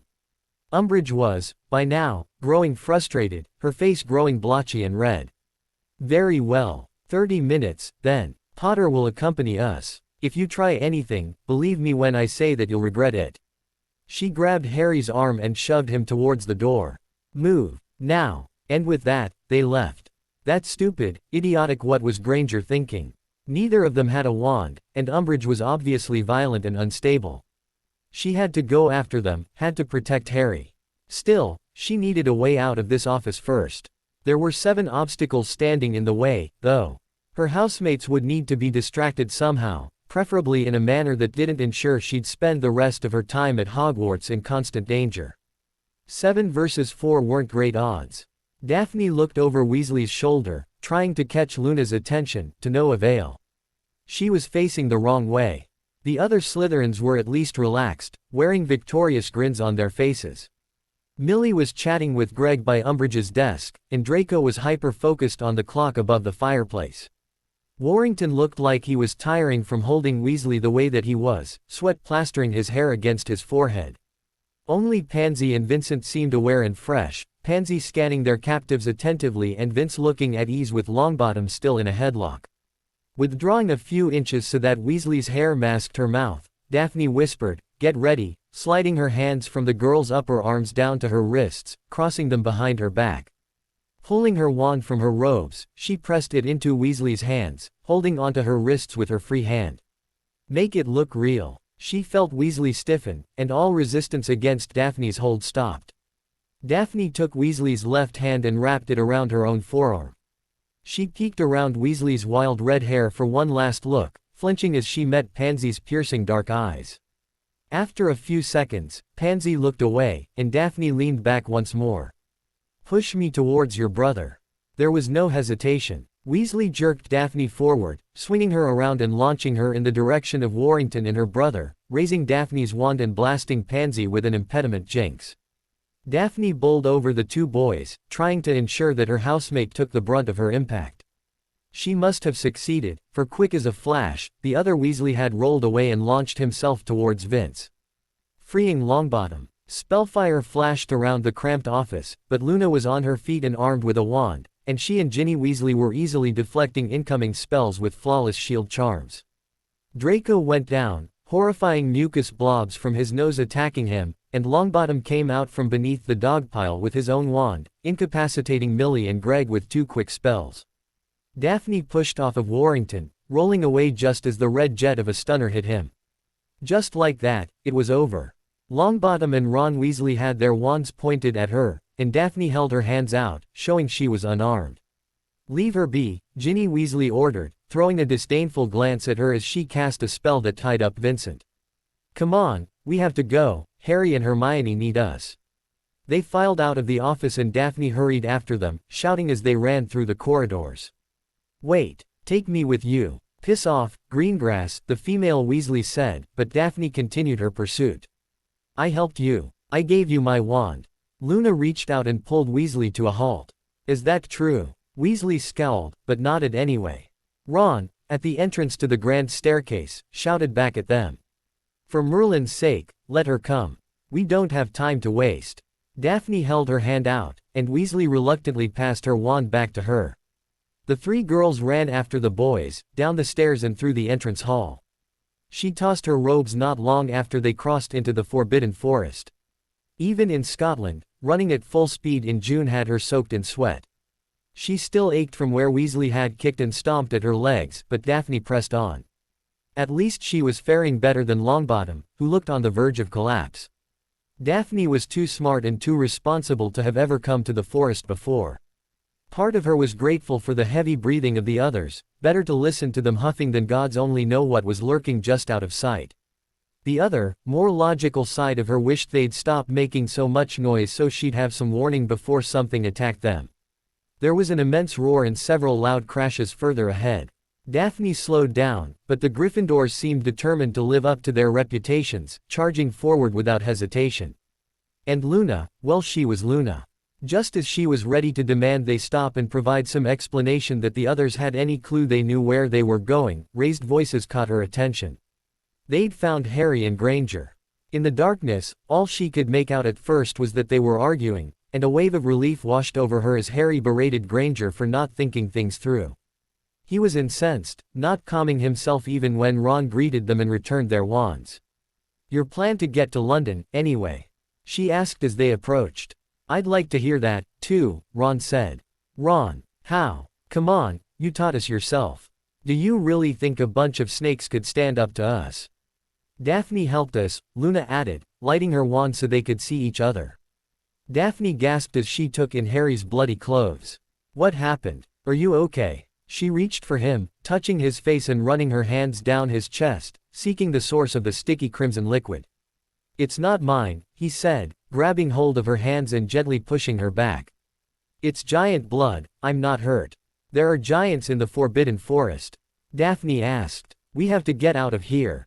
Everyone ignored her. "What about Umbridge?" Ginny inquired, lighting her own wand and raising it over her head. "How do you deal with her?" "We didn't, the centaurs did," Granger responded, a trace of smugness trickling into her words. "They carried her off just before Grop arrived." "Forget Umbridge. Harry, what about Sirius? Was he at headquarters, or not?" "He's at the Ministry, but still alive, I'm sure of it. I've got to find a way to save him."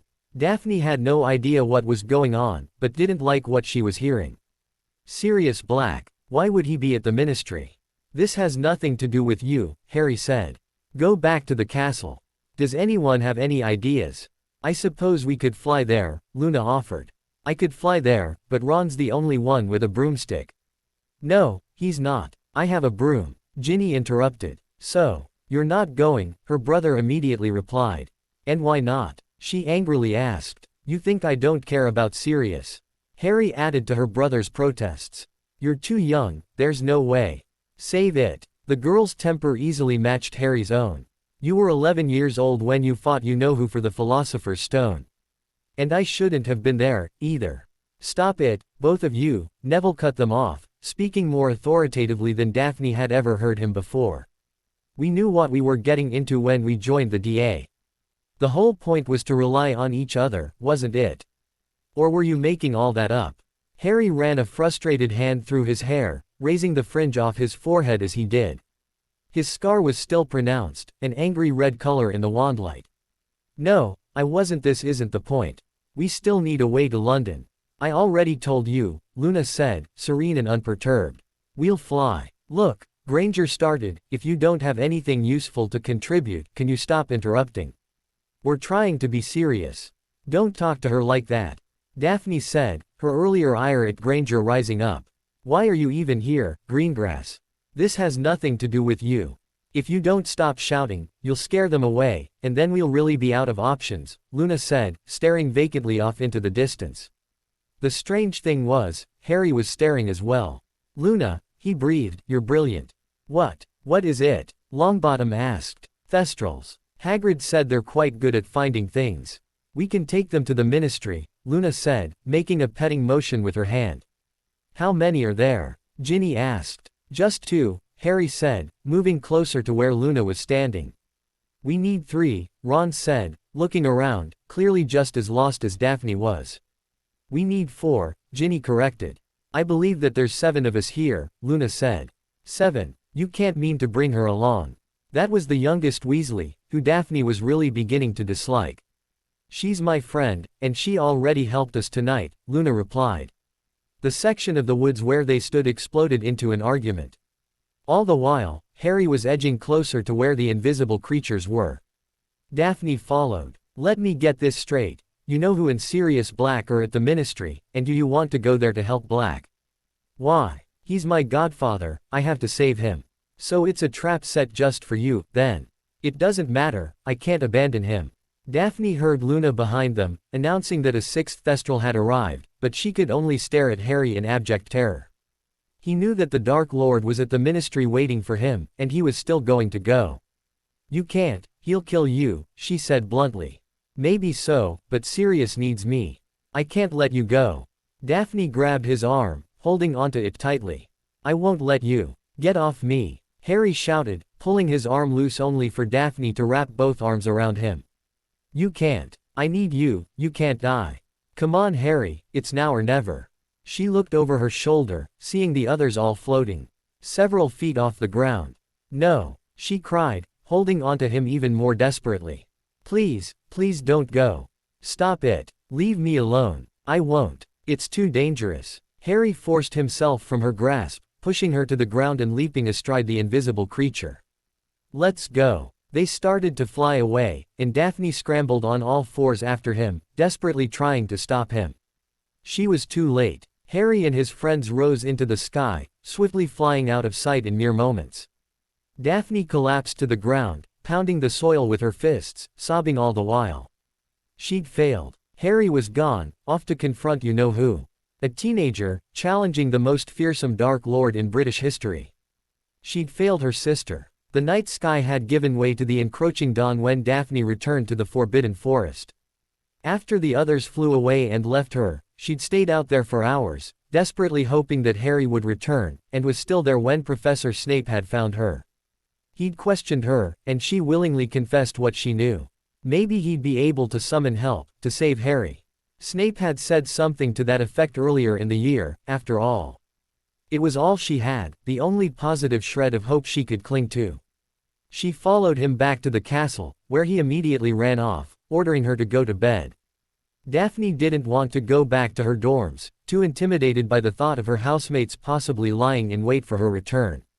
Instead, she went straight to the kitchens and cried over a cup of tea, all the while Dobby twisted his hands in anxiety over his inability to help.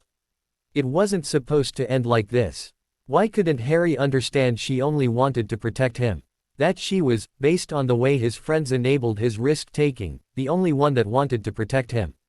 Eventually, Daphne wandered back to the forest in search of her discarded robes, more out of the desire to do something besides worry. She hadn't forgotten the tales of giants and centaurs told last night, but she'd tossed her robes soon after crossing into the woods. Surely it wouldn't be that dangerous. During her walk, she reflected on the events of the night before. Sirius Black was Harry's godfather. This apparently was just one more gigantic lie no one bothered to correct. How many secrets did Harry hold? How could a young man, younger than herself even, be so heavily involved in the most important events of the last several years? No wonder he was so bloody secretive. That's going to have to change, she thought to herself in irritation, stepping carefully through a section of underbrush. One way or another, she was going to make him level with her. It was really the only way to guarantee she could look out for him. Finally, there were her robes, wet with morning dew but otherwise undamaged. Folding them carefully over one arm, she froze at a sudden noise. It was a high-pitched, animalistic groan, accompanied by clear rustling close by.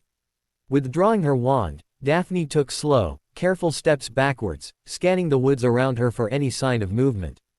"Who's there?" a faint voice called out. It was Umbridge. Her robes hung from her in shreds, and her clothes beneath had been torn apart, bearing more of her dumpy figure than Daphne had ever wanted to see. She bled from multiple wounds and likely sported several broken bones from the way she was crawling. Still, she was in far better condition than Daphne would have expected after a night being held captive by a centaur herd. "Miss Green Daphne," the headmistress sobbed in relief, fat tears sliding down her scratched, dirty face. "Oh, my dear, you don't know how grateful I am to see a friendly face." Momentarily taken aback by this greeting, Daphne belatedly realized that Umbridge was unaware of what had transpired in her office following her departure. "What happened to you, Professor?" she asked, stowing her wand in her pocket. Those criminals led me deep into the forest and handed me over to a bunch of filthy half-breeds. You can't imagine the things they did to me." She cut herself off with loud, gasping sobs for several seconds. "It was horrible. Those savage beasts. How did you escape?" Umbridge propped herself up with one arm, using the other to wipe at her nose and face, smearing more dirt as she tried to brush away her tears. "Those animals eventually tired of me and I was able to sneak away. Believe me, they haven't seen the last of me. I'm going to return, with hit wizards and Aurors, and I'll see them pay for what they've done to me." Daphne didn't know how to respond, so she didn't. "And Potter and his mudblood will get theirs, too. Assaulting a ministry official. Azkaban is too good for them. Ma'am. Oh yes, I made many mistakes last night, but the greatest by far was with that little attention-seeking brat. I used the wrong unforgivable and paid for it. It won't happen again." Soon enough, the pain snapped the headmistress out of her revenge fantasies, and she reached out to Daphne. "I need your help. My wand is broken, and my legs are injured. I can't walk. Please, help me back to the castle." The same cold determination she'd felt the day before washed over Daphne. Umbridge wasn't going to give up, not after being beaten and humiliated in this way. She'd sent Dementors to try and murder Harry, she'd attempted to use the Cruciatus curse to torture him, and now she was openly talking about trying to kill him again. Dolores Umbridge wanted to kill Harry Potter. If Harry died, so would her sister. Umbridge wanted to kill Astoria. "We'll stop off at the hospital wing, and I'll summon the Aurors from there. I won't forget your loyalty, my dear." Her baby sister. Dolores Umbridge wanted to kill her sister. Daphne took slow, steady steps to where her teacher lay. Umbridge was vicious, cruel, and unrelenting. She wouldn't ever give up, she'd only try harder and harder until Harry was gone.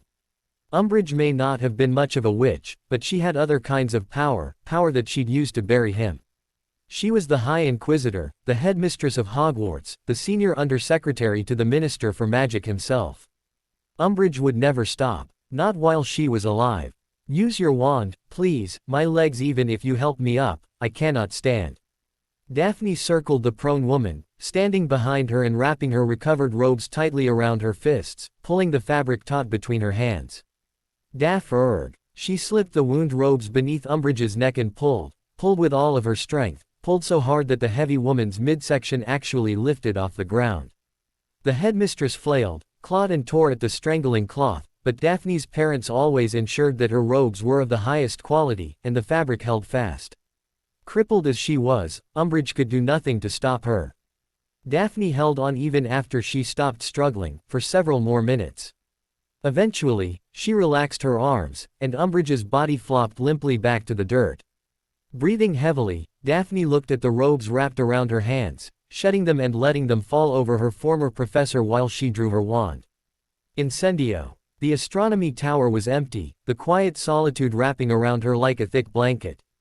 Daphne stared blankly over the parapet, gazing down at the forbidden forest. A numb emptiness throbbed inside her, memories of what she'd done barely an hour before flashing in. Her mind on a continuous loop. Tomorrow they'd board the express and this year would be over.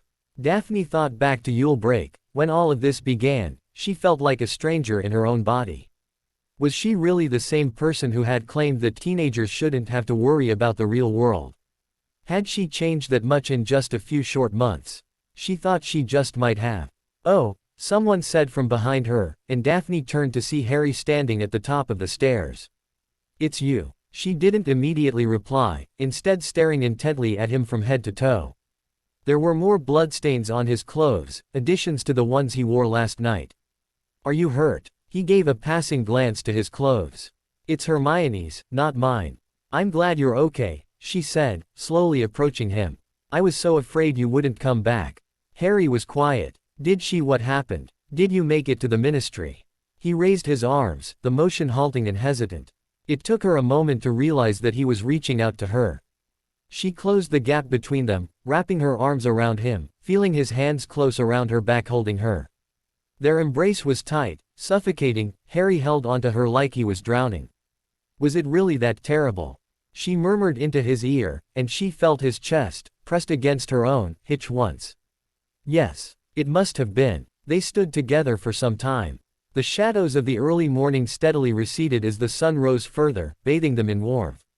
You were right, he mumbled into her hair. It was a trap. If she were being honest, after everything that had happened over the last 24 hours, Daphne would have been fine just staying like this a while longer. But she needed to know what happened. Do you want to tell me about it? Harry was strong, stronger than his slim frame would have led her to believe. She found that she rather liked the feel of his arms around her. I was so stupid. I should have listened to Hermione, should have listened to you. If I had practiced my occlumency, if I had just worked harder. Is Granger? Did she make it? Daphne asked carefully. She was badly hurt. Dumbledore told me he said that she'll recover. But Sirius, Harry let go of her, head slowly bowing, and she watched his lips move without making a sound, like he was trying and failing to get the words out. Can you tell me about him? Harry's lip trembled, but his eyes were dry, and when he spoke his voice was firm. He was my godfather, my dad's best friend. Sirius didn't do any of the things he was accused of, he didn't betray my parents. Daphne opened her mouth to express her outrage at the idea of an innocent man spending more than a decade in Azkaban, but Harry continued, looking over her shoulder out at the expanse of the azure sky. Sirius wanted me to come live with him. He wanted to take care of me. Harry's voice dropped to a whisper. He loved me. And he died last night, because of me. I'm sorry, she offered, knowing how inadequate those words were. He stared at her, and Daphne felt she didn't know what this feeling was, but seeing the desperation and longing written on his features, something in her moved. Harry, she started, but he cut her off, taking a step back, increasing the distance between them. I should go. I want to go check on the others. They're all in the hospital wing. She nodded, watching him turn to leave the astronomy tower. For both of them, last night the world tilted on its axis, and Daphne realized in that moment that she needed him by her side as much he needed her at his. Harry paused on the steps when she caught up to him, matching her stride with his own, but didn't resist when she grasped his hand, their fingers interlocking as they walked together towards the infirmary. Daphne was uncomfortable, and unless her months-long observation of Harry Potter had taught her nothing, so was he. Despite the fact that all of the others were recovering from injuries of varying seriousness, the mood in the hospital wing was upbeat. The Weasley girl was reading from the Morning Prophet, while her brother and Granger had a running commentary mocking the medias and the ministries, by proxy, about face. Both Harry and Dumbledore received glowing praise in the article, offered up as champions standing against the returned Dark Lord.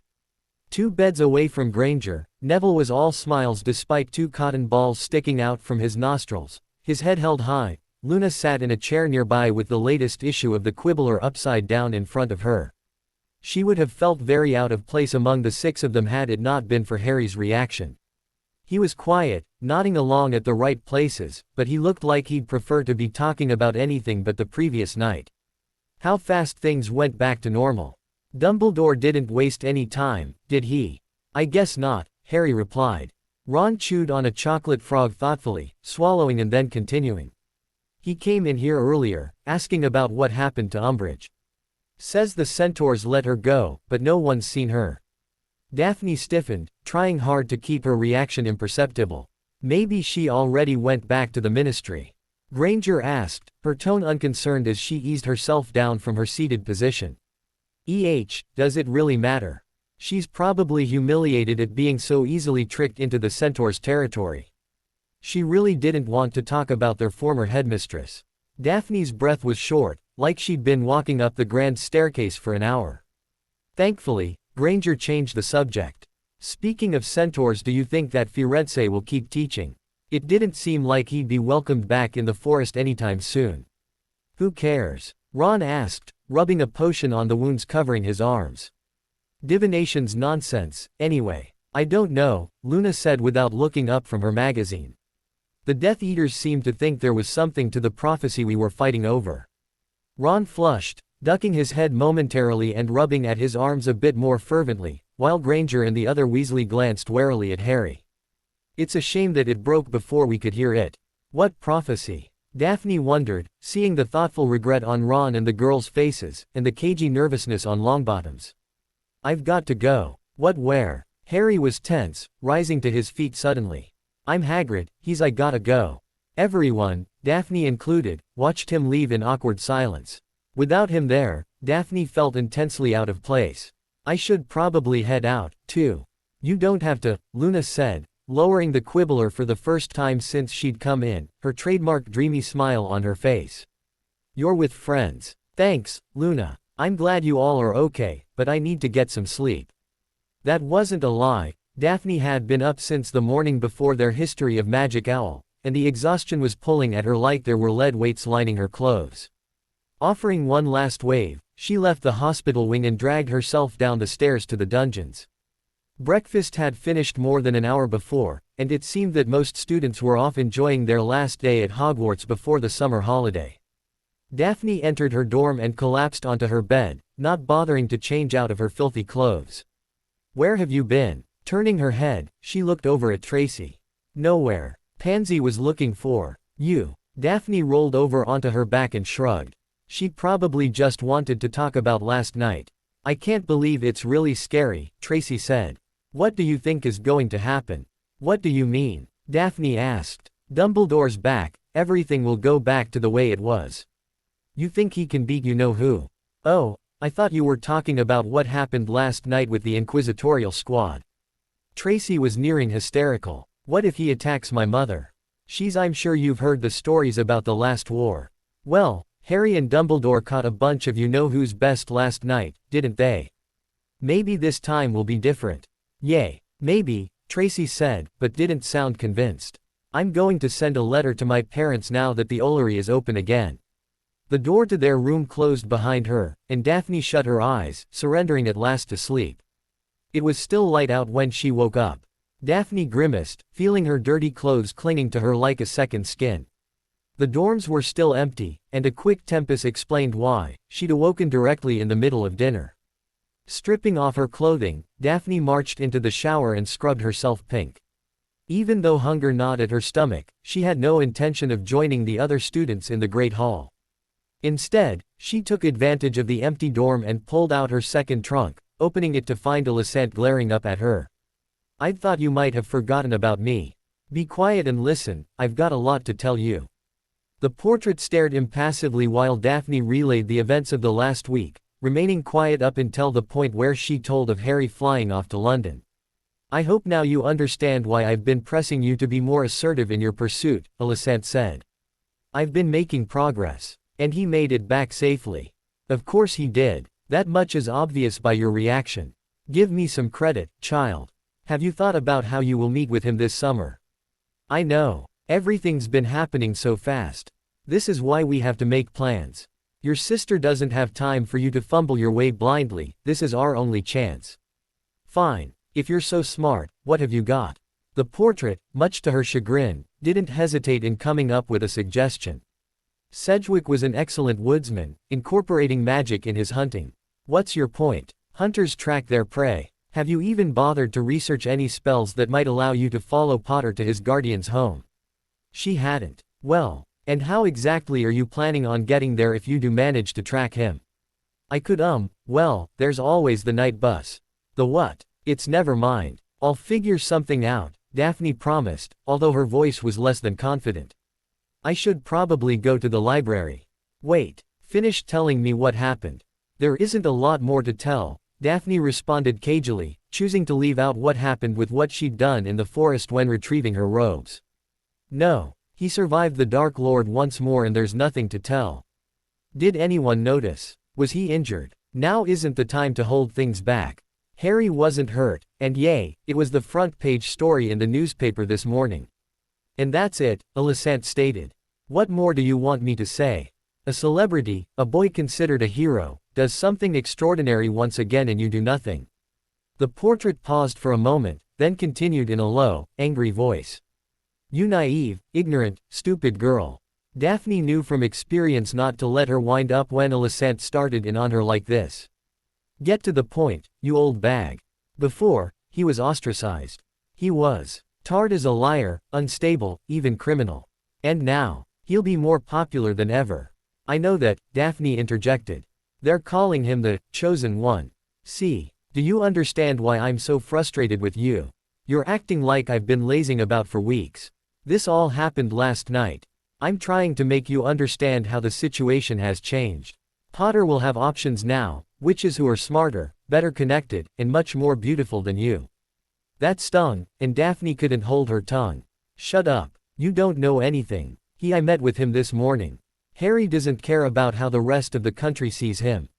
The only thing he cared about was look, his godfather died at the ministry last night. Harry doesn't see it as a triumph, his godfather died. Yes, trying to save him from the Dark Lord's trap. Alicent wore a thoughtful expression. That's good information. We can work with this, use his loss too. No. Daphne shook her head, the memory of Harry's grief-stricken posture in the astronomy tower flashing through her mind's eye. Whatever you're about to say, don't. I won't do that to him.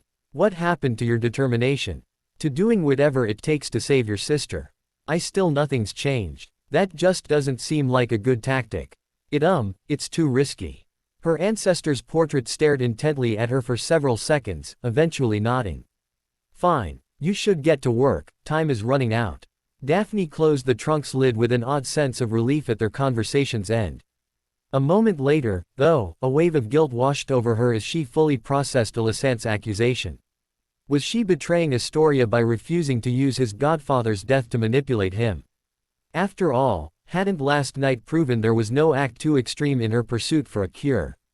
Questions like that weren't worth pondering, she ultimately decided, leading down roads better left untraveled. Doing her best to push her feelings to the side, she shoved the trunk back beneath her bed and mentally tallied her ever-growing list of tasks to accomplish before the express departed tomorrow. First things first, she'd need to send her parents a letter telling them she'd go home with Pansy from platform 9 3/4, to establish an alibi while she followed Harry home. Next to the library, to research methods of tracking.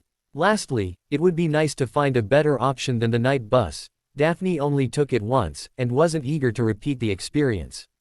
Besides, it would be harder for Harry to turn her away if there wasn't such an obvious option to take her away. Her stomach growled, and she ruthlessly quashed any thoughts of stopping for a quick bite. Pansy had been right the night before, she could stand to miss a few meals. Madame Pants raised her eyebrows when Daphne asked for help locating books on hunting, but nonetheless an exhaustive search of the Hogwarts catalog produced exactly 4 texts that fit the bill. 2 of them were only tangentially related, more suited to care of magical creatures than hunting. Another was a business handbook, a treatise on the market volatility around creature ingredients. She found her answer in the 4th book, thankfully. The Great Chase, How Not to Play Games with Your Game, was hundreds of years old, a step-by-step guide on tracking, killing, and harvesting animals. The description of some of the spells turned Daphne's stomach. Really, a spell that ejected eyeballs, but buried within its pages, she found what she was looking for. She found a tracking spell for hunters, indigo, cast on samples of fur from their prey. It was far from precise but the best she could manage, given the time she had to research. This particular charm caused the caster's wand to vibrate the closer that they came to their target. Daphne roamed the halls until she found Mrs. Norris, grabbing a few hairs from the mangy feline and practicing the spell until she was comfortable casting it and understanding the effects on her wand as she approached and retreated. There was the problem of getting some of Harry's fur, but at least she had a plan. Unfortunately, the nature of this spell meant that the night bus was definitely not an option.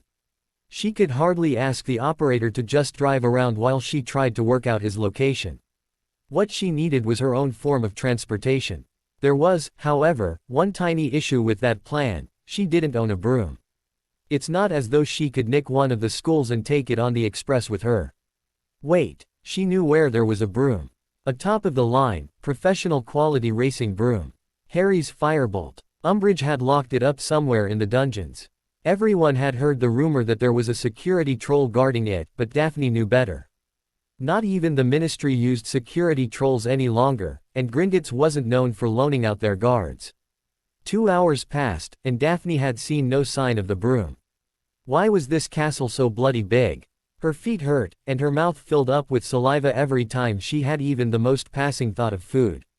She needed help, or she'd be searching until the express left the station. Dobby. She'd never tried summoning an elf that didn't belong to her family.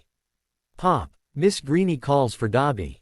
Yes, it worked. I need help to do a favor for Harry, she started, and the little elf looked like he might faint in excitement. I want to give him his broom back on the express, but I don't know where Professor Umbridge hid it. I've looked every. Dobby knows where Harry Potter's broom be kept. Really? Could you take me there? He looked unsure, pulling off the hat she bought him and crumpling it into a wrinkled mess. Mean Headmistress ordered elves to keep Harry Potter's broom secret. But Headmaster Dumbledore is back, isn't he? So you aren't disobeying the headmaster's orders if you show me. Dobby plopped the smashed hat back on his head and smiled happily. Okay, Dobby will take Miss Greenie to Harry Potter's broom. Yes. Daphne took a breath and started following the elf through the corridor back the way she'd come. They walked up a level, then another, then another. Are you just taking me to the kitchens? Dobby is taking Miss Greenie to Harry Potter's broom. And indeed, they continued past the kitchens, ascending the staircase to the ground level.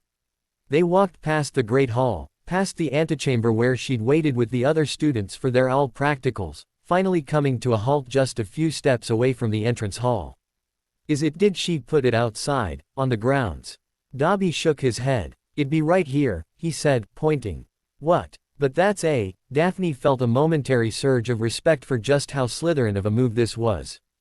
After all of the threats of security trolls and locked dungeons, to hide it here. She opened the door and stepped inside. It was her first time inside one of these. It was dark, much darker than she'd imagined. Lighting her wand, she spotted the firebolt immediately. She reached out and lifted up the broom, taking one more look around. It was cramped, sure, but wasn't that the point.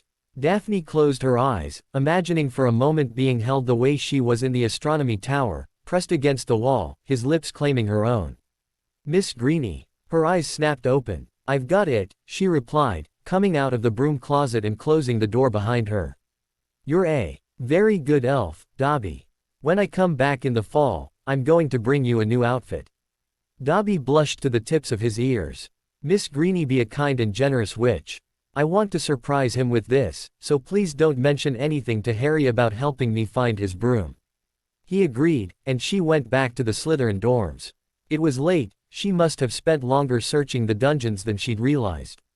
There were a few 7th years still up, likely reminiscing on their final night at Hogwarts, but they paid her no mind as she slipped into the common room. The 5th year's room was silent, and Daphne slipped into bed. Tomorrow was going to be a big day. Perhaps because she'd spent so much of the previous day asleep, Daphne woke up earlier than usual. Then again, she considered, it might have been her empty stomach demanding some form of sustenance that had her wide awake just after dawn. Regardless, she quietly completed the packing that she'd neglected in the insanity of the last several days, taking care to shrink her second trunk and store it in the pocket of her robes, alongside the shrunken broomstick. That task completed, she made her way up to breakfast. Predictably, she was the first one to arrive, standing outside the Great Hall and shifting from foot to foot. Only a few minutes after she arrived, though, a surprising voice called her name. "Lo Greengrass." "Weasley," she greeted in return. How are you feeling? Oh, this. He rolled up the sleeve of his robes, showing where there were once wounds, were now just angry red marks. Pomfrey's got me right as rain. Doesn't even hurt. Even Hermione's well enough to ride the train. That's good. They stood in awkward silence for a long moment. Thanks, for the other night. Ginny told me what happened, in Umbridge's office. She only nodded in reply, so he went on. Did you I mean, your housemates haven't given you any grief over it, have they? Daphne glanced up and down the corridor, double-checking to make sure they were alone. As far as they know, your sister took my wand. I guess I got lucky. That's good. Where's Harry? That question, far from innocuous, slipped out unbidden. Ron just chuckled, leaning against the wall opposite the massive doors of the Great Hall. Was wondering when you were going to ask. He stuck around to chat with Hermione. I see I'm not the only one eager for breakfast. There were many times during my sabbatical that I found myself yearning for the fare our elves provide, the headmaster interrupted, waving his hand in greeting to them as the doors to the Great Hall swung open. After you. Daphne settled in at the empty Slytherin table, trying to exercise portion control in the face of full platters of mouth-watering food. She spooned some eggs onto a plate, had a piece of dry toast, and treated herself to a rasher of bacon, trying to hide her jealousy as Weasley fashioned himself a truly monumental breakfast sandwich. More students trickled in, but Daphne's window to obtain something of Harry's for her tracking spell was quickly closing, so she didn't tarry. As she left the Great Hall, her roommates were just entering. Where have you been hiding? Pansy asked. Nowhere, she answered easily. Just letting off steam after owls. Yay. Miss Parkinson, perhaps you could move this gripping conversation out of the entranceway, Professor Snape said. Some of us have yet to eat. You all should go ahead, I need to finish packing, Daphne said, moving out of the way to allow their head of house past. She checked the hospital wing, but besides Granger, it was empty. She weighed checking the astronomy tower, but her legs still ached from the previous night's search for Mrs. Norris and Harry's broom. Having a full meal left her sleepy and lethargic, so instead she returned to the dorms and prepared for the express, taking a long shower and applying her potions and creams. In almost no time at all, the students gathered to ride the carriages to the Hogsmeade station. Daphne tried and failed to join in with her roommate's idle chatter, but she couldn't speak past the lump in her throat as she stared at Thestrals for the first time. Come on, are you getting in, or are you going to stand there and daydream? Lily asked. Once they'd boarded the train, Daphne excused herself, promising to return with sweets from the snack trolley. It didn't take long to find Harry's compartment, 2 carriages down from her own. The steady stream of well-wishers marching in and out was a clear giveaway. It seems Alicent had been frustratingly prescient about his new popularity, judging by the way several of the girls she'd passed had buttons strategically undone, or skirts several inches shorter than usual. Still, she doubted that he greeted any of them with the smile he graced her with. Hey, I was going to get some snacks. Want to come with me? Weasley immediately made several requests for various sweets, and Harry promised to return soon, standing and joining her in the rocking train corridor. So, are you excited for the holiday? He shrugged. Not really. Do you have any plans? I normally spend the last month with the Weasleys, he said, then pivoted the conversation to her. What about you? Are you going anywhere? Maybe. I haven't written to my parents in a while. Her response was evasive, but true, she wasn't eager to face her mother again, not after their last encounter. Harry wore a strange expression after she said that, pausing in the corridor and turning fully to look at her. This was her chance. Daphne, your hair is a mess, she said, giving him an easy grin and running one hand through his hair. Don't you own a comb? Harry winced, and she quickly withdrew her hand. Oops, sorry. No problem. She tucked the hand with the hair she'd plucked from his head into her pocket. Well, I should really get back to my compartment. What about the snack trolley? He asked, obviously perplexed at her abrupt departure. I'm sure she'll be by my compartment later, Daphne said, edging away from him. She couldn't take the chance of losing the hair in her pocket. Bye Harry. Have a good summer. The moment she left the carriage he was in, she pulled her hand out of her pocket, carefully wrapping the short black hair in a handkerchief and tucking it away in her robes. She did it. Now, all she'd need to do is cast the tracking spell before she left the express, wait till sundown, and then she'd fly to where Harry lives and end. Her mind flashed to that moment in the broom closet, when she was retrieving Harry's firebolt. It was just part of the plan, she told herself. The only reason she was doing this was for her sister.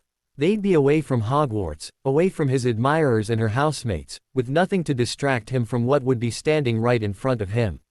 What are you smiling about? Huh, Pansy? I'm not. Did you come looking for me? We need to talk. Okay. Daphne stretched the word out, following Pansy into the compartment she gestured towards. How did she manage to find an empty compartment? Where's Draco? I don't know. He's been having a hard time, you know, everything with his father and all. The door slid shut behind Pansy. So, what's? Pansy's slap sent her spinning to the ground. Did you think I didn't see what happened? What you did? Ow. What? Daphne cried out in pain as Pansy jerked her up by 2 handfuls of her hair. You let the weaselette go that night. You're the reason we all got hexed, why Dumbledore came back, why Draco's dad went to Azkaban.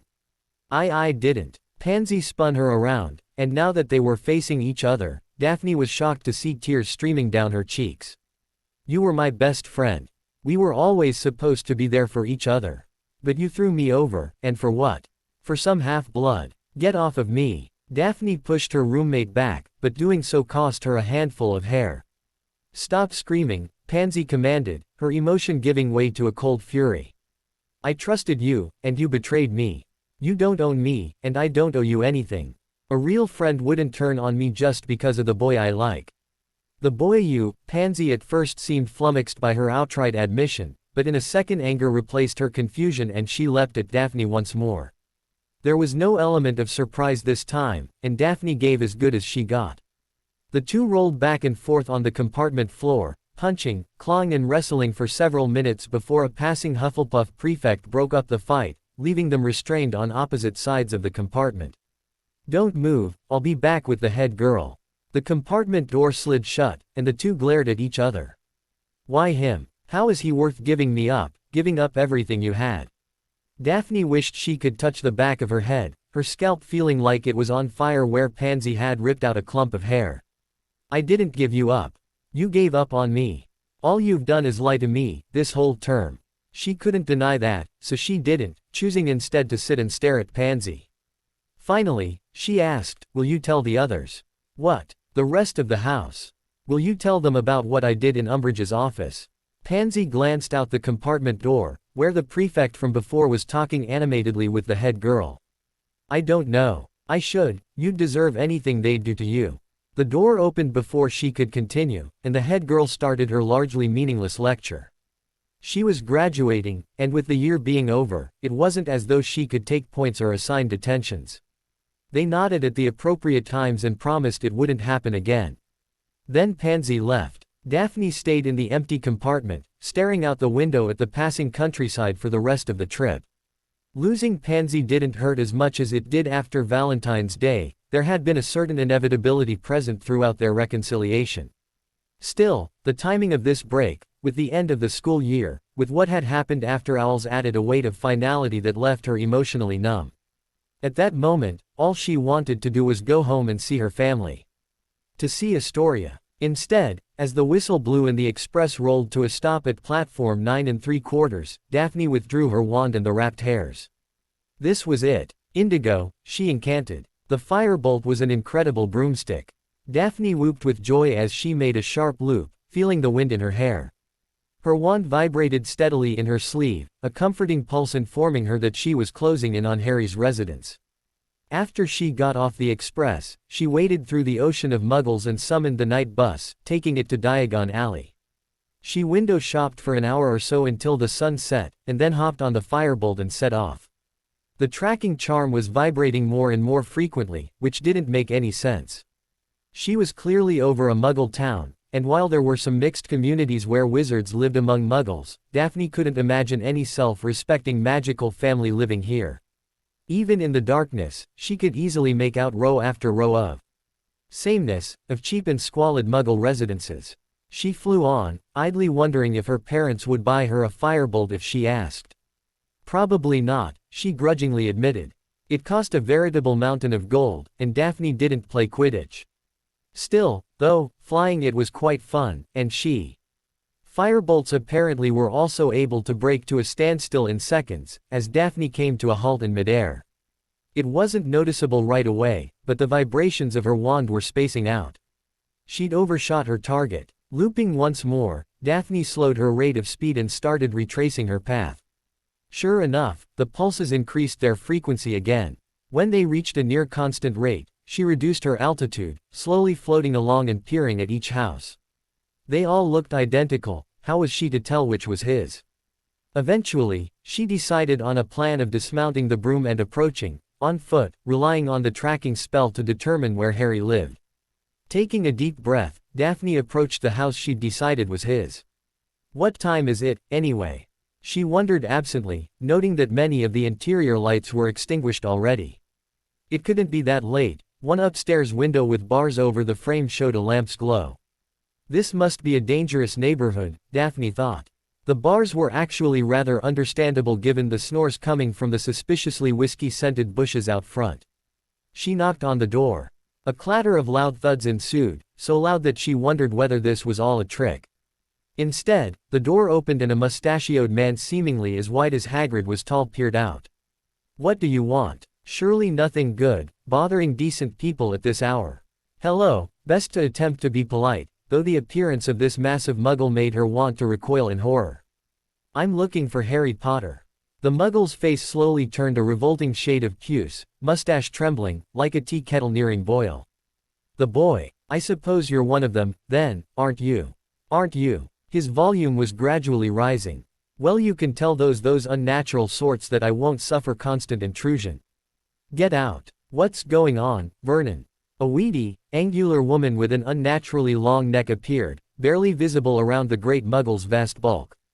A muggle lamp above their front door flicked on, illuminating Daphne fully, and a dramatic gasp came from the woman's mouth. She's a-ooh-h-h-h. A soft thump announced the woman must have collapsed. "Pet, what did you do to her, you little monster?" Vernon reached out to grab her, but Daphne leapt backward out of his reach. "How dare you come to my home and attack my wife? We haven't touched the boy, treated him better than he deserves. Now get off my property." Something was very, very wrong here. "Stay back," she warned, drawing her wand. She'd already been attacked once today and wasn't eager to repeat the occurrence. "Don't touch me." The great muggle reared back like she was the Dark Lord himself, and she used his momentary withdrawal to step into the doorway he'd vacated, while a soft crack sounded from outside. "Harry, are you here?" Another, different fat lump came to the top of the stairs. "I'll unlock his door, please don't hurt my dad." "Unlock you lock him in his room." Like a caged animal. This time it was Daphne advancing on the great muggle, the tip of her wand aimed directly between his eyes. "Do you have any idea who he is? What he means to our people?" The beady eyes of the muggle crossed, staring at her wand before darting to Daphne's face. "Why, you don't scare me. I know you're not allowed to use magic outside of that school of yours. It's illegal. The boy told us so himself." "You really don't know, do you? 3 days ago, Harry fought the Dark Lord to a standstill at the Ministry of Magic. Tell me, Muggle," her voice lowered, almost to a hiss, "how you think our people would react to how you're treating him." "Daphne." She briefly shifted her gaze to the staircase where Harry stood before refixing on the Muggle. "Are you all right, Harry?" "I'm fine, let him go, he's not worth it." Daphne took another step towards the Muggle, his stench almost turning her stomach, and whispered, "If I hexed you sideways, I bet the minister would pin all kinds of medals on my robes, after how you've treated him. You better remember that, Muggle." Once she was sure her threat had sunk in, she turned to face Harry. "Can we go to your room?" He blushed, but that embarrassment vanished the moment he got a good look at her. "What happened to you?" he asked, hurrying to reach her, his face twisting in anger. "Who did this to you?"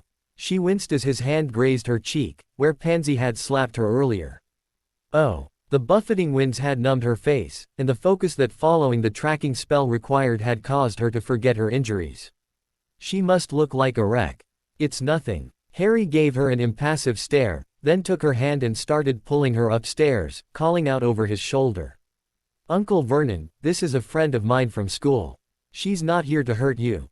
The only response from his uncle was a muted grunt, and Harry led her up the stairs to a cramped but tidy bathroom. He opened a cabinet hidden behind the mirror, withdrawing various Muggle chemicals and bandages.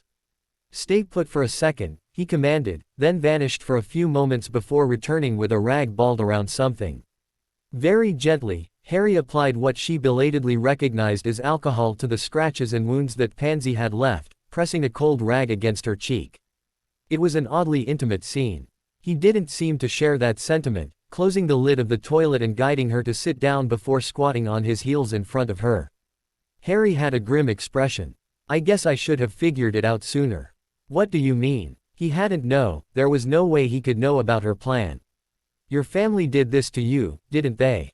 It took her a second to understand exactly what he was implying, and even once she did, Daphne was too surprised to respond right away.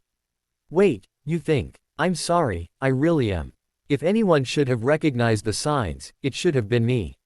"What signs?" He ran a hand through his hair, then held her wrist to press the cold rag she'd lowered back against her cheek. "The things you've said, they all add up. Being hungry all the time, not writing home, getting hurt the day you came back from Hogwarts. You think I couldn't put that together? Why haven't you told anyone?" Harry thinks my parents abuse me." She opened her mouth to tell him he was wrong, that he misunderstood, that it wasn't what he imagined. But before she could speak, Daphne realized he had just made a tacit confession of his own. What was it he'd said? "If anyone should have recognized the signs, it should have been me. Why haven't you?" Their eyes met, and Harry looked so ashamed, so vulnerable that she immediately regretted turning his question around at him in such a manner. Her guilt only intensified when he sighed and gave her that crooked grin of his. "We're quite a pair, aren't we?" Harry was close, less than a foot separating them inside the small bathroom. All she had to do was wrap her arms around his neck, and pull him just a little closer, but she hesitated, the guilt from tacitly lying about how her parents treated her, all the more so after in the discovery of how his relatives did treat him, causing her to bite her lip and look away. She heard him clear his throat. "So, what are you doing here? I wanted to give you back your broomstick. Your firebolt. I left it outside." "Wait, you flew here? How did you even know where my relative's house is?" Come on, think. I sent a letter and followed my family's owl." "What? Merlin, Daph, have you lost your flipping mind? It was dark. How would a muggle see me at night?" "That's hardly the point. What if you hit a power line? Or, Merlin forbid, a helicopter?" She stared at him blankly. What was what was he talking about? I had to see you." "Why?" "I was worried about you." He gave her a skeptical look, then sighed, putting a hand on her elbow and leading her out of the bathroom. "Here, I'll show you to the guest room." "You mean I can stay?" "Absolutely not." Apparently, Harry's aunt had come to and followed them upstairs. "That's Marge's room, as you well know. I'll not have her sort sullying it. You won't turn this into a house of ill repute." A series of cracks from outside, followed shortly after by the fat muggle's roar of outrage, paused their argument. "Out! Get out of my house!" Harry groaned, rubbing his face. "Great, just great. What? Who's there?" "My watchers." "Huh, what are you talking about?" "It's the people that Professor Dumbledore assigned to guard me while I'm here," Harry said. "Well, come on, no use putting it off." Daphne stood a little straighter, then followed him downstairs. Now that she was here, there was no way she'd leave without a fight. "So you're the witch responsible for this ruckus?" "Professor Moody." "Professor Lupin." Daphne was taken aback, recognizing two of the three figures waiting at the base of the stairs. "You're protecting Harry." We're but two of many. Now it's your turn. Who are you, and what are you doing here?" She shot a confused look to Harry, and he leaned in to whisper, "He wasn't our teacher 4th year. It's a long story." Raising his voice, he spoke to the three people waiting in the Dursleys' entryway. "This is Daphne Greengrass. She's a friend, she came to visit me." "You know why you're here, Harry. And you know why she can't stay," said Professor Lupin. "I don't see why you think you can dictate who comes and goes from this home," Daphne replied, trying to force as much authority into her voice as possible. The three men shared glances of amusement, then returned their focus to Harry. "Let's not make this difficult. We'll take Miss Greengrass to Diagon Alley and allow her to flow home from." "Absolutely not," Harry interrupted, moving a step in front of her, as though to block their access. "I'm not letting you take her back there. Be reasonable. Even if you weren't who you are, there's no way we could allow the teenage daughter of someone like Cecil Greengrass stay here unsupervised. You can hardly say we're unsupervised when you have him under constant surveillance, Daphne pointed out. If Harry wants me to stay, I'm staying. Professor Lupin aimed a plaintive stare at Harry, but she could tell by the tightening of his jaw and the tensing of his shoulders that Harry's mind was made up. The shabbily dressed man let out a great sigh, then raised his wand. Very well. Expecto Patronum. A ghostly, spectral wolf emerged, and after a brief mutter from their old Dada instructor, it shot through the ceiling at lightning speed. We'll let the headmaster sort this out. Shall we adjourn to the sitting room? Their odd troop settled into the shabby and cheap Muggle furnishings of the Dursley home. Daphne sat next to Harry on a loveseat, drawing her robes around herself as tightly as she could in order to minimize her contact with anything those disgusting Muggles may have dirtied with their filth. The others filed past them to occupy the other seats in the room. As the third, heretofore silent man walked by, though, the pungent scent of whiskey filled her senses. You're the one that was outside. You were asleep. The man jumped at her accusation, pulling a hood up over his shaved head. Some watchers, you are. Do you even know what goes on in here? How they treat Harry? Daphne, Harry murmured. Leave it alone. It's not right. We had a word with his relatives about how they treat him. They know there'll be consequences if they step out of line, Moody said. I trust there's been no problems since you got back, Potter. No. It's been better. They've ignored me and I ignore them. What was he saying? The Muggles locking him in his room was an improvement. If that was the case, how did they treat him before? Why hadn't someone done something sooner? She opened her mouth, prepared to continue that line of questioning, but a hand squeezed her leg. Harry's hand, warning her off. An uncomfortable silence fell over them. Eventually, Lupin cleared his throat. So, how have you been, Miss Greengrass?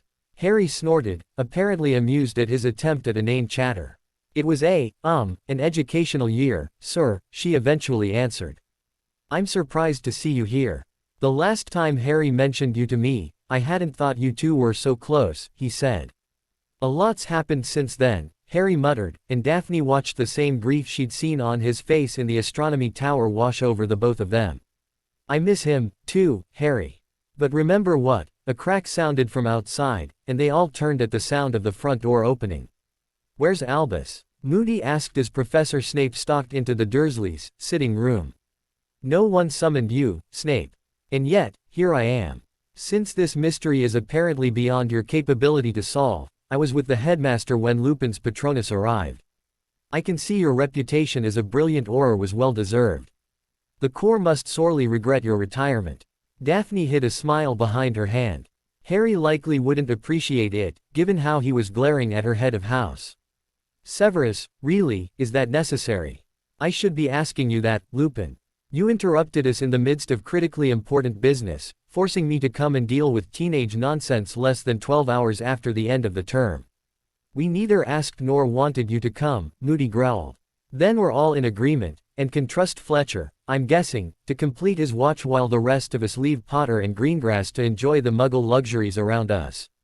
Wait, you want to let her stay? What does Albus think about this? Snape's sneer widened. I already told you I was with him. You think I care enough about how Potter spends his summer holiday to come and argue with you? I speak for the headmaster. If you don't like his decisions, take it up with him. Good night. With a swirl of his robes, Snape turned on his heel and left, his disapparition sounding a moment later. Well, Daphne said, once everyone's surprise had abated, Harry and I would like to retire for the evening. I trust you can see yourselves out. This is where you live. Harry seemed to bristle at her incredulousness, but Daphne couldn't even pretend to feign anything but disgust. This room was hideously small. What little furnishings there were worn, heavily used. It was almost more offensive than the locks on the door. Her whole life, Daphne had known nothing but luxury, her parents providing nothing less than the highest quality of life. She was, of course, aware that her family's wealth wasn't the norm. Even still, to see with her own eyes the way Muggles live, to see Harry live in such squalor, it was shocking. Harry cleared his throat, and she realized she'd been staring at her surroundings for more than a minute. Sorry, it's just, she cut herself off, not knowing how to finish that sentence. Maybe he understood what she couldn't say, or perhaps he simply wanted to move the conversation forward. So, I figured you could sleep here, and I'll take the sofa. Absolutely not. She eyed the mattress, unknown stains visible through the frayed and worn sheets. I am not going anywhere near that rancid thing. Okay, well, then you can sleep downstairs, and I'll stay up here. Never. She knew she'd never get a wink of sleep, being so exposed down there, all alone. You can't expect me to stay down there. Who knows what those muggles might do to me. So you won't sleep here, you won't sleep there. My aunt won't let you sleep in the guest room. What's left? She sighed. It was late, and it had been an exhausting day. Fighting with Pansy, the long broom flight, dealing with muggles and former professors. His blankets looked serviceable, adequately thick. I'll sleep on the floor, and you can take the bed. Why you mean, you want to sleep in the same room? Daphne sniffed. I can hardly be left in such a vulnerable position around muggles. Besides, it's perfectly innocent. Right, he squeaked. Well, the bathroom is over here.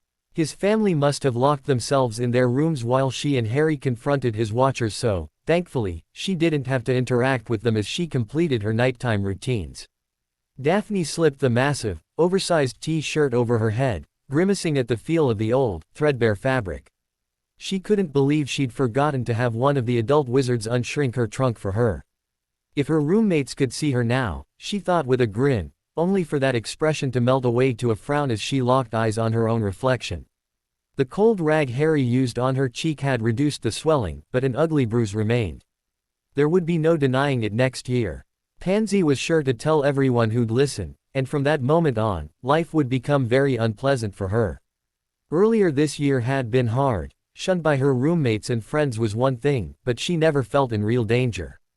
Now, though the wizarding world had changed, she looked awful, and had no way of changing that fact. Daphne was bone-tired, and allowed herself to be grateful that she had the excuse of being unable to access her things.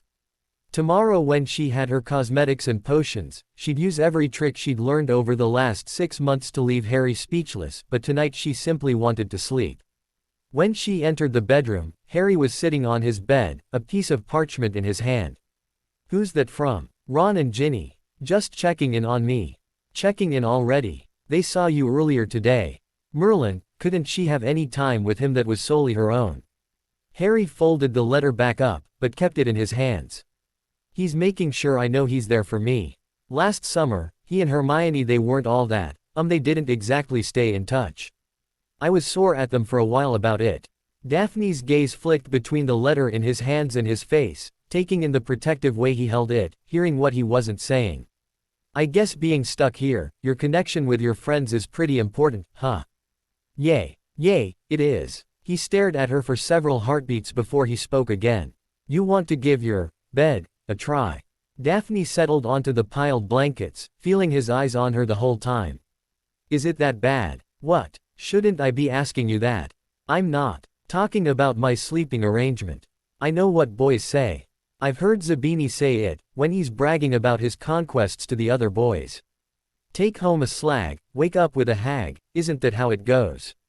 Harry didn't respond. So, do I measure up, now that you've seen me without my face on?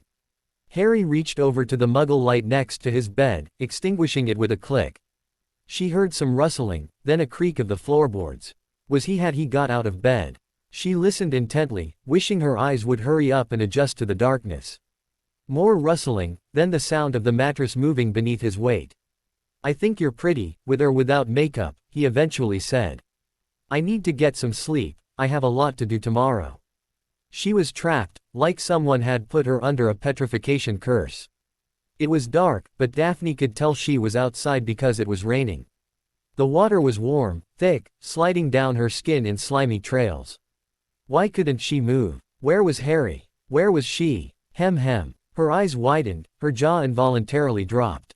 It wasn't possible. Hem. What's the matter, dear? Daphne tried to move, tried to scream out that this was a trick, that it couldn't be real, that she couldn't be real. All that came out was a low moan. A light appeared, shining steadily from the wand held in squat, sausage-like fingers. There now, isn't that better? She was in the Forbidden Forest. It wasn't raining, with the light shining down. Daphne could see now that it wasn't water dripping down on her, but blood. Above her, heavy features shadowed in the light, was a giant. The corpse's massive head was resting against the tree above her, so large that the trunk was actually leaning under its weight. There were so many foul creatures infesting the forest, but they've all been taken care of, Umbridge said, plodding forward on her short, stubby legs. All but one. The headmistress stepped fully into Daphne's line of sight. What's the matter, Miss Greengrass? Kneazle got your tongue. Surprised to see me. Daphne strained every muscle in her body, desperate to move, to escape, to get away. But no matter how hard she tried, her body refused her commands, uselessly lying on the ground, dark, inky blood continuing to rain down.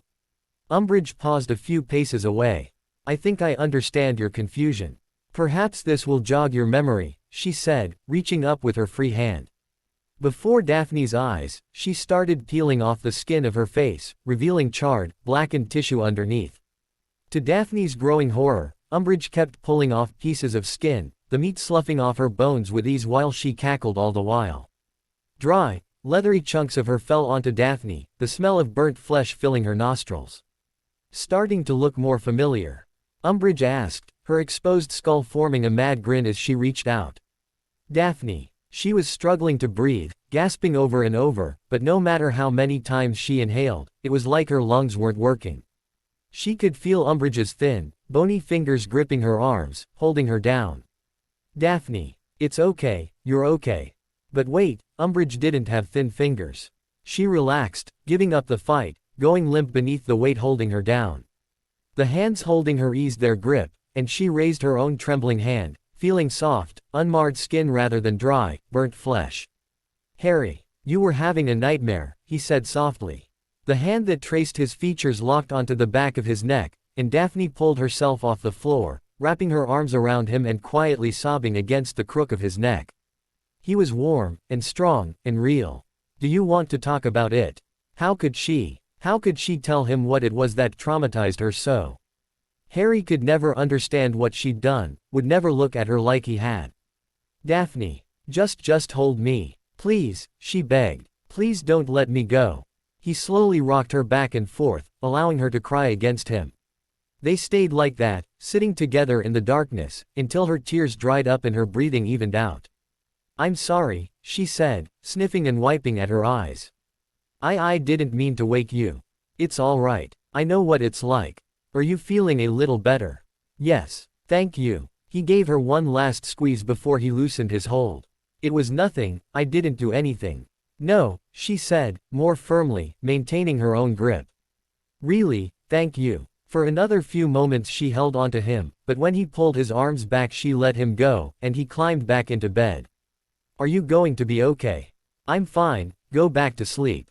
I'm here if you need me. I'm all right, really. Daphne, wide awake after her nightmare, lay in the darkness, listening to the occasional foreign noises outside in the Muggle neighborhood. Above her, Harry tossed and turned every once in a while, but after several minutes went still, his breathing evening out as he fell asleep. In an attempt to take her mind off her nightmare, Daphne ran through the rest of her night in the Muggle house. Her plan had worked perfectly, well, there was a fair amount of luck on her side, what with Professor Snape offering unexpected assistance, but everything else had played out exactly as she'd hoped. They were growing closer, Harry and her. She knew the deception, about going to Pansy's, wouldn't last for long. She was going to have to put what time she had with him to good use. Harry was lonely. It was a surprise, but adding that context to her prior impressions of Harry shed a new light on how he acted, who he was. The way he held the letter from Ron, like it was priceless, that, along with his admission that his friend's silence last year put a strain on their relationship spoke volumes. The letters were his lifeline, his escape from whatever horrors these Muggles inflicted on him. Another memory tickled the back of her mind. He'd done something after he'd extinguished the lamp. He'd gotten out of bed, but he hadn't gone far. She closed her eyes, summoning the memory of the sounds he made. Something with the floorboards, wasn't it? Rolling over, she carefully slid towards his bed, wincing at every sound she made. Daphne extended her arms, feeling along the floor until she felt it. There. The edge of one of the floorboards was elevated, raised as though it were loose. She braced herself with one arm, readying her other to pull it up, but it gave without any effort at all. There was a depression there, a space that Harry obviously used as a hiding spot, judging by the feel of it. With a quick glance to make certain he was still asleep, Daphne started to withdraw items, taking her haul with her back to her makeshift bedding. It wasn't until she made it back that she realized the issue. It was too dark to make much sense of what she'd found. Some things she could easily identify by feel and silhouette, his wand, for example, several folded pieces of parchment that were likely correspondence. The rest, though, were indistinguishable shadows. She'd need to see them in the light if she was going to make any sense of it. Unfortunately, that wasn't going to happen in his bedroom, not unless she was willing to wake him up to go through his things with her. There was no choice, she'd have to venture out into the rest of the house. Bundling Harry's things in her arms, Daphne crept out of his room, closing the door as silently as she was able. The bathroom was right across the hall, and had a bright light right above the mirror. Once inside, though, she found herself at a loss as to exactly how to light the Muggle lamp. How had Harry done it in his bedroom? He'd clicked something near where the light emerged. Daphne felt all around the lamp, awkwardly standing on her tiptoes, but the blasted thing simply wouldn't turn on. Stupid bloody Muggles, she muttered, infuriated beyond reason at her inability to figure it out. Filthy hovel with their backwards inventions, and the lamp suddenly lit up, practically blinding her in its unexpected brilliance.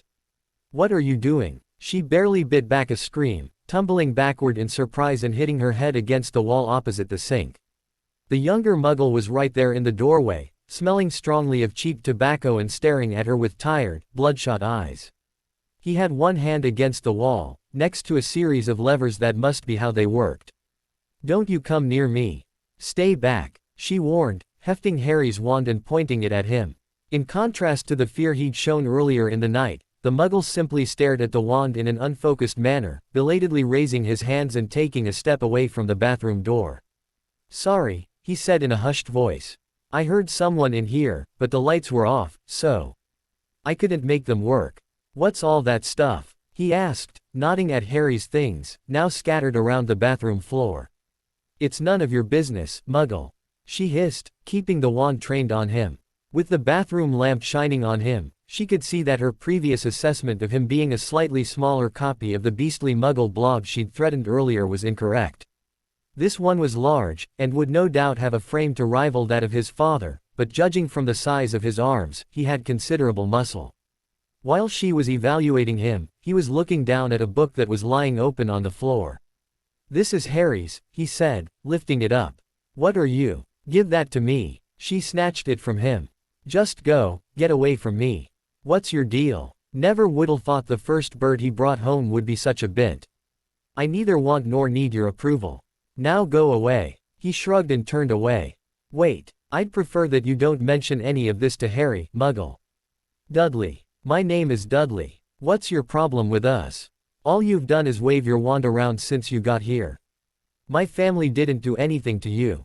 It's not what you did to me, it's what you did to him, she said, staring meaningfully over his shoulder at Harry's bedroom door. His face fell at her reply, and he was quiet for a moment. Is what you said before true? About Harry fighting Lord thing ma jig?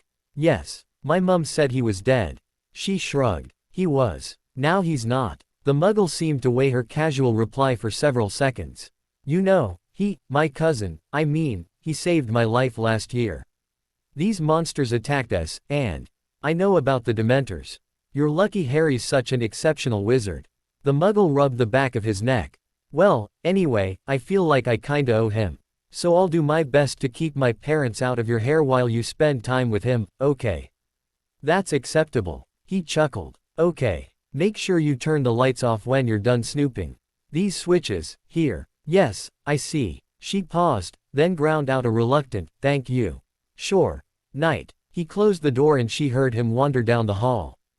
Daphne didn't loosen her hold on Harry's wand until she heard another door shut, letting out a deep breath. That had been close. Setting down the book she was holding, she looked over the rest of his things. There were a few pieces of strange rectangular parchment, with strange ornate portraits and decorations. Some galleons and sickles. What was this? It was a large piece of fabric, but one finer than she'd ever seen Harry wear before. It flowed over her fingers like liquid cloth, soft and smooth to the touch. It was gorgeous. Was that a hood? It was too big to be robes, but she felt for a clasp, unable to locate one. A very unusual cloak. She'd probably have better luck sorting it out if she tried it on, she rationalized, swirling the cloth over her shoulders, marveling at the lightness of the fabric. Daphne would have to find out where he got it and ask her mother to purchase one for her. So intrigued by its quality, she didn't immediately inspect her reflection in the mirror. When she looked up, she gasped. It was an invisibility cloak. Setting aside that remarkable find, she next glanced over his letters. All of them were from Ron and Hermione. It was good to know there weren't any other girls pursuing him, at least.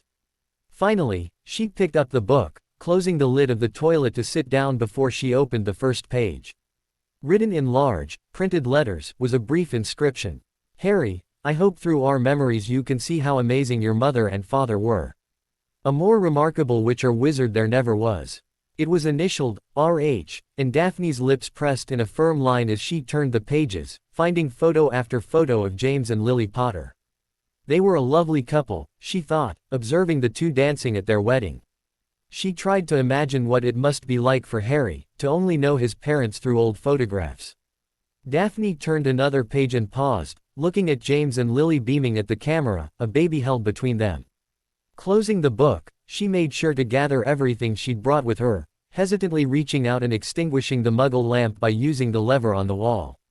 As she stealthily slipped back into Harry's room, returning his treasures to their hiding spot beneath the loose floorboard, Daphne couldn't smother an intense surge of guilt.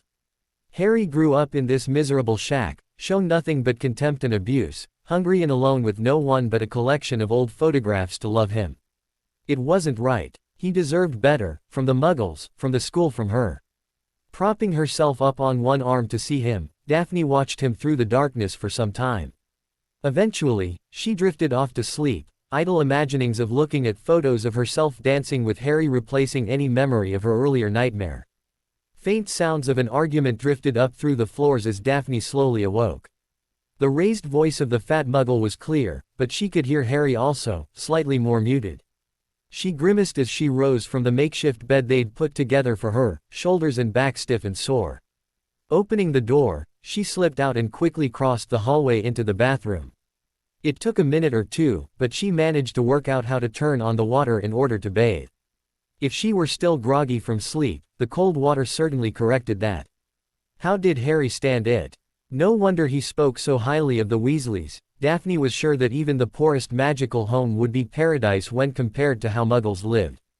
Clean and comfortable beds compared to filthy, used mattresses, hot showers rather than icy cold water, reliable and inviting lamps as opposed to harsh, bright lights. It was revolting how backwards they were. Exiting the shower, Daphne eyed the towels on the rack warily. There were only two, making it likely that they had already been used that day by the Muggles or Harry. Sharing his wouldn't be so intolerable, she thought, the stray image of Harry dabbing at trails of water running down his chest. Shaking herself free of such a mental picture, Daphne refocused on the towels, trying to ignore the feeling of heat radiating from her face. No, she wasn't going to risk it. There was absolutely no way she was going to let her skin be touched by something those greasy Muggles might have rubbed all over themselves.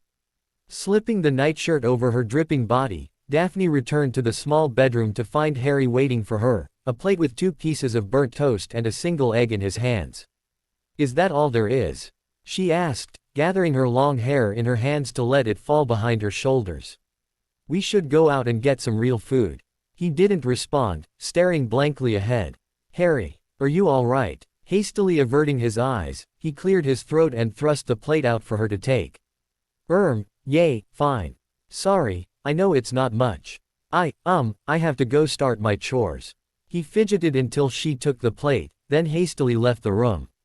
What was that about? She thought irritably, taking the plate from him and settling onto his bed, eyeing the meager portion with distaste. As she looked down to reach for a piece of toast, though, Daphne realized that dressing without drying herself meant her nightshirt ended up absorbing the water.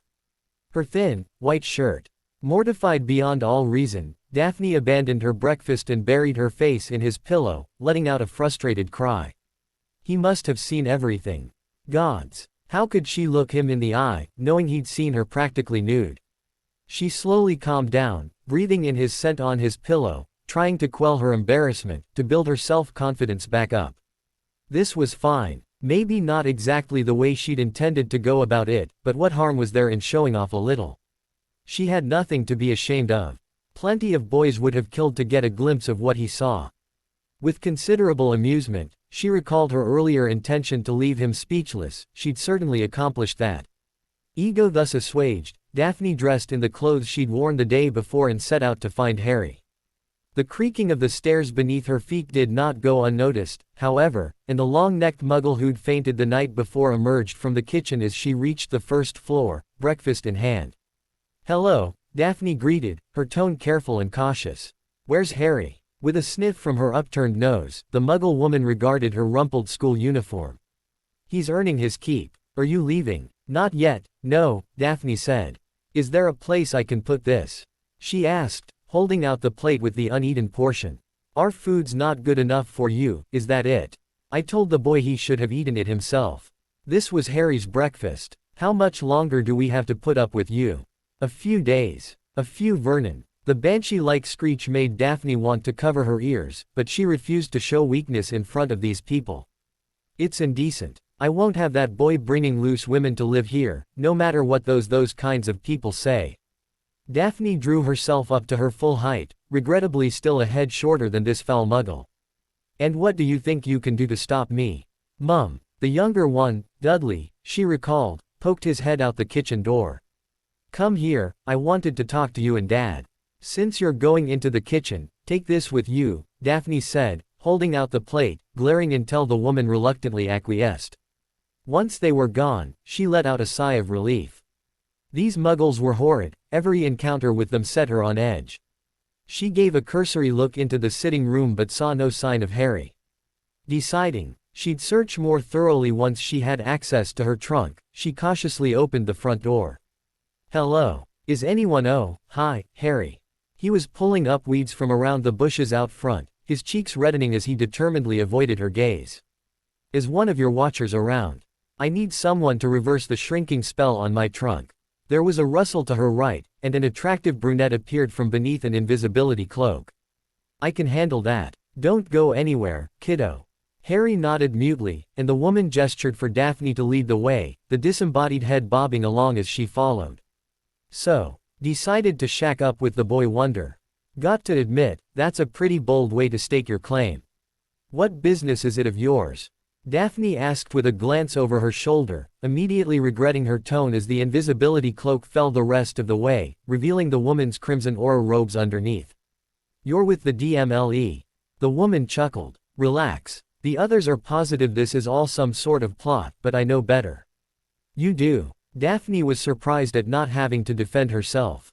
"Of course," the woman replied in a breezy manner. "It wasn't that long ago I was a teenage girl. Doing silly things to be with the boy you fancy comes with the territory." Right," she replied, opening the door to Harry's room and pulling her trunks out of her pocket. "If you would." "Sure thing." A wave of her wand, and the two trunks returned to their full size. Daphne waited expectantly, but the woman gave no indication of leaving, looking around the small room with interest. "Is there something you needed, miss?" "I'm Tonks." "No, just thinking. Guess we aren't as alike as I thought." "What does that mean?" Tonks waved her hand, gesturing to their surroundings. "Well, when I was your age I'd never have had the stones to sneak off and hop into bed with the boy I liked. At least, not so quickly," she added with a snort of amusement. "I didn't. We're not," Daphne sputtered, feeling outraged at the baseless assumption. "I'll have you know, we aren't sleeping together." "No. I think the whole neighborhood heard his muggle aunt screaming about you two staying in here together. I slept on the floor, on his blankets." "Ah," Tonks said. "If that's true, what are you going to do tonight?" Daphne looked around the small room, cataloging the addition of her two trunks to the nightstand, desk and chair, Harry's trunk, and the owl cage. It was cramped before, but now. Tonks cackled in delight. Here, I'll help you out, she offered, waving her wand once more, expanding Harry's mattress and frame from a double to a queen size. That's not the sort of help I had in mind. No. What sort of sleepover were you intending? The older woman wore a wicked grin at Daphne's stunned surprise. Look, if I thought for a second you two would actually get into anything inappropriate, I wouldn't do this. So why are you doing this? Tonks' cheerful smile disappeared. You weren't at the ministry that night, were you? Daphne shook her head. Sirius Harry's godfather, he died right in front of him. Losing him was hard on all of us, but he was Sirius meant a lot to him. Dumbledore has his reasons for keeping Harry here, and they're good ones, but I think he could use a shoulder to lean on. And with the way you barged in here, seems like you make as good a volunteer for that job as anyone. Okay. So far, she felt more like she'd leaned on Harry than the reverse, but it was still nice to hear that someone was looking out for him. I'll do my best. Good, Tonks said, sweeping the invisibility cloak around her shoulders. I'll let you get dressed in peace. She slipped the cloak over her head, disappearing completely from view. Armed with her cosmetics, potions, and wearing a forest green sundress that stopped just above her knees, Daphne felt a great deal more confident. The routine she'd maintained for 6 months brought a degree of stability back, after days of uncertainty and trauma. She crept back out the front door as quietly as she could, but it appeared that the Muggles were still in the kitchen judging from the voices she overheard as she walked past. Emerging into the bright, summer sun, Daphne took a moment to silently observe Harry. He was clad in his typical Muggle rags, coated with a light sheen of sweat from the June heat. She watched as he pushed some sort of mechanical device around the front garden, one that she belatedly realized trimmed the grass. Even though such manual labor was below his station as a wizard, all the more so given the Potter's status within their world, there was something alluring about seeing him work in such a way. Hey, he seemed to have gotten over his embarrassment from earlier. I see Tonks was able to help you unpack. Daphne nodded, giving him her best smile and approaching. You look a little overheated.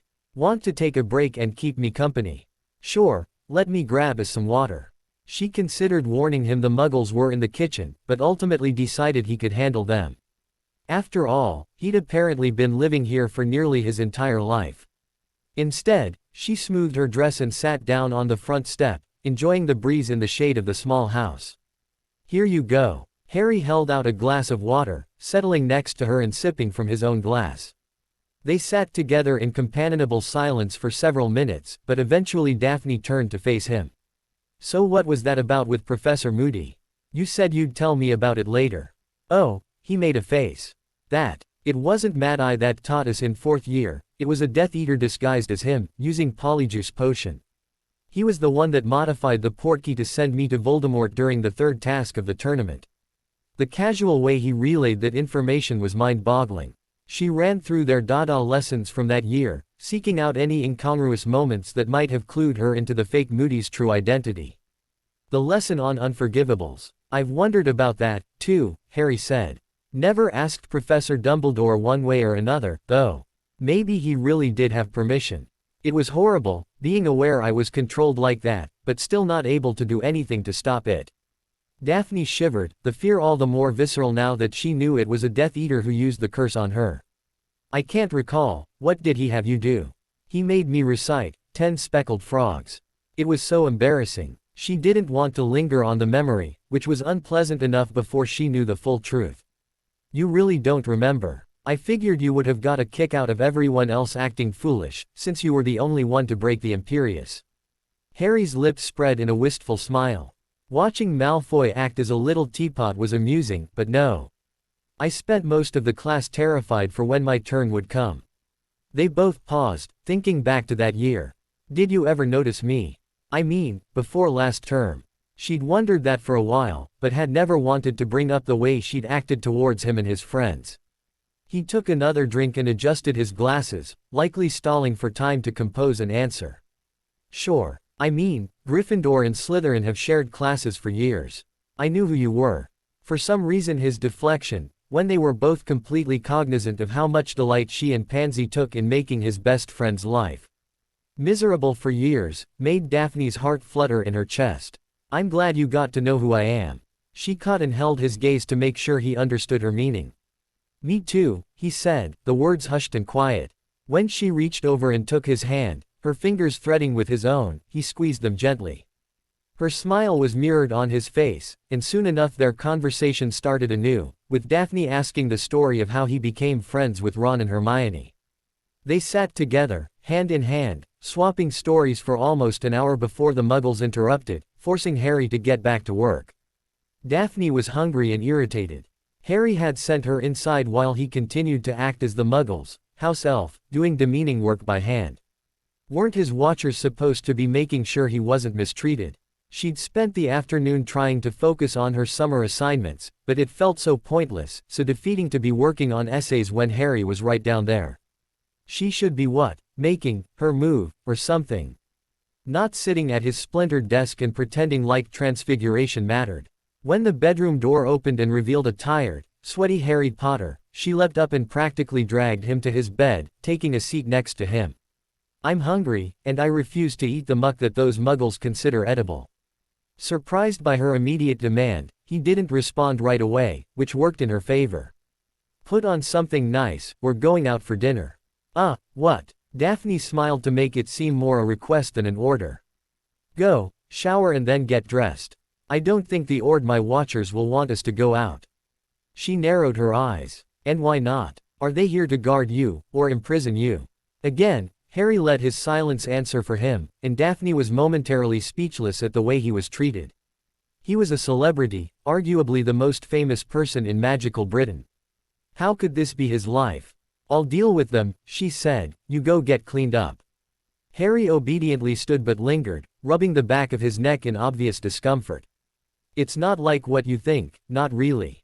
It's just, I'm supposed to stay near Privet Drive. At her uncomprehending look, he went on. This house, and the area around it. She couldn't help it. He tensed when her arms closed around him, but after that initial reaction she felt his own arms encircle her. Daphne turned her head into him, feeling the sweat on his skin against her face. Even after working outside all day, his scent wasn't unbearable. Maybe it was just that it was Harry, she mused, feeling his grip tighten as her exhalation brushed against his neck. Let me take care of this, she murmured. I'll go talk to Tonks. Neither made any move to release the other, and she imagined she could feel each individual strand of her hair brush against his lips as he replied. I think her shift is up, it's probably someone else. She finally pulled away. I'll meet you back here in 10 minutes. Okay. Daphne left first, trotting the by now familiar path to the front door. Before she could leave, though, the younger Muggle, Dudley she recalled, emerged from the sitting room. Hey, got a sec. What is it? She tried to rein in her hostility, but her hunger and general disgust at her environment bled through anyway. Thankfully, the Muggle didn't seem to take offense. I managed to talk my mum and dad into taking a holiday to Blackpool for the rest of the week, as a reward for my school marks. Daphne looked at him blankly. You know, so you two could have a bit of alone time. Oh. She felt her face heat up as his meaning became clear. Thank you. That's, very considerate. He grinned in a knowing sort of way. It's nothing. I'd do it for any of my mates, so helping out the guy that saved me from invisible magic monsters wasn't a tough choice. Tell Harry if he needs any Johnnies, I've got some spare in my sock drawer. All right, I will, she said, not having a clue what he was referring to. If you'll excuse me, we'll be dining out this evening, so I need to speak with Harry's escort. Right, cheers. He gave a half-hearted wave and turned back to the sitting room. Daphne paused, one hand on the doorknob, weighing Dudley's favor. It certainly made staying here easier, not having those filthy Muggles underfoot. But what if Harry expected her to engage in to do that with him? It was something she knew, conceptually at least, some of her classmates did when they fancied themselves in love. But then there were the sort like Zabini, willing to take advantage of any girl he could get his hooks into. What if Harry was only interested in her for? I'm being silly, she thought, hesitation gone and opening the door. The very idea that Harry, who was flustered at seeing her bare stomach, who practically ran out of the room at seeing her wet t-shirt, was somehow trying to steal her virtue was laughable. Hello, she called out, and just as Harry had predicted, it wasn't Tonks that popped out from under an invisibility cloak. Did you need something? By the gods, he was handsome. The man was older, with long red hair tied up in a loose ponytail, clear blue eyes, and wore a dragon tooth earring. Even in robes, she could tell he was fit, towering over her. Aye, she shook herself. Harry and I will be dining out this evening. You may make any accommodations you need, we won't be leaving for another half hour. That's so? He asked, amusement evident on his features. You know, he's not supposed to leave the house unless absolutely necessary. Excellent, then there's no problem. Her snark actually elicited laughter. Tonks warned me you were a sassy one. So long as you don't rat me out to Mad Eye, I'm okay with you grabbing a bite. Naturally, I'll be coming along, though. She nodded, fully expecting that. We'll let you know when we're ready. Daphne went inside, surprised to find Harry waiting for her at the top of the steps. What did they say? Rather than reply, she stared critically at his outfit of choice. You can't seriously mean to go out in that. I thought you said to dress nice. I did, so why are you wearing your Hogwarts uniform? Harry gave himself a once-over. Should I have worn my dress robes? I don't think they fit any longer, the Yule Ball was ages ago. Dress robes? No, but why? Abruptly, she pinched the bridge of her nose, closing her eyes briefly before climbing the stairs so she didn't need to speak so loudly. Those are the nicest clothes you own, aren't they? He shrugged. I haven't really had the chance to do any shopping, what with, Harry waved his hand, vaguely gesturing towards outside. You know. Right, of course. Alicent's warning about not emasculating him with her wealth rose to mind, but this was hardly the same thing, was it? I guess we'll have to stop and buy you some proper clothes before dinner, then. Where exactly were you planning on eating? Nowhere I'd want to show up with you dressed in a school uniform, she said. Besides, those muggle clothes you wear are hardly befitting your status in our world. Can't have the chosen one look so tatty, can we? Harry made a face at that, but overall didn't seem too opposed to the idea. Okay, I suppose getting a new outfit would be alright. Great. The eagerness on her face must have put him off, because his easy smile suddenly looked rather fearful. Come along, I already spoke with our escort. Back so soon? His guard greeted them, giving Harry a wave. Lo Harry, it's good to see you under better circumstances. Bill, what are you doing here? I moved back earlier this year. In fact, I was part of the group that helped you out last week. You were at the ministry? Daphne asked. Are you an Auror, too?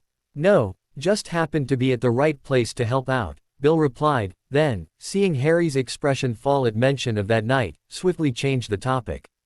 So I understand we're going out for dinner. Have you got enough pounds? I can spot you if you're short. Pounds of what? Daphne asked in confusion, feeling very out of place, but Harry ignored her question. I'm sorry. You shouldn't have had to. I put Ron and Ginny, and everyone in danger. If I'd been better, it never would have happened. Stop that, Bill commanded, voice still friendly but now firm. It wasn't your fault. When you've been through what you have, I'm sure it's easy to forget you're still a kid. You did the best you could. I know that doesn't make things easier, but blaming yourself for things outside of your control doesn't help anything. Harry swallowed heavily. They wouldn't have been there if it wasn't for me, though. Serious, he'd still. Bill stepped forward, pulling Harry into a loose hug. I didn't know him long, but I'm positive Sirius would make the same choice he did every time. And as for the rest of them, well, after the basilisk Ron and Ginny owed you one anyway. Letting out a short, obviously fake laugh, Harry gave Bill a watery smile. Thanks, Bill. Seemingly remembering Daphne was standing there, he cleared his throat. Before we eat, I thought we could stop by a shop, pick up some new clothes. That's so. Bill gave her a look with a raised eyebrow. It took Daphne several seconds to respond, trying and failing to figure out Basilisk Ron and Ginny owed Harry for. What kind of shop? Madame Malkin's should do. He's not in need of anything extravagant. Letting your girlfriend pick out your clothes already. Harry opened his mouth, likely to object, so Daphne stepped closer and took his hand before he could speak. Bill just chuckled. Going to Diagon definitely isn't something the others would approve of, but hold still, now. A few muttered spells, and Harry's appearance was masked by a glamour charm. That should keep your average well-wisher from recognizing you. I'm still going to call in some reinforcements, though. Harry frowned, and truthfully Daphne wasn't thrilled at the idea of a whole entourage tailing them on their date, either. Don't worry, I think you'll be happy to see them again. What was all that about a basilisk? Daphne whispered, but before Harry could answer, Bill raised his wand, incanting the Patronus charm and speaking in a low voice. The misty crocodile darted off with a flash, and Bill turned back to them. Ginny told me she managed a corporeal Patronus thanks to your lessons. That's pretty impressive. A fourth-year casting a Patronus. It sounded preposterous to Daphne. Harry's smile was proud. You could do it, too, if you wanted to learn. That's the sort of thing you taught in your dueling club? She asked, trying to keep the envy from her voice. A crack of disapparition reverberated through the garden, and a stunningly beautiful bee-owned woman appeared. Bonjour, Harry. Fleur, what are you doing here? Daphne easily recognized the French villa, watched Harry closely as the two embraced, but he showed no signs of being under the influence of her aura. Avenue been working at the London branch of Gringotts. It is where I met Bill. We've been dating for almost a year, Bill added. I figured you wouldn't mind her tagging along for a double date. Harry's face flushed, but Daphne happily noted that he didn't bother denying Bill's assertion about their outing. Sounds great. Do we need to stop and pick up some gold first, or are you set? Actually, I'll be paying, Daphne said, shushing Harry when he opened his mouth to object. So we're good to go. Right-o. Come here, Harry, we'll let the girls side along and you can come with me. Bill took a hold of Harry's upper arm and spun in place, vanishing with an ear-splitting crack. Daphne stood at the ready for Fleur to do the same with her, but instead the French woman crossed her arms, regarding Daphne skeptically. So, when the others said that a girl was trespassing in Harry's home, I did not expect it to be you. He could do a lot better. Excuse me. Changing your hair and slathering yourself with cosmetics does not change what's underneath. I remember you. I think you're mistaken, we've never met, Daphne said, confused at the hostility. Non, this is true, but you wear the green robes at Hogwarts, don't you? Did you think I could not hear you laugh with your friends at the creature from Beauxbatons? It was, Daphne instinctually started to blame Pansy, but the lie stuck in her throat, half-formed. She had said that, and worse, in their fourth year, Draco proved to be highly susceptible to the Vila allure, and Pansy, who had high hopes at the start of the year of dating him, had taken his infatuation with the French champion personally. Daphne had spent many a dinner at the Slytherin table mocking Fleur in an attempt to boost Pansy's self-esteem. I'm sorry. I've changed. Fleur stepped closer, the tall woman towering over her. I don't believe you. Daphne met her eyes, standing as tall as she could, but Fleur was intimidating, and not only because of her beauty. You don't have to, but it's true. I am confident that Harry will see through you, eventually. But if you hurt him before then, I will make your life very unpleasant. Threat delivered, she squeezed Daphne's bicep in an iron grip and disapparated. That's the thing they never tell you about mummies, they smell. Bill said, gesturing with his fork. Those linen wrappings positively reeked of a few millennia's worth of body odor. So what did you do? Harry asked, enraptured with Bill's tales of Egyptian curse breaking.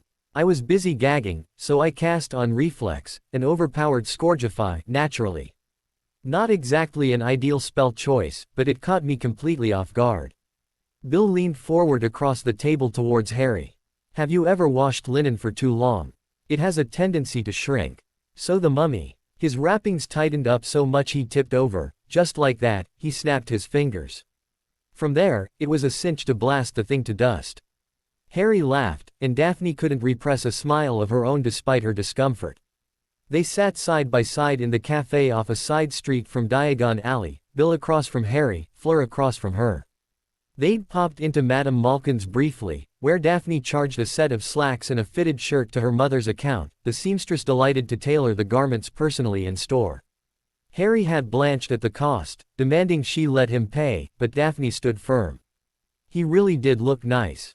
The black slacks and red shirt complemented his dark hair, and highlighted the fact Harry was a rather fanciable young man. It's great to see you again, Fleur said when Bill's story ended. My sister, especially, has been heartbroken that you never wrote. She's spoken of little else since I moved to England. How is Gabby? She is well. She's paying an older student at Beauxbatons to teach her English. Harry gave her a fond smile. I'll send her a letter this summer. And therein lay the source of Daphne's discomfort, Fleur Delacour.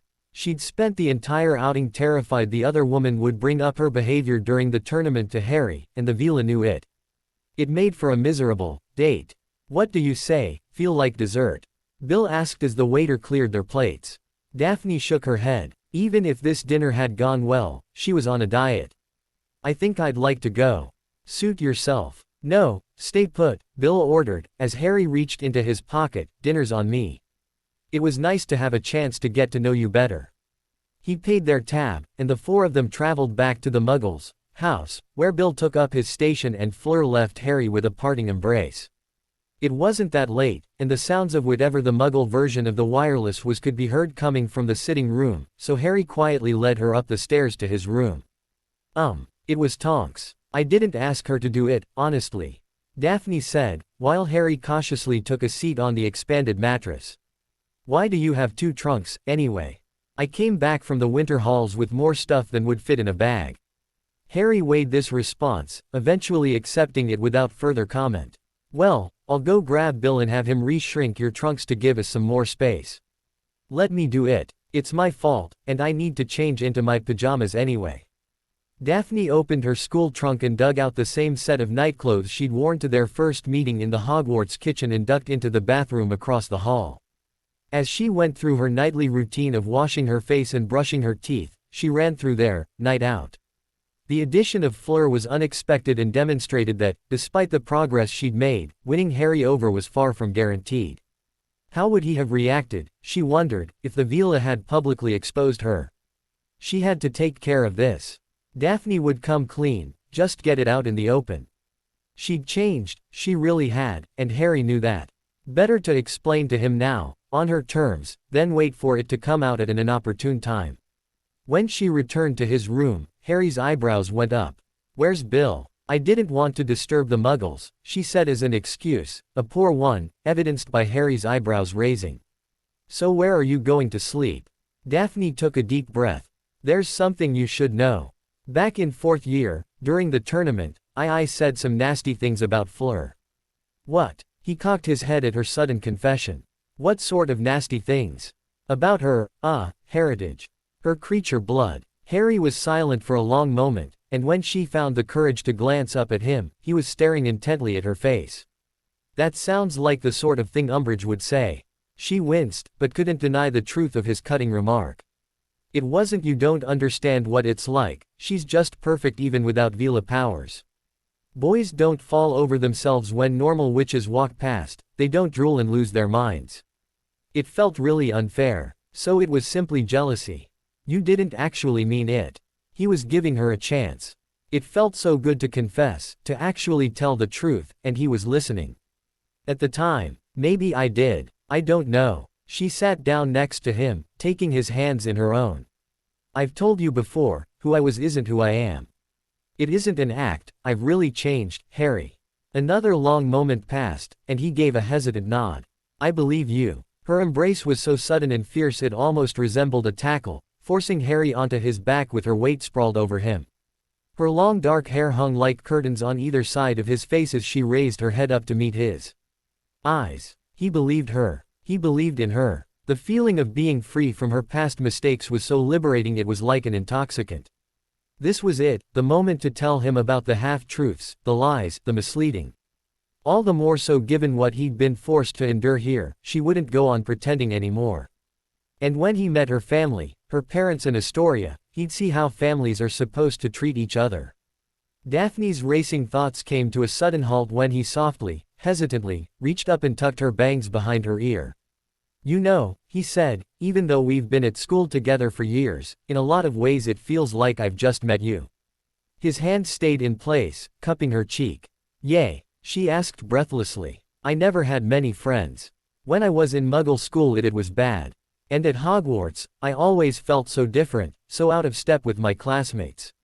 It's why Ron and Hermione mean so much to me, why I trust them so much. They understand the things I've done. It's like that with you, but different at the same time. I get so caught up in all the insanity around me, it's easy to forget that everyone else isn't living some perfect life. Harry. So I wanted to apologize," he continued. "I'm sorry for how I was to you earlier this year. It took a lot of courage to approach me the way you did, and I should have realized it sooner. I was wrong about what I said to you, back at Hogwarts. He was coming closer, the distance between them receding at a steady rate. I do trust you. Each word was like a piercing hex into her heart. Daphne placed a hand on his chest and leaned back, away from him, away from his key. At first, he looked confused, and then hurt. She closed her eyes and took a deep breath. How could she tell him now? That it was all a lie, that the coincidences and similarities were engineered. The freedom she'd felt before vanished, replaced by an even heavier burden of deception. She'd changed, yes, but into what? Harry gently lifted her off of him, raising them both to a sitting position. I'm really sorry, he said, cheeks a flaming red. I don't know what I was thinking. Maybe it was okay, though. It was true, she'd started this solely for Astoria's sake, but Harry was kind, and strong, and noble, and handsome, she thought, heedless of the distress her silence caused him. She really did like him, and he must like her. If the lies made them both happier, then what was the problem, exactly? I should get ready for bed, I'll grab Bill on my way back and Daphne ed him. There were no fireworks exploding behind her eyes, no butterflies dancing in her chest. No, there was only the deep, steady assurance that this was right, that she wanted this and she wanted him. Harry started to pull away, but Daphne followed, dotting him again. A pause, for her to take his glasses off and run one hand through his messy hair, and this time he ed her. She Ned into his mouth, and he responded with a tentative sweep of his tongue. The guilt inside her was muted, but still present. That was okay, she thought, feeling his arms crush her against his body. It would be her burden to carry, the price she'd pay for making everything right. Warm sunlight streamed in the window, and Daphne stretched against Harry's body, sighing fondly at the feel of him pressed against her. They'd snogged for what felt like an hour the night before, their heated eventually giving way to softer, more tender embraces. The muggles were gone before they got up, so she and Harry spent the day together talking, laughing, and dotting. She'd asked about the basilisk, and he told the story and came clean about sneaking into the Slytherin dorms. They made each meal together, cooking in the kitchen like a couple that had been together for years rather than a single day. It had been a day she'd never forget. And then, to top everything off, another night spent in his arms. She sighed again. Good morning, Miss Greengrass. She jerked upright, then nearly fell out of the bed as Harry lurched for his glasses. Seated in the ramshackle chair in front of Harry's desk was the headmaster, adjusting his spectacles and peering at them with a curious expression. Professor Dumbledore, Harry squeaked, fumbling for the shirt Daphne had pulled off him the night before. What are you doing here, sir? I received a very surprising letter last night, about a topic I had thought resolved. Perhaps simply a miscommunication, but nonetheless a situation that must be attended to. What are you talking about? Is it Voldemort? Dumbledore stood up, pushing the chair back to its place beneath the desk. No, Harry. I'm not here for you, but rather, Miss Greengrass. I already took the liberty of packing your things, he said, and at this he held out the twin trunks, shrunken in the palm of his hand. I need to get dressed, she mumbled. Dumbledore waved his hand, no wand in sight, and her nightclothes shifted to a set of trousers and a button-up shirt. Forgive the drabness of my transfiguration, but your parents would likely not appreciate a more stylish selection. My parents? Yes. They sent me a letter, expressing their deep concern over your whereabouts. Apparently, it was to their surprise that you were not, in fact, staying with Miss Parkinson. Your mother, in particular, was rather frantic about what might have happened to you after you left the Hogwarts Express. Harry snorted, rolling his eyes. Right, like she cares. Dumbledore raised a single, bushy eyebrow, and Daphne realized she needed to get out of here, before the topic of her parents' concern was broached in front of Harry. She gave him a quick key. I'll write to you, I promise. He held her fast. You don't have to go. Yes, I do. Thank you, Harry, for everything. I promise we'll talk soon. She ed him again, longer this time, before Dumbledore cleared his throat. The two of them descended the stairs in silence, exiting the house where he held out a frayed glove. Hold on tight, if you would. The feeling of a hook jerking behind her navel signaled the portkey's activation, and Daphne was swept away, landing in an most unexpected destination. "Sir, is this Hogwarts?" Dumbledore patted his phoenix on the head, making his way behind the large, ornate desk and taking a seat. "It is, in fact, my office." He leaned forward, steepling his fingers beneath his chin. "Now, Miss Greengrass, what can you tell me about your interest in Harry Potter?" Daphne Greengrass was certain, if one were to ask her teachers about her, she would be considered a bright, if not exceptional student. When Professor Snape had taken points from her in his office, the night she'd interrupted Harry's remedial potions, it was only the third time in her 5 years at Hogwarts that she'd lost any. She'd certainly never had any cause to be sent to the headmaster's office. In fact, she'd not so much as spoken with the man. And yet, here she was, not even a week into her summer holiday, seated in front of him, quailing under his hard stare. "I'm afraid I'll need to insist you answer the question. Were Harry and I were together?" Dumbledore smiled, but it didn't reach his eyes.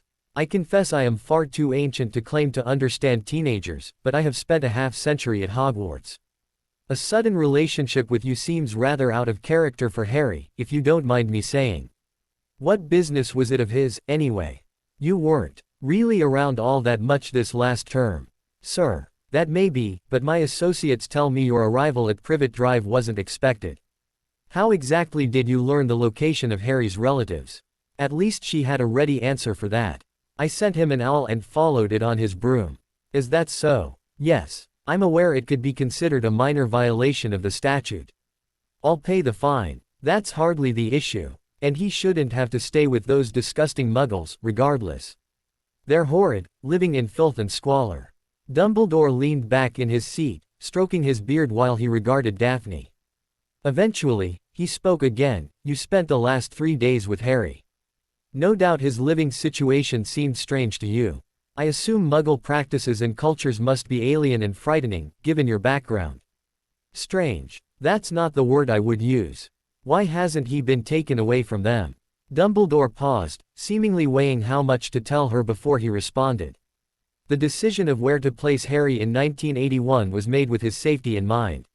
His Muggle relatives provide the basis for magical protections of immense strength. He reached out, plucking a lemo drop out of a bowl on his desk and popping it into his mouth. "Magical protections you took a great risk running afoul of. Are you talking about your guards? Because the one watching Harry was passed out when I arrived." "I am referring to the enchantments around the Dursleys' home, formed from his mother's sacrifice for Harry. They are the basis of a ward system so fearsome that even Lord Voldemort dares not approach." "A ward system?" Dumbledore held her gaze meaningfully. "That would prove instantly fatal to anyone who arrived with ill intentions towards the residents of number 4, Privet Drive." "You mean if doesn't that just show my intentions are good?" She felt beads of sweat break out over her forehead. The risk she'd taken was monumental. If the enchantments had judged her in the wrong way, her campaign to save Astoria, along with Daphne's own life, could have ended very abruptly. "Now, I've answered your question, I'd like you to answer mine. The truth, this time, Miss Greengrass. How did you find Harry's home?" "I told you." "A lie, yes. Most suspicious, given your claim you lack any ulterior motive." Dumbledore reached into his desk, withdrawing 2 envelopes and sliding them over to her. Daphne recognized her mother's handwriting on both, the letters addressed to her. "There is an owl redirection ward contained within the protections at Harry's home. Any post from unauthorized senders while he is in the Muggle world will instead arrive here." Oh, you have no right to intercept his letters like that." Her deflection went completely unheeded, but she had to try. "I'm afraid I must insist. How did you learn Harry's location?" Daphne drummed her fingers on the armrest of her chair, her leg bouncing up and down nervously. All the while, Dumbledore's flinty blue eyes drilled into her. "It was a spell. I found it in the library, it led me to him. Any tracking charms on Harry's person would be disabled by the protections around the house." "I'm growing impatient, Miss Greengrass. What do you want me to say?" she demanded, her fear loosening her tongue. "I looked in the library and I found a spell in a book on magical hunting techniques. I cast it on one of his hairs, and it led me right to him. I don't know why the enchantments failed, how could I? I didn't even know there were enchantments. What was the spell called?" "It was the Spur Echo charm, something like that." The incantation is indigo. The headmaster raised one hand and Daphne instinctively flinched. All that happened, though, was a quill zooming into his hand and a blank piece of parchment unfurling itself before him. He noted the spell, wrote a few more words, then his phoenix hopped over, grabbed the parchment and disappeared in a flash of flame. Was he reporting her to the authorities for the use of underage magic? I cast it on the express, I didn't break the law. The note was to Madame Pants, to verify if that spell is actually found in the library. He removed his spectacles, rubbing his eyes before putting them back, and Daphne felt some of the tension leave the room. What's the problem with me seeing Harry? I like him, and he likes me. What does it matter? I'm trying to understand the situation.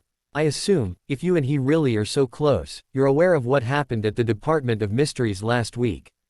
Yes, Daphne nodded. He told me. So, Dumbledore began with a deep breath. Harry is lured into a trap by Voldemort, manages to depose and then dispose of Professor Umbridge, traveled to the Ministry where he not only survives an encounter with the Dark Lord but took part in apprehending a dozen high-ranked Death Eaters. Then, 2 days later the daughter of a pureblood collaborator.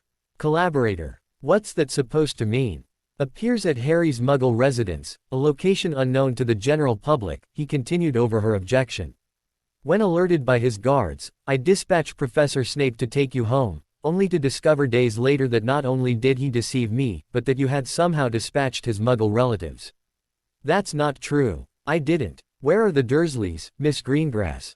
Dumbledore's voice was low, dangerous. What did you do with them?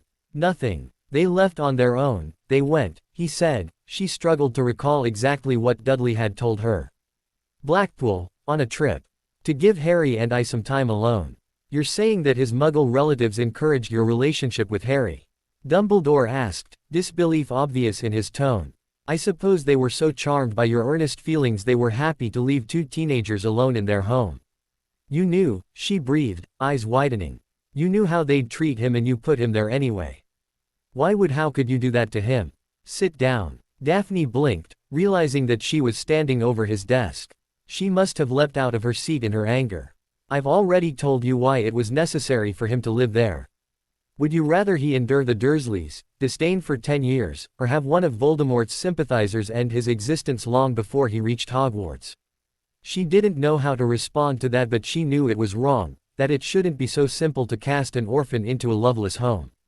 What are you going to do? I will confirm your story.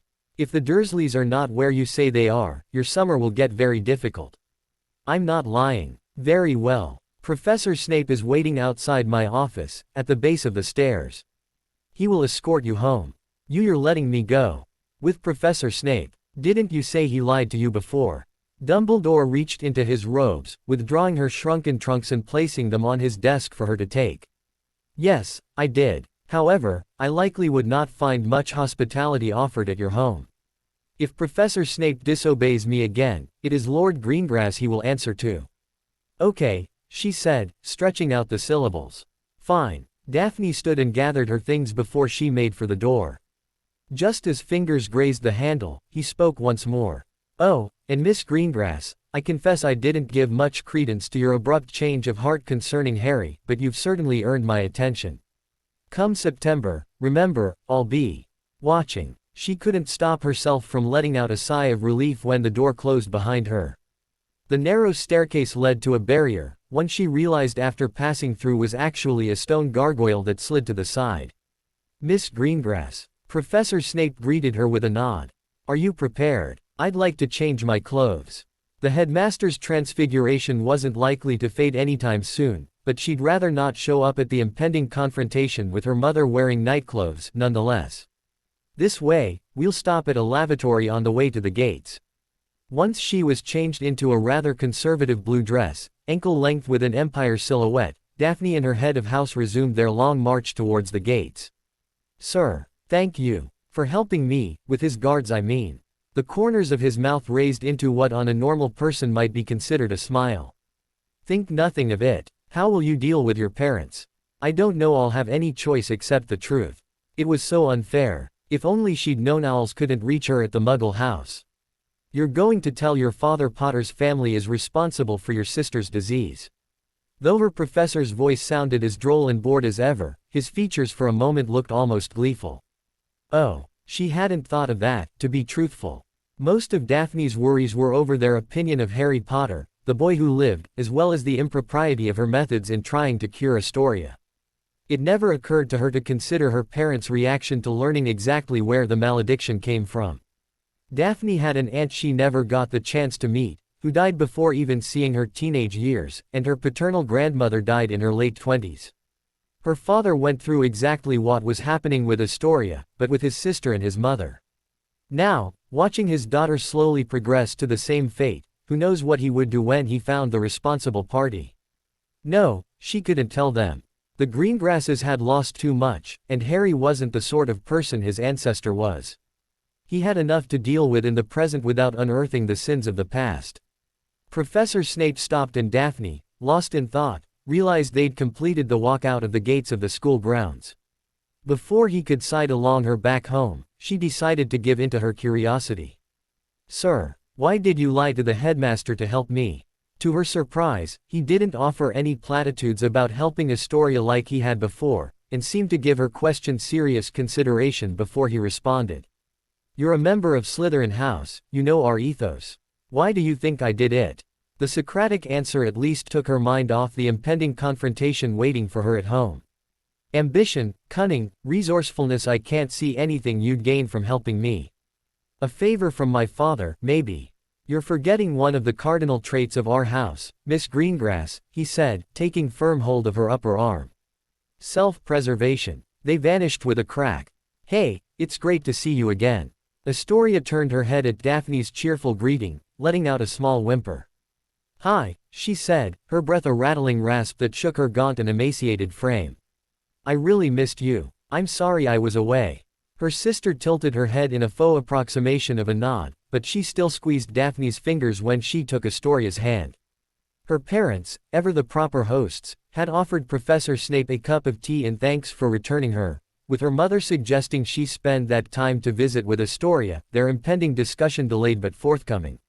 "Sakay, you look really nice," she said, her speech slow and halting. "You like it? I can do your hair like mine, it just takes a few weeks." Of potions, Daphne trailed off, recognizing that Astoria, who had to take almost 24 potions every day, wasn't likely going to be enthused at adding beauty potions to that regimen. "How do you feel?" "Hurts. I know, baby," Daphne said, taking a seat next to the bed. "I know. Daphne," her father's voice came from behind her. "Join us in the parlor." She leaned forward, brushing some of the sweaty hair off Astoria's forehead and pressing a key to her cheek, then followed her father out of the room. Her mother was waiting, seated while their elf cleaned up the tea service from earlier. They both raised their eyebrows when Daphne thanked Teensy for her efforts. "Why did you lie to us?" "I wanted to see Harry, he needed me." "Do you have any idea how dangerous it was, to run off without telling anyone where you were going? What if something had happened to you?" Daphne recognized her mother's question, omitting whom she ran off with, as the opening round. "I wasn't in any danger. Merlin only knows what those muggles might have done to you. You're well aware of how dangerous their world is. There were wizards there, guarding him, and we didn't go into their world. I barely interacted with them. And yet, your mother already expressed our disapproval of your association with this particular young man," her father said. "This again." Daphne shook her head. "Didn't last week prove him right about everything? Even the prophet says he's a hero. We don't decide what's best for our daughter based on what's in the newspaper. What do you want from him? What does he have to do to be good enough for me?" Her mother was incensed at her defiance. "We've been over this. I'm not going to let some pompous, big-headed half-blood convince you that you're not good enough for him. He doesn't. You don't know anything about him. That's enough, both of you," her father interrupted, and Daphne fell silent. Her mother opened her mouth, but he shot her a look. "Ava, yelling at her isn't going to make a difference. Stubborn as a nesting snallygaster, both of you. Daphne, we only want the best for you, we're your parents. I know you don't believe it, but we want to keep you safe." "I am," she began but went quiet as her father momentarily glared, before his gaze and voice softened. "If I had my way, you'd stay my little girl forever, but I knew this day would come eventually. Believe me, we won't act like this about every boy you develop feelings for. When it comes to Harry Potter, though, your mother and I are putting our foot down. You are not to see or speak to him again, do you understand? You can't stop us from being together. I won't let you. Please, Daffy, her mother said, her anger gone and practically in tears. I know how hard it's been on you, with your sister's illness. I want to lash out at the world, too. This kind of self-destructiveness is natural when you're grieving. But we won't stand by and do nothing. We won't lose you, too. What are you talking about? Her parents exchanged a look, and when they turned back to her it was her father that spoke. It's like you said, Potter was telling the truth all along. The Dark Lord has returned. I know that, and you know it now, but if it weren't for Harry no one would know. It's only a matter of time until the Dark Lord finishes what he started, all those years ago. I won't have you caught in the crossfire when that happens. Daphne let out a cynical laugh. You think people don't already know?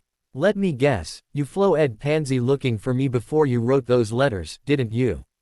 Her mother's expression proved the veracity of that accusation. Then you know there's no point in trying to keep it a secret, she's bound to tell everyone who'll listen. Harry wants to be with me, everyone's going to know whether you let me see him or not. Not necessarily, her mother said. What did you do? I convinced her your infatuation was hopefully nothing more than a passing phase. Daphne clenched her fists. It's not a schoolyard crush. I have to be with him. Her mother toyed with her wedding ring, a nervous habit she'd maintained as far back as Daphne could remember. You've changed so much, so suddenly, she muttered. Turning on your friends, associating with the wrong sort, running away. Pansy's a good girl, she's very worried about you, just like we are. You can't stand Pansy. You never liked her. Daphne cried, and it was true. Well, on this your father and I agree with Pansy. Maybe I misjudged her, all she wants is for you two to be friends again. What did you do? She asked again. We asked her to watch out for you, to help us keep you safe, and she agreed. After what happened on the express, Daphne very much doubted her old friend's altruism. You paid her off. The Parkinson girl's eyes were always bigger than her vault. We warned you about it, but you never wanted to listen, her father said, entirely unapologetic. For the rest of the summer, we're establishing some new rules. I've warded the Manor's aviary. If you wish to send a letter, your mother will mail it for you. There will be no outgoing flow calls, you can only go to approved places outside our home, and no contact with Harry Potter. He seemed to brace himself, preparing for an explosion from his daughter, but Daphne remained still, weighing her options. If only they knew why this was so important. No, she ultimately decided. Her father may well decide to drain every drop of Harry's blood in an attempt to save Astoria. She and Alicent would find a way around this. She'd come too far, made too much progress to despair now. Her mother's voice intruded on her thoughts, distressed at Daphne's silence. Can't you see there's nothing we wouldn't do to protect you? Please, trust us, for once in your life, Daphne. Daphne rose from her seat, staring down at both of them. Why should I? She asked bitterly. Neither of you trust me. Congratulations, our plan seems to be working. Daphne glanced at Alicent's portrait with her peripheral vision, but didn't bother to reply to her statement as she put the finishing touches on a letter to Harry. Things had been going well. She neglected to mention a single word of her parents' disapproval or new restrictions on her in her letter.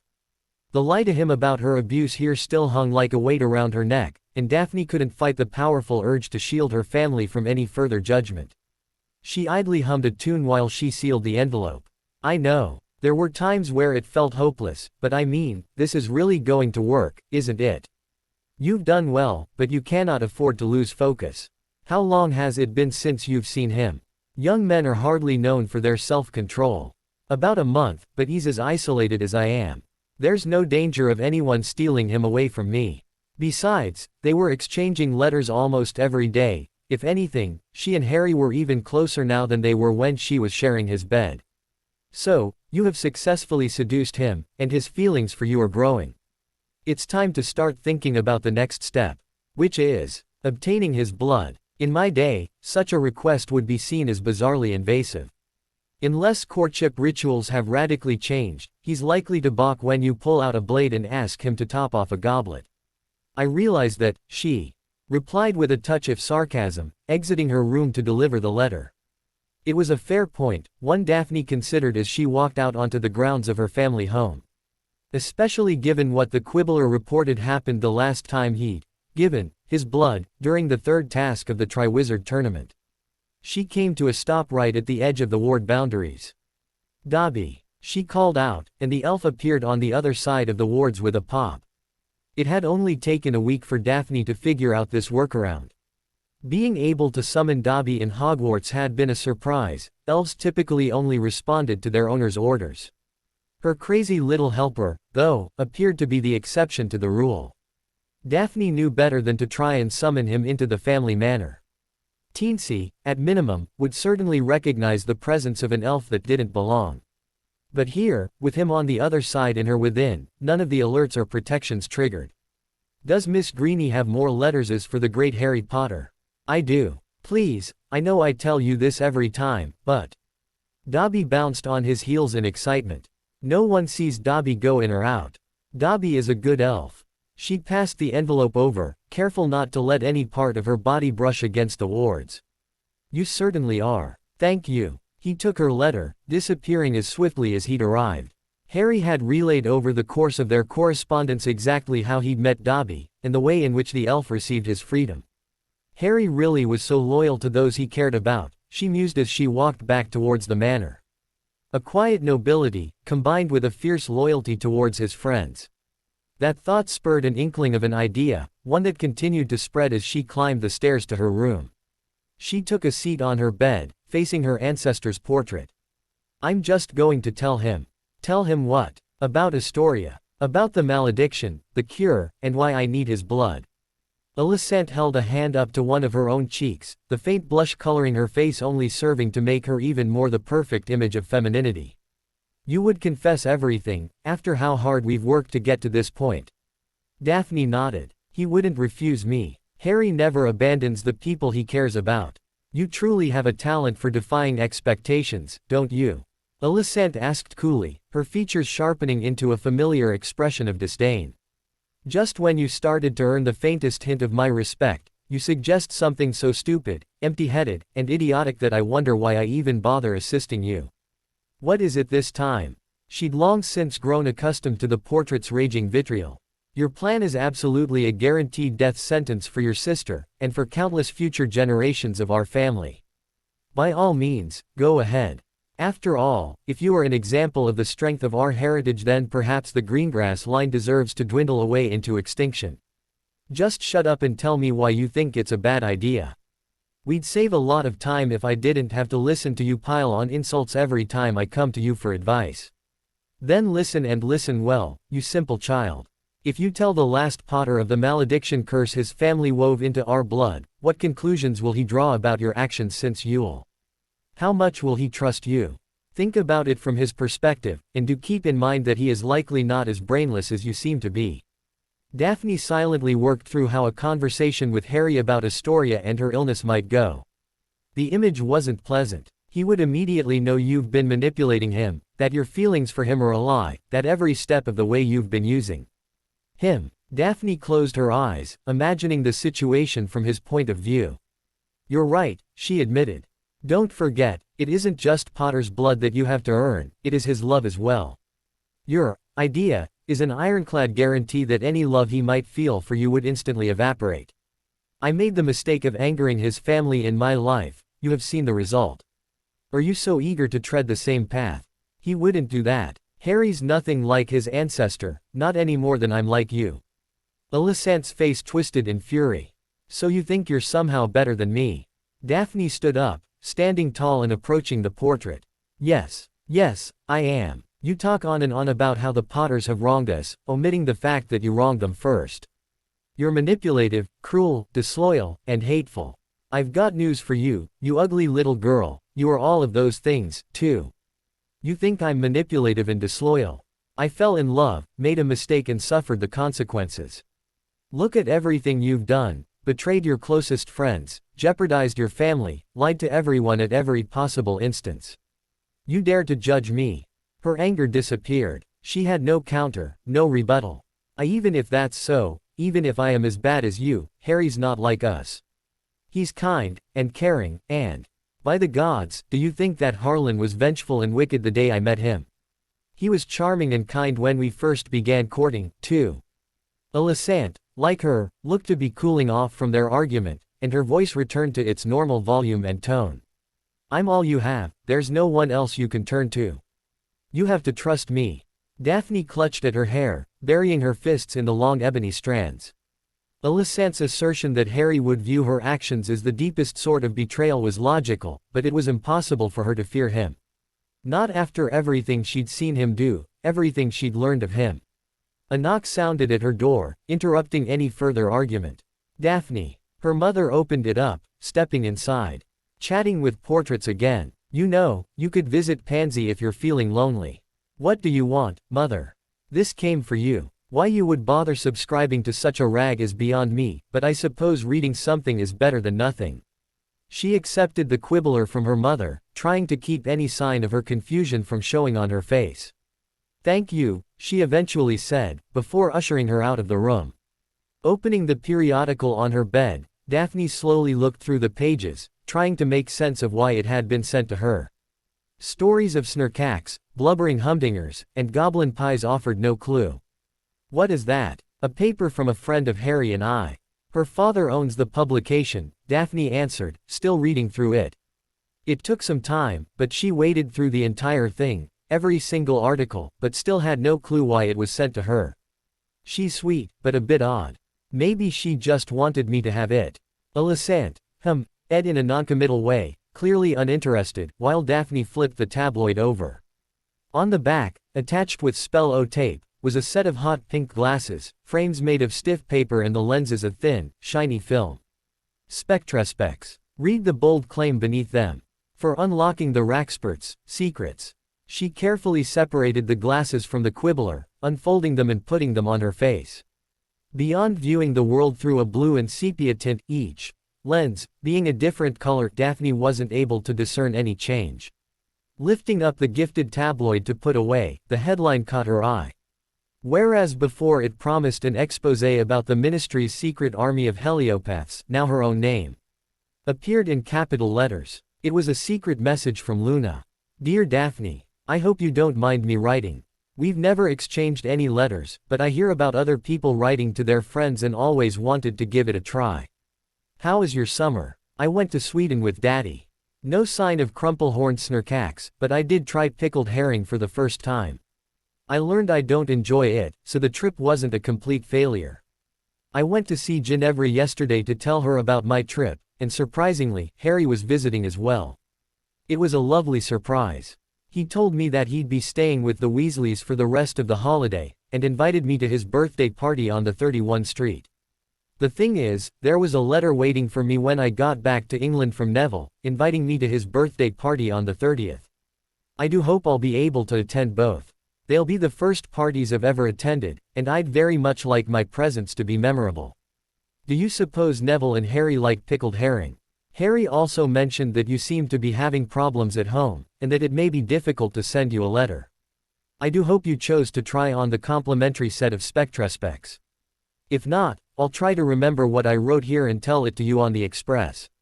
Your friend, Luna Lovegood. P.S. Your subscription is good for a year, you can pay me the next time you see me.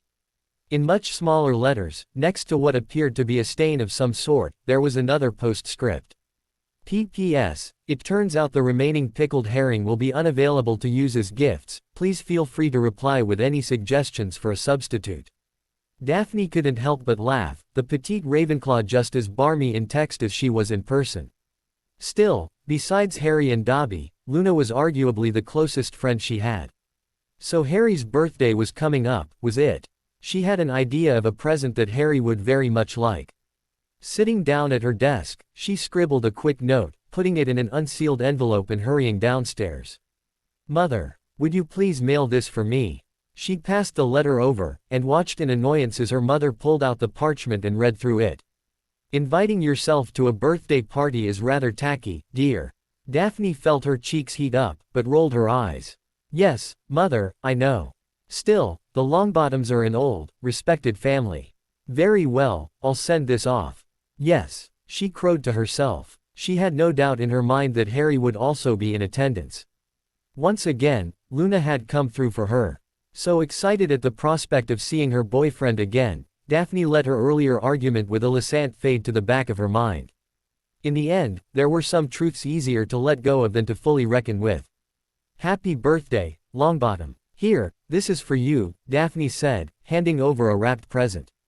"Right, thanks, Greengrass," he replied, awkwardly accepting the gift.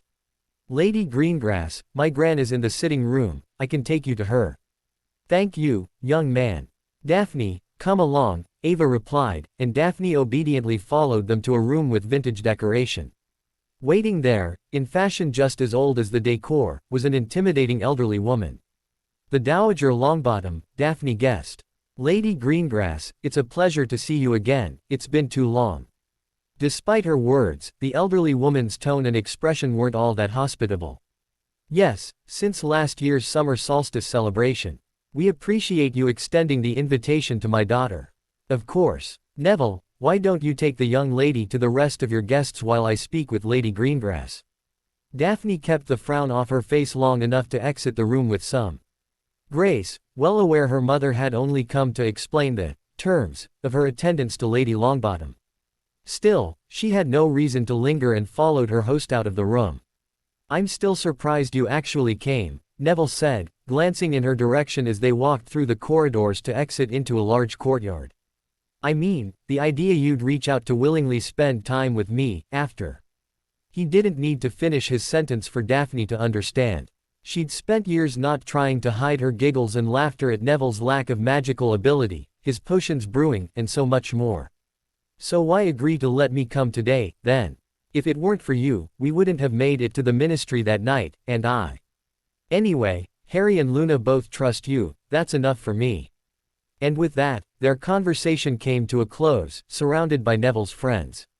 What was that about? As far as she knew, Neville was an instrumental part of their battle in the Department of Mysteries, being the last one left fighting at Harry's side before their rescue. Daphne stood off to the side while she mused, awkward and out of place among the crowd of Griffs, Claws, and Puffs. She looked through the assembled partygoers, seeing few friendly faces among the lot of them. Conspicuously absent was the young man she'd come in search of. Where is he? Neville's behavior forgotten, Daphne stood on tiptoe, trying to see over the heads of the taller guests, but there was no sign of Harry anywhere. She did, however, catch sight of Luna, standing next to the youngest Weasley by the refreshment table. "Hello Daphne," Luna called out as she approached. "It's wonderful to see you." "Hi, Luna. Thank you for your letter. It was nice hearing from a friend." Luna beamed in reply, and Daphne greeted the other girl standing with them. "Hello, Weasley. I hope your summer has been well." That her greeting was noticeably cooler went without comment from either girl. "What are you doing here?" "Luna told me she was coming, so I secured an invitation of my own." "You really make a habit of pushing yourself into uninvited places, don't you?" It was hardly surprising that Weasley would know about her little excursion to Harry's home at the end of term, given her older brother had taken them out to dinner while she was there. "I've found assertiveness to be a rather desirable quality," she said. "I guess you could say I'm taking a page out of the Gryffindor playbook." "You're nothing like," Ginny started, but Luna interrupted before their nascent argument could get underway. "Are those your party clothes? They don't seem all that different from what you usually wear." Luna was correct, Daphne hadn't gone all out in her preparation for today. A simple yellow sundress with black flats, her hair down and loose just past her shoulders. "I guess you're right, but I like your outfit." It was a bold choice, to be sure. The quirky bee-owned wore a ballroom gown, one more elaborate than what Daphne wore to the Yule Ball, years back. It was a shiny, silvery color, complete with elbow-length gloves and a filmy veil that hung over the front of her face. With the Weasley girl in simple jeans and a loose blouse, the three of them were comically mismatched. "Thank you, I'm glad you like it. I'd never been invited to anything like this, and I didn't want to embarrass myself." Both Daphne and Weasley were quiet at that, neither wanting to broach the subject of the little Ravenclaw's isolation from their peers. Instead, Daphne tried to ask, in a casual way, "Has Harry not arrived?" "I didn't see him on my way in." "He's not coming," Weasley said in a flat tone. He stayed at my house with Ron and Hermione. All results come in 2 days, and she's been a complete nightmare waiting for them. Oh, that's right, owls. A tingle of dread went through Daphne when she considered her parents' reaction to her lackluster marks. But why would he skip his friend's birthday for that? I didn't invite him, Longbottom said from behind her. Daphne felt her eyebrows raise involuntarily as she turned to face him. Why not? She cast a deliberate look around the courtyard. It looks like half our year is in attendance. Why wouldn't you invite Harry? Neville opened his mouth to respond, then abruptly closed it. After a second, he started again. We only became mates this year. I wasn't sure. His birthday is tomorrow, and all. She couldn't hide her irritation at his obvious lie, but swallowed any biting reply she might have come up with. Given the way she'd forced her way into his party already, she wouldn't win any favors by losing her temper. Still, it was hard to not be annoyed, given she'd been looking forward to seeing Harry for the first time in over a month. I see. I guess I'll just mingle, then. I can make introductions, Luna offered, cheerfully taking hold of Daphne's arm and guiding her towards the main body of guests. That's all right, Luna, there's no need to bother anyone. What bother? These are my friends. Daphne tugged on the arm Luna held, pulling both of them to a halt. I don't think I'd fit in very well, she said, trying to convey her meaning without going into why several of the assorted students may not be eager to see her. Unsurprisingly, Luna didn't take the offered hint. I told them all about you at the meetings, don't worry. Of course, the illegal dueling club. That explained the presence of several younger years, as well as the house diversity at the party. Her new friend was true to her word. Despite being paraded in front of a bevy of new faces, she didn't receive anywhere near the negative attention she'd expected as the sole Slytherin at the party. Luna was in her element, as happy as Daphne had ever seen her. Even with her unusual dress, the other students all reacted with either benign amusement or polite tolerance. Oi, Greengrass, surprised to see you here. She turned away from where she'd been listening to Padma Patil discuss arithmancy with Mandy Brocklehurst. Hello, Finnegan. He was chuckling, along with Dean Thomas and another boy she didn't recognize. So you've moved on from Harry to Neville, then? I don't know what you mean, she said, although his innuendo was clear. She turned back to the other girls, but their conversation had died down and they were instead watching her. No need to be embarrassed, Nev's a good guy, Finnegan continued, nudging Thomas, who was hiding his laughter behind his hand. But if you're making the rounds through our dorm, I was wondering when I get my turn. Seamus. Longbottom appeared, grabbing hold of his roommate's arm and pulling him away from her, whispering harshly for several moments before angrily gesturing for him to go away. Sorry about that, Greengrass. She'd heard worse, but nonetheless, the jeers didn't do much to inspire hope for the coming school term. If this was the reaction she got from the other houses, added to whatever misery Pansy was able to generate for her in the Slytherin dorms, it was going to be a lonely year. It's okay. No, it's not. Seamus can be a real bell end. Patil and Brocklehurst had wandered away during his confrontation with Finnegan, leaving just the two of them. Can I ask you something? Yay, what is it? What's the real reason Harry's not here? Neville's face took on an evasive look, and Daphne was transported back to that day in the hospital wing, when he wore the same expression. Harry's got enough on his plate, as it is. I doubt he's got time to spend eating cake and watching me open gifts. Daphne watched him closely, trying to keep her voice casual. I suppose that's true. Is it true you stayed with him earlier this summer? How is he? He's okay, she said slowly. Neville was obviously testing the waters about something involving Harry, but what? I like to think he's coming to terms with losing his godfather, and focusing on the future. Neville looked stricken at her generic and innocuous remark, before he grimly replied, yes, I don't doubt he would be. Daphne took a quick look around to ensure none of the other party-goers were eavesdropping. What is it? If there's something wrong with Harry, I need to know. He bit his lip, eyes darting between her, the other guests, and the soft grass they stood on. It's nothing. I'll talk to him on the express. She took a step closer, lowering her voice. Harry and I are together. If you know about some danger, some threat, you have to tell us now, not in a month. Us? Neville queried, letting out a nervous laugh. I hardly think Harry would want me to tell you, Greengrass. Daphne paused at his refusal, then made a gamble. It's about that night, isn't it? At the ministry. It's got nothing to do with you, he said brusquely, turning away to leave. She grabbed his arm, forcing him to face her. Yes, it does. The next morning, while Weasley had been reading the Daily Prophet, the mood was cheerful. Despite their injuries, the 6 of them were flush with victory, all except Harry and Neville, she remembered. This is about the Department of Mysteries. I said leave it alone, Greengrass. He pulled his arm out of her grasp and walked away, filling a glass with punch and taking a seat nearby his roommates. Daphne let him go, trying to recall everything about the aftermath of that night 2 months prior. It wasn't easy, there was a great deal of her own distress tied in with that time period. Harry hadn't told her much about what happened after they left her in the Forbidden Forest, and then the term was over. The others had been hurt, and the papers started calling Harry the Chosen One, because the battle started in the Hall of Prophecy. I don't know, Luna had said, that morning in the hospital wing, the Death Eaters seemed to think there was something to the prophecy we were fighting over. Daphne, almost unconsciously, had started walking towards where Neville was seated, her feet carrying her even while the scene continued to replay in her mind. It's a shame that it broke before we could hear it, Weasley had said. Longbottom, I'm done talking to you, he said without looking in her direction. No, you're not. Thomas and Finnegan exchanged curious glances. Look, I don't know what this is about, Thomas said, but if Nev says to piss off, then. You know. You heard it, didn't you? She asked Neville, ignoring the others entirely. We've had just about enough of you, Greengrass, why don't you? It's okay, Dean. I'll handle this, Neville said, rising from his seat with newfound urgency and escorting her away from the courtyard and towards the manor. I'm right, aren't I? She asked as they walked, keeping her voice quiet. The trap, it was all about a prophecy, wasn't it? He bit his lip and nodded. Yes, about Harry. They were in the shadow of the large home now, darkening Neville's features.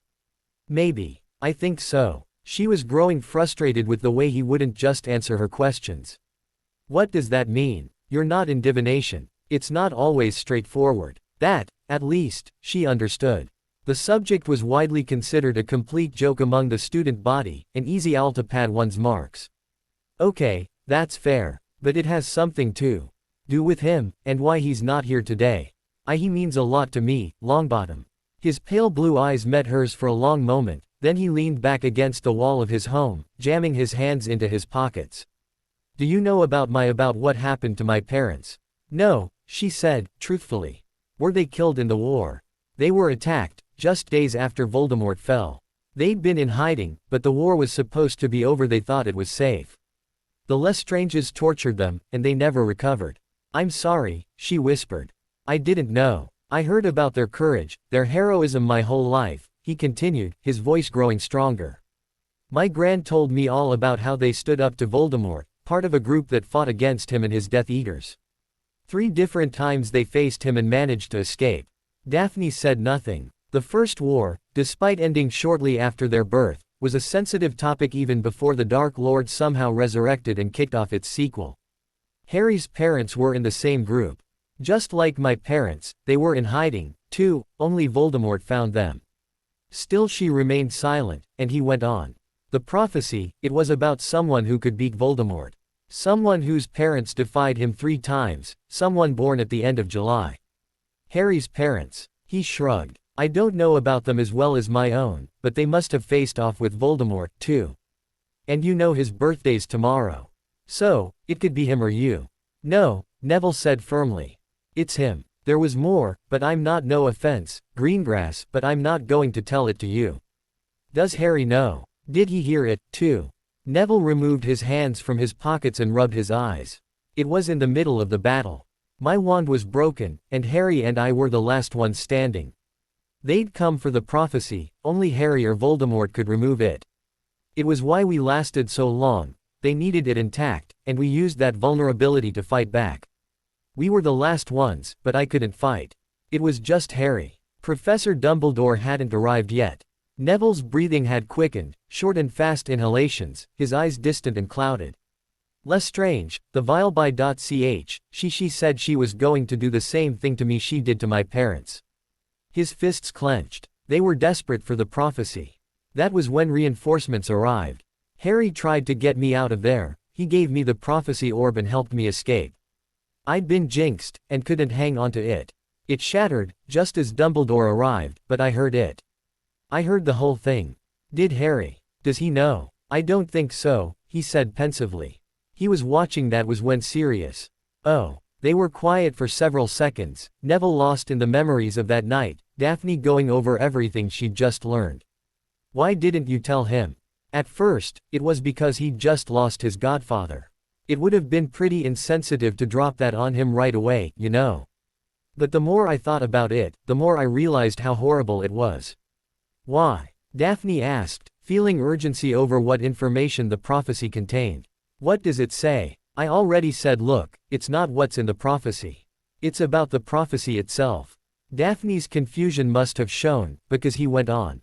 It's why our parents were in hiding, why they were targeted, why his parents were killed and why mine were attacked. Because of us. You. Neville wiped furiously at his eyes. If they'd never had me, my parents would still they'd be. He took a deep breath. You can't understand what it's like. It's hard enough, not having them, but to know they suffered because of me. I didn't want to do that. To him. I'm sorry, she said, but despite the sympathy that welled up inside her, Daphne didn't give up. If the prophecy is about him, though, he deserves to know. You have to tell him. I know, he said. I'll tell him on the express. No. Send him a letter, or, hell, go visit him at the Weasleys. It's his birthday tomorrow, Neville said. That's some present to give him.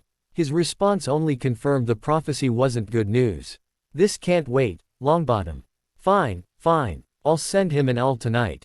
Neville shook his head in an almost disbelieving way. I never thought I'd see the day where you were so worried about Harry Potter's welfare. Things have changed, Daphne said, too distracted at the thought of what horrors fate had in store for her boyfriend to give that statement any serious consideration. I'm going to go find Luna. Thanks, you're doing the right thing. I think I saw her over with Ginny. Okay. Daphne turned, then paused, adding as she walked away, Happy birthday, Neville. It wasn't hard to find Luna, not with what she was wearing. Hello, Daphne. Hi, are you having a good time? I am. Luna nodded fervently. Ginny was just telling me about what to expect tomorrow. For Harry's party. That's right, Weasley said, voice somewhat strained. I was just explaining to Luna something more casual might be appropriate. The Burrow's not quite as hoity-toity as this place. Got it, Luna said with an affirmative nod. Okay, well, I should get going. Bye, Luna. Then, somewhat grudgingly, the redhead glanced her way. Greengrass. Daphne watched her go, some of the stress from her conversation with Neville bleeding over into irritation at the way Weasley treated her. It wasn't a pleasant thought, the idea that she had Harry all to herself for half of the summer. What was it Alicent had said about the fickleness of teenage boys? If only there was a way she could see him, surely that would alleviate her insecurities. Daphne missed him. A few days of snogs and snuggles was a tease, nowhere near enough to sustain her for months. It was the entire reason she'd come here, to begin with. Say, Luna, she started in a thoughtful tone, have you ever had a sleepover before? Silvery eyes wide, Luna shook her head. No, but I've heard all about them. If you like, I mean, this party seems to be winding down, maybe I could come over and we could give it a try. That would be wonderful. Luna bounced up and down, the movement jostling her veil and leaving it hanging askew. I could show you my paintings, and our library, and... Daphne held out her hands, trying to settle her. We'd need to make certain your parents don't object, first. Oh, Daddy will be so pleased, you don't need to worry. He's said for years I should have a friend visit. She hadn't anticipated any resistance from her younger friend, but it was still a good feeling to see Luna's enthusiasm. My mother will probably need to speak with him before I can stay. Oh. Luna peered at her closely, and Daphne recalled the passage in her surreptitious letter via the Quibbler how she'd been told by Harry the Greengrasses might not approve of post sent through regular methods. Hurriedly, Daphne tried to smooth over any suspicions the other girl might harbor. It's nothing serious, but you know how parents are. They'll always see us as kids. She added some fake laughter to the end of her statement, hoping Luna would take her word at face value. The last thing she needed was someone else thinking her parents mistreated her. Of course, Luna eventually replied, her tone strangely neutral. Well, there's no point in waiting. Let me go thank Neville for inviting me, and then we can use his flow. If Ava Greengrass seemed surprised her daughter was so determined to attend the Longbottom heir's birthday as to invite herself, the news that Daphne sought her permission to spend the night at the Lovegoods left her downright flabbergasted. You want what? Luna asked me to stay the night at her house, Daphne repeated, standing in the corridor outside the Longbottoms' parlor. Inside, Luna waited with her father by the fireplace. Her mother pinched the bridge of her nose between her fingers. Why would you want to do such a thing? Gods, her mother was so embarrassing. To spend more time with her. She's my friend, I don't see what the big deal is. I used to go over to Pansy's all the time. The Parkinsons aren't completely mad. Really, Daphne, I know you're upset with us, but decisions like this don't say much for your maturity. Would you, if you're going to insult my friends, can you at least lower your voice? Daphne followed her own advice, speaking quietly as she made her argument. Luna's in the year below mine. I don't see her as often as I'd like in school. Still, it's not enough you want to choose my boyfriend, now you're going to pick my friends, too. Ava sighed. Of course not. I'm sorry, you're right. Very well, run along, and I'll speak with Mr. Lovegood. Xenophilius Lovegood smiled and waved when they re-entered the parlor, although Luna glared at her mother with a venom she'd never seen on the cheerful B's face. Why don't you girls head home now while Lady Greengrass and I chat?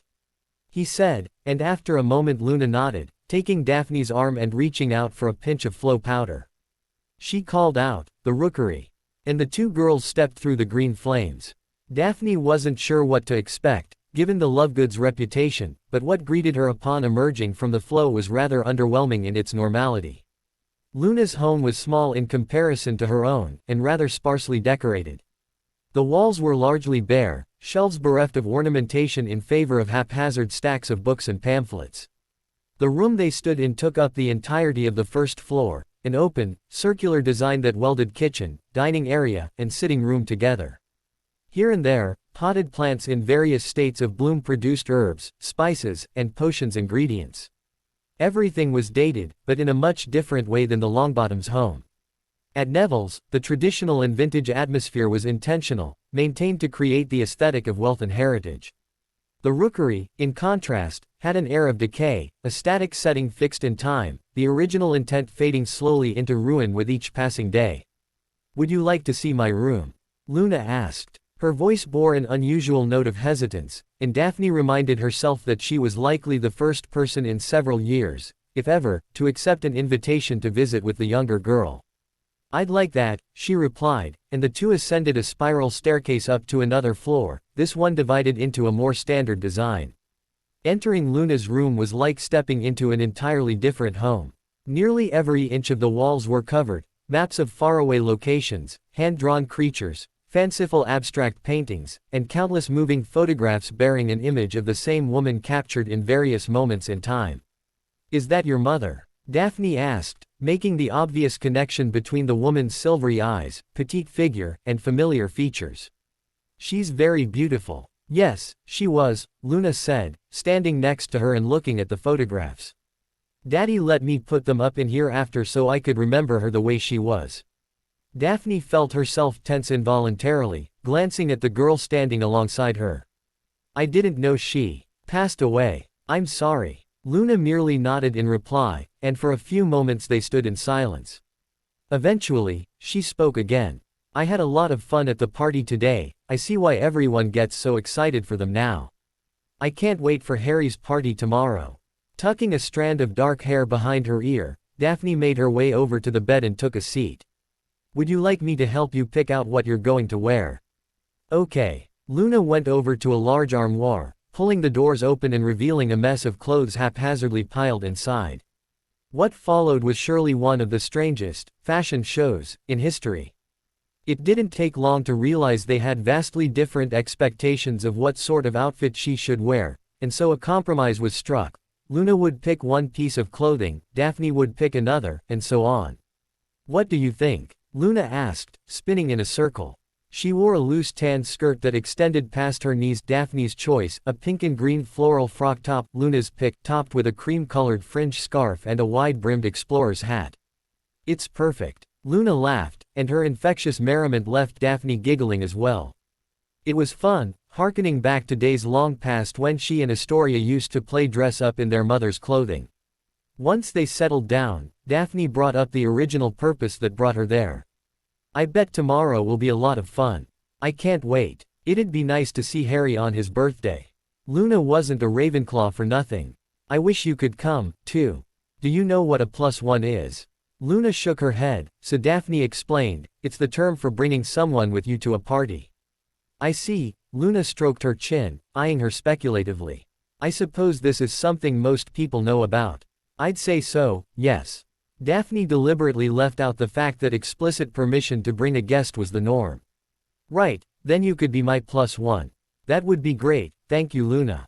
The rest of the night was a mixture of the familiar, like having a dinner of steamed carrots and shepherd's pie with Mr. Lovegood, and the unusual, such as when Mr. Lovegood, with Luna's assistance, spent much of the dinner explaining how carrots were an essential component of the people's resistance against the nefarious Rotfang conspiracy. Still, Daphne couldn't deny she enjoyed the extra time with her newest friend.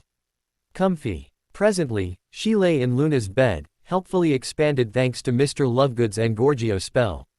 Her borrowed nightclothes were constricting, given Luna's size, but not to the point of discomfort. I am, thanks. Okay. Sweet dreams, good night. And with that, Luna rolled onto her side and was snoring loudly in a matter of minutes. Sleep did not come as easily for Daphne. She tried to focus on seeing Harry tomorrow, on how her goal of saving Astoria was progressing, and with unexpected benefits at that. The single-minded determination she showed in securing an opportunity to meet her boyfriend again was rather impressive. Alicent would be proud, she thought to herself bitterly. Turning her head to face the sleeping bee, next to her, she couldn't stop the sour feeling that rose within her. Tomorrow, she would see Harry, and all it took was manipulating an innocent and vulnerable girl. At least one Weasley was going to be furious with Luna tomorrow, one that the lonely Ravenclaw thought of as a friend. What right did Daphne have to burn that bridge for her? And at what point did she think up this plan to worm her way into an invitation to Harry's party? As soon as she realized Harry wasn't at Longbottom's. Maybe, unconsciously, she'd started thinking of it as a backup when Luna confessed she'd never been invited to a party before. This is for your sister, she thought to herself, trying her best to force down any guilt. But Luna was so much like Astoria in so many ways. Sweet, kind, forgiving, both girls isolated from their peers, Luna because of her quirks and Astoria her illness, but neither resentful for it. Things were going well. She didn't have to do this. Harry wasn't the sort to be wooed away by his friend's little sister, Daphne told herself. Even thinking such a thing, though, brought with it a spike of fury. It wasn't fair there was so much standing between her and Harry. Eventually, despite the turmoil roiling inside her, Daphne's eyes grew heavy. Tomorrow was waiting, a new day to decide the kind of person she wanted to be.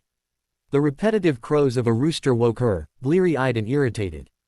Good morning, Luna's chipper voice greeted, and Daphne rolled over to see her out of bed and fully awake. Isn't it wonderful to wake up at dawn? Daphne groaned, muttering under her breath, and pulled a pillow over her face. Can't someone shut that stupid bird up? If you like, you can yell at it later today when we go to the burrow, but I don't know how effective that will be. Their brief conversation had the unfortunate side effect of leaving Daphne wide awake. Reluctantly moving the pillow aside, she sat up and looked over to where Luna stood in front of her window, framed by the orange glow of the early morning. You already showered. How long have you been up? Not that long, Luna airily replied. I wanted to make sure I had time to get ready. Do you want breakfast? I started some porridge, it's probably ready by now. Let me get dressed, I'll meet you down there. Luna skipped out of the room, and Daphne slowly pulled on her dress from the day before, combing her fingers through her hair to work through the tangles and knots. Settling into a seat at the Lovegoods cluttered table, she accepted a steaming bowl of porridge with brown sugar sprinkled over the top from Luna. Thank you. While she tucked in, Luna idly stirred her own food. I was wondering, she started, trailing off and taking a bite instead of finishing her sentence. Daphne glanced up, seeing her friend's nervousness, and set her spoon down. Yes. Well, it's just the others, for Hogsmeade weekends, and the Yule Ball. What is it? You can tell me. Would you help me with my hair? That didn't seem like such a big favor. Is that all? Daddy's not so good with things like that, Luna said, continuing to move the porridge back and forth in her bowl. My mum used to, but since she's been gone, there hasn't been, no one. Daphne reached across the table, catching the girl's hand to still her restless movement. I'd love to help. Eat your breakfast, then we'll get you fixed up. They finished their porridge and went back upstairs. Mr. Lovegood must have been otherwise occupied, for there was no sign of him as they moved about the house. Daphne took a seat on the bed, Luna cross-legged on the floor in front of her. Can I see it? Not yet, almost, Daphne replied, diligently working at her long, ash-blonde hair. I know it's taking a long time, but it'll be worth it, I promise. They sat in silence, Luna motionless while Daphne threaded her hair in more and more intricate patterns. Listen, Luna, about today, I think, maybe I shouldn't go to the burrow. What? But, stay still, sweetheart, Daphne chided. I know what I said before, but I don't want the Weasleys to be upset with you. Why would they be upset? You're my +1. That's true, but it's considered somewhat impolite to not alert your hosts you're planning to bring someone. I guess I was too excited at the thought of going to mention that before. She patted Luna's back, walking her over to the mirror on her dresser. Okay, I'm finished. What do you think? She'd done her hair into a Dutch flower braid. The braid was arranged in an elaborate fashion to form an approximation of a flower lying against the nape of Luna's neck. Examining it closely over her shoulder, Luna turned twice to examine Daphne's work. She took a slow, deep breath, softly remarking, "It's wonderful." Luna wrapped her up in a desperate hug and Daphne returned her embrace, giving her a gentle squeeze before letting go. I'm glad you like it. You've got beautiful hair, anytime you need it done just let me know, alright? Luna nodded. You're sure you don't want to come? I thought you wanted to see Harry. I do, I really do. But I think if I show up, it will cause a scene. He deserves to have a fun and happy birthday without any drama. Given what Neville had told him the night before, that was doubly true. We'll get you all set, and I can head home when you leave for the party. All right, Luna agreed, though doubt was still obviously present in her reply. Luna dressed for the party in the outfit they'd selected the day before, with Daphne helping her carefully perch the explorer's hat over her newly made-up hair. That task accomplished, she stood and smoothed out her dress. I guess I should be going. There's still an hour until the party starts. Why don't you take a shower, and then we can talk until I have to leave? I don't know, Daphne started, but a shower did sound tempting. Sitting outside the day before, in the late July heat, left her feeling rather grimy. Okay, I guess you're right. I'll grab you a towel. Once she was situated in the bathroom, Daphne disrobed and started the shower.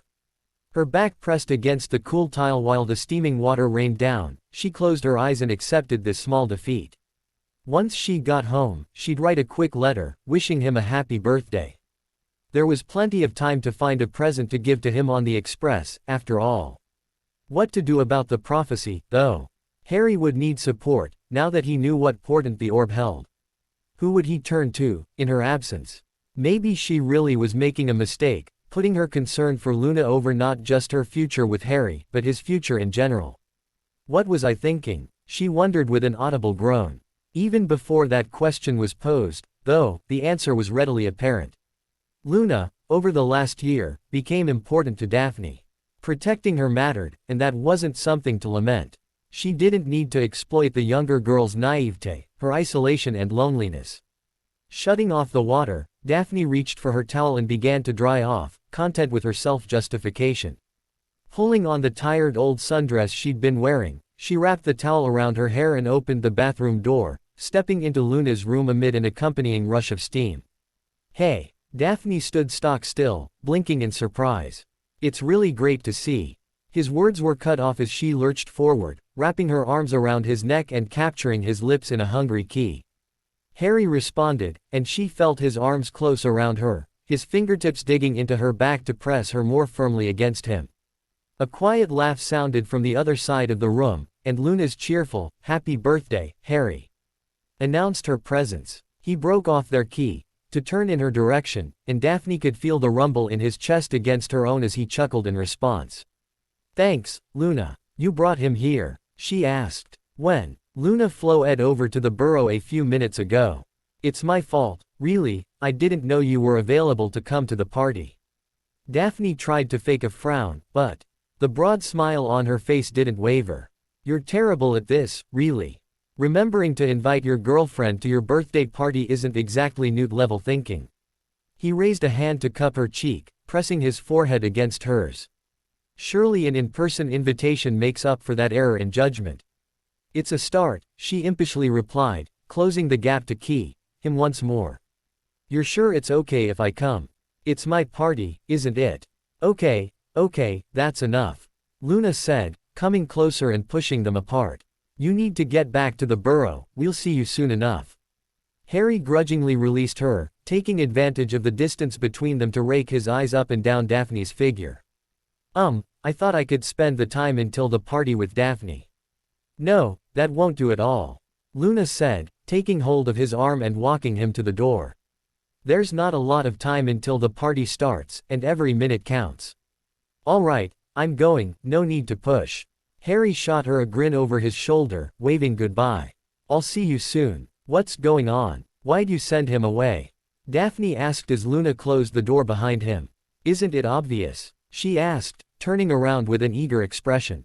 Now that you've got an invitation, we need to pick out an outfit for you. Then, I'll do your hair. Daphne gave a weak smile at the younger girl's enthusiasm. Oh, the burrow was ramshackle. It was the first time she'd ever visited the home of actual, honest-to-goodness blood traders, but it appeared the Weasleys were happy with their lot in life, reputation notwithstanding. Daphne supposed she should count herself lucky she'd recently spent several days living among those beastly muggles on Privet Drive. Remembering how much worse Harry's other summer residence was provided a valuable contrast, and the obvious comfort he displayed here lent it a certain rustic charm. Certainly it at least had hot water, she thought, remembering the icy showers at the Dursleys'. His party was boisterous and nowhere near as well attended as Neville's was, with practically zero crossover among attendees. There was Hagrid, 2 chairs pressed into service supporting his ponderous bulk, chatting with Luna. Professor Lupin was engaged in a deep discussion with Mr. Weasley near the head of the table. Bill and Fleur, who'd greeted her with cool, hello, on her way in. The Vila had clearly won him over to her opinion of Daphne since they'd last met. Mrs. Weasley had yet to sit down, bustling to Anne from the kitchen for refills and more food. Ginny sat on Daphne's left, currently enduring good-natured teasing from her twin brothers. Directly across from her were Ron and Hermione, bickering. And on her right, beaming at everyone with a blissful smile, was her boyfriend. And that, she thought with a frown, didn't make sense. She could discount Harry's earlier enthusiasm, after all, it was the first time they'd seen each other in more than a month.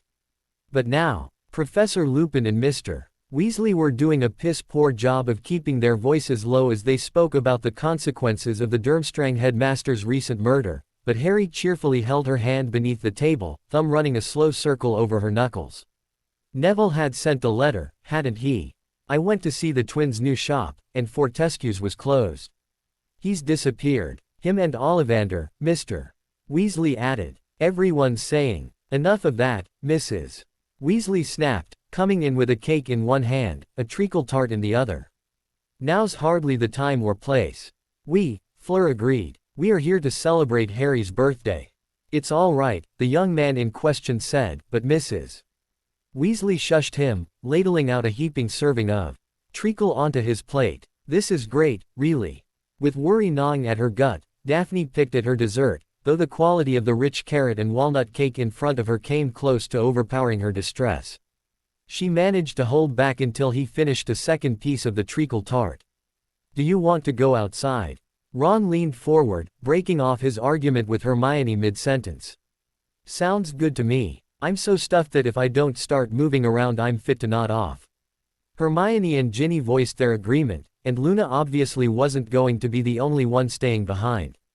So, much to Daphne's chagrin, the 6 of them trooped outdoors together, settling in along the shore of a large pond a quarter-mile from the Weasley home. How was Neville's party? Hermione asked, once they'd sat down. Ginny told us she saw you there. It was nice. Daphne might have said more, but truthfully, she couldn't muster the energy to indulge in small talk with her. Harry, could we take a walk? Hermione raised her eyebrows, but Ron just chuckled and joined Luna in trying to skip stones on the pond's surface. I don't think Mum would like you going off on your own, Ginny began, but a nudge from Hermione's elbow ended her protests, and Daphne felt a little bad about blowing off Granger just a moment prior. Harry held out his hand, helping her to her feet, and they walked off into the patch of woods bordering the pond. I like your outfit. Daphne smiled. All in all, Luna hadn't done the worst job in putting together an outfit. It probably helped that Daphne was larger than most of Luna's more eccentric pieces of clothing. A pair of lightweight, billowy pantaloons that, thanks to her greater height, stopped 3 inches above her ankles, overtop a belted white shirt dress. Thanks. She didn't resist when he gently tugged at her hand, pulling her close and drawing her into a key. The feel of his lips against hers made her stomach do an odd series of flips, and unconsciously her hands fisted in his shirt, wrinkling the neatly pressed fabric when she tugged him closer. How often had she thought about doing this over the last month? Every day, came the immediate reply from inside her. Harry's Mo, and when she traced his lips with her tongue sent a shiver of delight running through her veins. She never thought dotting a boy could be so addictive, but if Harry was a drug, she happily admitted she was hooked. Daphne sighed into his mouth, choosing to forget the tension and worries she'd lived with as omnipresent companions for the last several months. They stayed that way for some time, but when Harry's hands slid down her back to rest on her bum, she pulled back. Can we talk for a minute? His grin was carefree, genuine. Sure, as long as it's about something other than exam results. Hermione's as good a friend as there ever was, but even I've been at my limit. How are you so happy right now? She wanted to shout at him. You're in a good mood, she said instead. Why shouldn't I be? It's my birthday, we don't have to go back to school for a whole month, and I've got the prettiest girlfriend in the whole country. Harry couldn't lie to save his life, not to her. Not after Daphne spent 6 months carefully observing him every moment she could. He was a consummate Gryffindor. All of this led Daphne to only one conclusion. Longbottom, you bastard. I bet you got tons of well wishes, especially after what happened at the end of term. His focus was drifting down to her lips. I guess. Some of the teachers sent me cards. A few people from the DA. What about your roommates? Harry's arms curled around her while he answered. Yay, I think yay, even Seamus sent me a note. If you're looking to compare gifts. Though, you should know you and Luna blew everyone else out of the water. Then he dipped his head and at her. His mouth tasted faintly of treacle, and Daphne's sigh was swallowed by his lips. A momentary fantasy flashed through her mind, of enjoying her boyfriend and choosing not to be confrontational. Of letting it go, letting Harry handle his problems while Daphne did the same for her own. It would be so easy. There was a reason, even as she thought it, that such a notion was just a fantasy. The fear, deep down in her stomach, the weight of the unknown at what fate had in store for Harry Potter. How could she pretend everything was fine and still look at herself in the mirror? Harry's propensity for getting into trouble wasn't some laughable cliché for everyone to roll their eyes at any longer, or maybe it still was, only Daphne wasn't part of that everyone anymore. He mattered so much.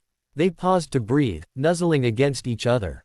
Daphne kept her eyes closed, able to feel his eyelashes' delicate stroke against her brow, the heat of his breath on her skin, the whisper of his bangs against her forehead. And she could feel the smile melt off his lips as hers brushed against them, whispering the words that shattered the tranquility of their walk in the woods.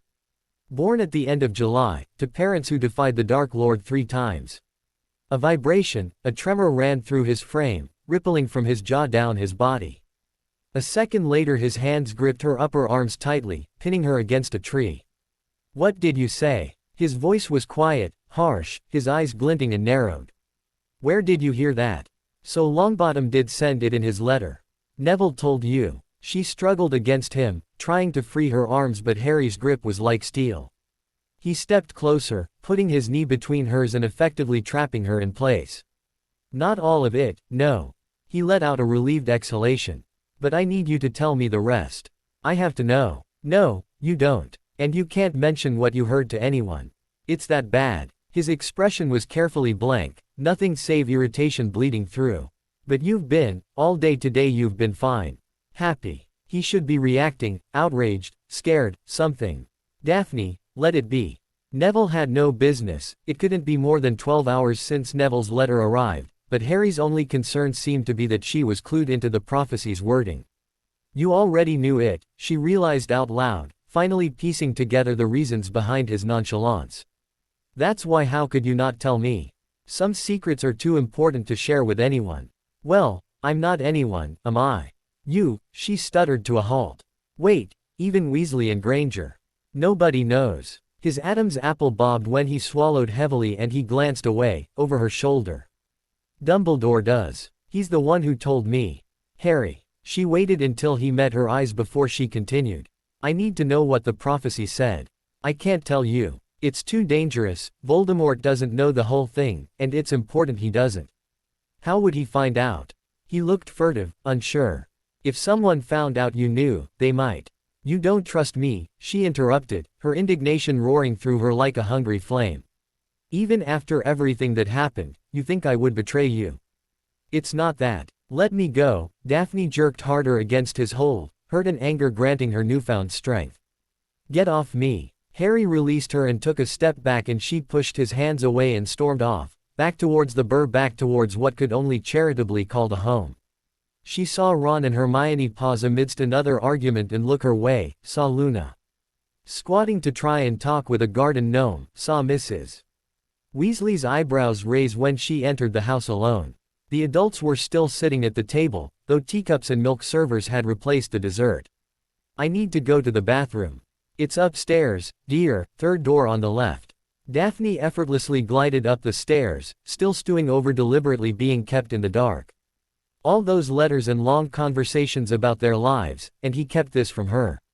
After he said he trusted her. Look what happened the last time you hid things from me. She wanted to scream. The memory of being stuck, alone in the forbidden forest while Harry and the others flew away haunted her.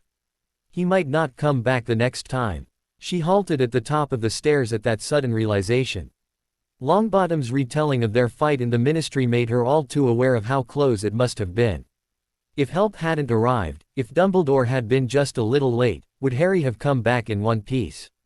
Would he have died? She grit her teeth and clenched her fists. Idiotic Gryffindors. He was going to tell her, and then Daphne was going to help him, and that stupid, stubborn boy was going to let her. Resolved, she began walking again, seeking out the bathroom. The heavy accent stopped her a few feet from the stairs, her own thoughts and anger having deafened her up to that point. There, you look radiant, It's gorgeous. You're really good with transfiguration. Daphne heard the whisper of swirling fabric after Ginny Weasley spoke. I've never owned a dress like this. You are a young woman now, your clothes should reflect this. They were in a bedroom, and the door was only half shut. Daphne was ready to continue walking past when Weasley's next words froze her feet to the floor. Maybe so, but he's never so much as looked at me like anything but Ron's kid sister. You said Harry did not pay attention to her until she changed her appearance. No. You will dazzle. I am. I don't know. Daphne crept forward, making sure to stay out of sight while she peeked into the room. Weasley stood in front of a mirror, looking at her reflection while Fleur whispered poison into her ears. The redhead wore a short sundress ending 3 inches above her knees, the neckline loose and flowing. The kind that was easy to stare down were she to bend over, for example. I've been talking with Dean, and he seems really into me. You should follow your heart, of course, Fleur said, tone dripping with sugar and honey. I'm sure any boy would love your dress as much as Harry. I just thought this might help after you told me your concerns about this other girl. She's up to something, Weasley said hotly. I just know it. Fleur was quiet for a moment, the two of them staring at their mirrored reflections. I'm afraid of the same thing. I'm afraid for him. Fleur. I'm sorry, you know, about that whole business. It was really immature. Daphne had heard enough. She wandered back down the stairs, listless and unnerved. Was it always going to be like this? Having to constantly prove herself worthy of him, prove herself worthier than others. The two of them were so certain she had some nefarious motive. Positive the only reason someone like her could want Harry Potter was to hurt him. A whole month until we go back to school, he'd said. A whole month with Weasley shoving her tits in his face and the Vila nodding in approval in the background. She stepped outside, leaning against the house and closing her eyes. What was she doing? The whole summer she'd been talking to him, thinking about him, and when she finally saw him, what does she do? Make demands and pick a fight. Daphne had to do better than this. She had to be better, be the perfect girlfriend. The sort that any boy couldn't help but fall in love with. So she marched back out to the pond where Harry had rejoined his friends, full of purpose and determination. Harry looked at her warily as she approached, but she ignored his expression, instead walking right up to where he sat. Without any preamble she straddled him, sliding onto his lap and wrapping her arms around his neck, shoving her tongue into his mouth and holding him close. She kept dotting him, even when Hermione squeaked in embarrassment and Ron let out a loud wolf whistle. It didn't matter that her insides still felt all twisted with anxiety, that the doom foreshadowed in that prophecy dominated her thoughts. Her feelings weren't important, not compared to his feelings for her. With a groan, he pulled his mouth away from hers, offering her a hesitant smile as their came to an end. "Are we all right?" he asked. "Yay, we are," she replied, forcing her mouth to contort into a smile she hoped looked genuine. After all, she'd been living with fear and worry about Astoria for her entire life. What was a little more? Leaning her head on his shoulder, so focused on the questions she wasn't asking, Daphne never paused to consider when exactly the boy she sat astride started to occupy such prominent company in her heart. Mum and Dad sounded really mad. I could hear them shouting from here. Daphne hummed in response, flipping through the pages of the latest issues of Witch Weekly, showing Astoria each article for her perusal. "You don't need to worry about it. You were always really good at school, though. Did you do poorly because I..." "Shush. You know how Mum and Dad are. I did fine." She really didn't, with a slew of acceptables and even a dreadful in history of magic. Arithmancy and potions were the sole bright spots, Daphne scoring and exceeds expectations in both. "Look at this," Celestina Warbeck spotted visiting Gilderoy Lockhart at St. Mungo's. "Guess the rumors about them from a few years back were true after all." Astoria seemed to weigh Daphne's attempts at denial and diversion. "If it's not," she paused, coughing violently for several seconds. "Not your owl marks, then what is it?" "What's what?" Her sister's thin, skeletal fingers, skin so pale as to be almost transparent, twitched. Daphne reached out and gave her a gentle squeeze, keeping her eyes on the magazine. "You seem so sad." "Well, I'm not." What else could she say? Astoria had far more to worry about than her big sister's boy trouble. And anyway, even if she did want to burden her, telling anyone about the plan was a recipe for disaster. Still, there was no denying she felt different in the days following Harry's birthday. "How's Pansy? She hasn't visited at all this summer. We had a fight. It's not really a big deal." Astoria made a frustrated noise, and when Daphne closed her eyes she could imagine hearing the same sound when they were younger and Tori was denied something she wanted. Everyone in their family, Daphne included, spoiled her rotten. Except when she opened her eyes again, Astoria wasn't the stubborn little girl waiting with her hands on her hips. She was a frail, dying teenager. "I hate this." Daphne folded the magazine, unable to pretend she was still paying attention to the articles. "Nobody talks to me. Why you all just want to ignore me, pretend like I don't exist." Astoria's voice trembled, her weakness so great that expressing any emotion was a heavy strain on her. "You shouldn't get upset, you don't have the strength. You're just waiting for me to die." Daphne couldn't help it. For as much as she did her best not to cry around her sister, her eyes welled up in an instant, tears spilling over to tumble down her cheeks. "Please don't talk like that. You're not going to die." Astoria was gasping for air, the dry rattle of her breath a stark contrast to Daphne's own wet sobs. "It's okay, baby, just calm down. Breathe. What's the matter?" Their mother stood in the doorway, taking in the scene before her. "Are you two fighting?" Daphne ignored her for the moment, keeping her focus on her sister. It had been so long since she held her, hugged her, felt Astoria's arms squeeze her back. Nearly a year in this bed, alone with her thoughts. When she reached out to touch her cheek, though, Astoria turned her head. "Just go." Her mother patted her on the back on her way out, settling into the seat Daphne vacated to try and calm Astoria down. Her feet carried her the familiar route back to her room, even while her eyes remained blurry from her tears. She couldn't blame her sister. Merlin knows Astoria had every right to feel wronged at the injustice of her life. Daphne knew she was only lashing out. If anything, she blamed herself, not Astoria, because her sister was right. Daphne was sad. Her letters to Harry continued, but they were frivolous, artificial. Shared speculation about the new Dada professor, exchanging their course selections, sugary sentences about missing him, signed with hearts and keys. She never asked about Weasley or the villa, and neither did the prophecy ever come up. He was lying to her, and she knew it. And what was worse, he knew she knew and he didn't care. She couldn't wait to get back to Hogwarts, back to Harry and away from her parents. He liked her already. Daphne was certain once she had access to him on a daily basis, love wouldn't be far behind.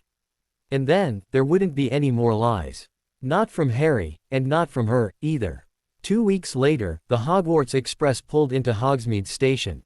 Harry held out his hand to escort her to the carriages. "You ready for this?" She allowed him to pull her out of her seat. "Do you think if we stay here, the train will take us back to London?" With a laugh, he pulled her closer, slinging his arm over her shoulder. She nestled into his side, breathing in his scent. For someone with his background, Harry didn't have any problems touching her, not that Daphne was complaining. Come on, it can't be worse than last year. Didn't he realize he was tempting fate just by uttering such words? His hand reached out for the latch on their compartment door, but she stopped him before he could open it. "Did you notice more students walking around during the ride than usual? Especially ones from Slytherin?" For a long moment he didn't respond, and Daphne was afraid he'd dismiss her concerns. Instead, he pulled his hand away and rubbed it over his face. "I saw. Maybe it was a bad idea, sitting together on the train. There was no point in trying to hide it, not with Pansy knowing. Besides," she added, putting on the bravest face she could manage, "I'm not about to let you pretend like you're single. I'd just end up hexing every witch that makes eyes at you." Judging by his expression, her joke fell flat. "Much as I like you getting territorial, if you're worried about this, I'm bloody terrified. I'll be okay. I've known most of my housemates since before Hogwarts. I'll be fine." A year ago, she even would have believed that. But the memory of Umbridge's office, of the viciousness on faces she'd always thought as friendly belied any such assurance. "We should go before the carriages leave without us."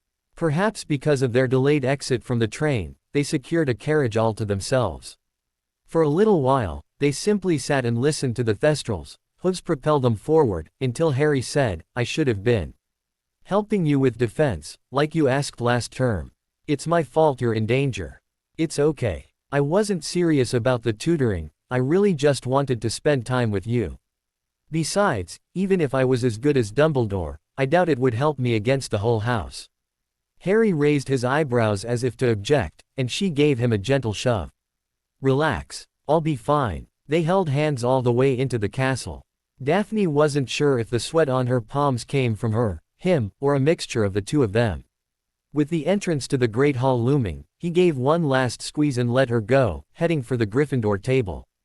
The walk across the hall to the Slytherin table felt like a monumental journey. At least half of the upperclassmen from the other three houses locked onto her, along with a significant number of the younger years. Daphne could take some solace in the knowledge most of the little ones probably had no idea who she was, and only stared to see what the older students found so morbidly curious. Her housemates were completely silent as she approached. Some shot baleful glares at her, others locked their gaze onto the bare tabletop and refused to meet her gaze. Students slid down the bench away from her as she took a seat, to the point that she had a 5-foot gap on either side of her. It would have been comical if it happened to someone else, the way students scrunched together to avoid being near her. All except for one student. Gleaming black shoes, polished so thoroughly she was sure if she looked, she'd be able to see her own reflection in them, clicked with every step on the stone floor. The familiar swish of finely tailored acromantula robes, same as her own, glided along bare inches off the ground. Daphne stared straight ahead, seeking and finding Harry's face among the countless looking at her. His rage was almost incandescent, teeth clenched and posture rigid, his tension mirrored in her own posture as Draco Malfoy took a seat alongside her. He didn't say a word, simply sat as uncomfortably close as was possible without touching her. McGonagall led the first years in at that moment, conjuring a stool to seat the Sorting Hat. Daphne barely paid attention to the ceremony, noting only that Draco clapped politely for every pureblood student. She glanced towards the faculty table, looking for some sign of support from Professor Snape, but he was focused on the sorting with a bored expression on his face. Dumbledore, however, was staring intently at her, his electric blue eyes boring into her. She forced herself to breathe. This was expected, after all. Harry was arguably the most famous person in the country, and his relationship with Daphne had only been public for a few hours. She'd take some hazing, be ostracized, teased, pranked, and then it would all blow over. The final first year hopped off the stool, excitedly running to Hufflepuff's table, and the food appeared with a snap of the headmaster's gloved fingers. Daphne mechanically filled her plate with a tidy portion of vegetables according to her diet, shoving a forkful of something or other into her mouth. It tasted like chalk. A bit of pumpkin juice sloshed over the rim of her glass when she raised it to take a drink. Shaky hands. And with that, Daphne finally mentally gave in to what her body had apparently already acknowledged. She was afraid. Through it all, Draco sat next to her, calmly eating his meal with the grace becoming his background. He still hadn't said a word. Her roommates were grouped together further down the table. Pansy alone among them was watching her closely. Tracy sat, head bowed, plate untouched, while Lilith and Millicent ate as though nothing was wrong, only occasionally glancing her way. No help would be coming from them. When the welcoming feast came to a close, Daphne stayed seated. Better to let her housemates get a head start, allow herself to get lost in the crowd to slip into their dorms a bit later. And sure enough, students from all the houses rose, marching out of the doors to start the trek back to their various common rooms.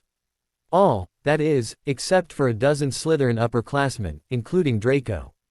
She waited, but they made no move to stand up on their own. She ran her eyes over the remaining students, tallying those that stayed behind. Every one of them came from a family with at least one Death Eater. Harry and his friends were grouping near the exit, Ron and Hermione tugging on elbows or tapping shoulders. A subtle tension filled the air, the potential of something present on the faces of the students loitering in the Great Hall. That tension, though, immediately diffused as the teachers descended from the faculty table. "You were dismissed back to your dorms," McGonagall said sharply, casting a gimlet eye over the two lingering students. "If I have to ask again, each of you will be joining Professor Hagrid in cleaning up the creature pens. I understand an impressive amount of dung has built up." Daphne met Harry's gaze, trying to scream, "Don't," as emphatically as she could with her eyes. Eventually, he turned and led the others out. She stood from her seat, the action mirrored by those who'd waited for her, and like a phalanx they surrounded her on the walk back to their common room. Draco spoke the password, Artifice, and as soon as they were inside, Pusey, Crabbe, Goyle, and Montague promptly started clearing the common room. "Piss off, back to your dorms," they said, and, "Common rooms closed, come back tomorrow." While they were barking orders and shepherding firsties, Draco perched against the back of the couch, arms crossed. "Can we just get on with," she started to say, tired of imagining what was going to happen next, but Draco held up a hand, his palm facing out. "I appreciate your help," he said, looking over the students that escorted her back to the dorms. "I'll speak to Daphne alone."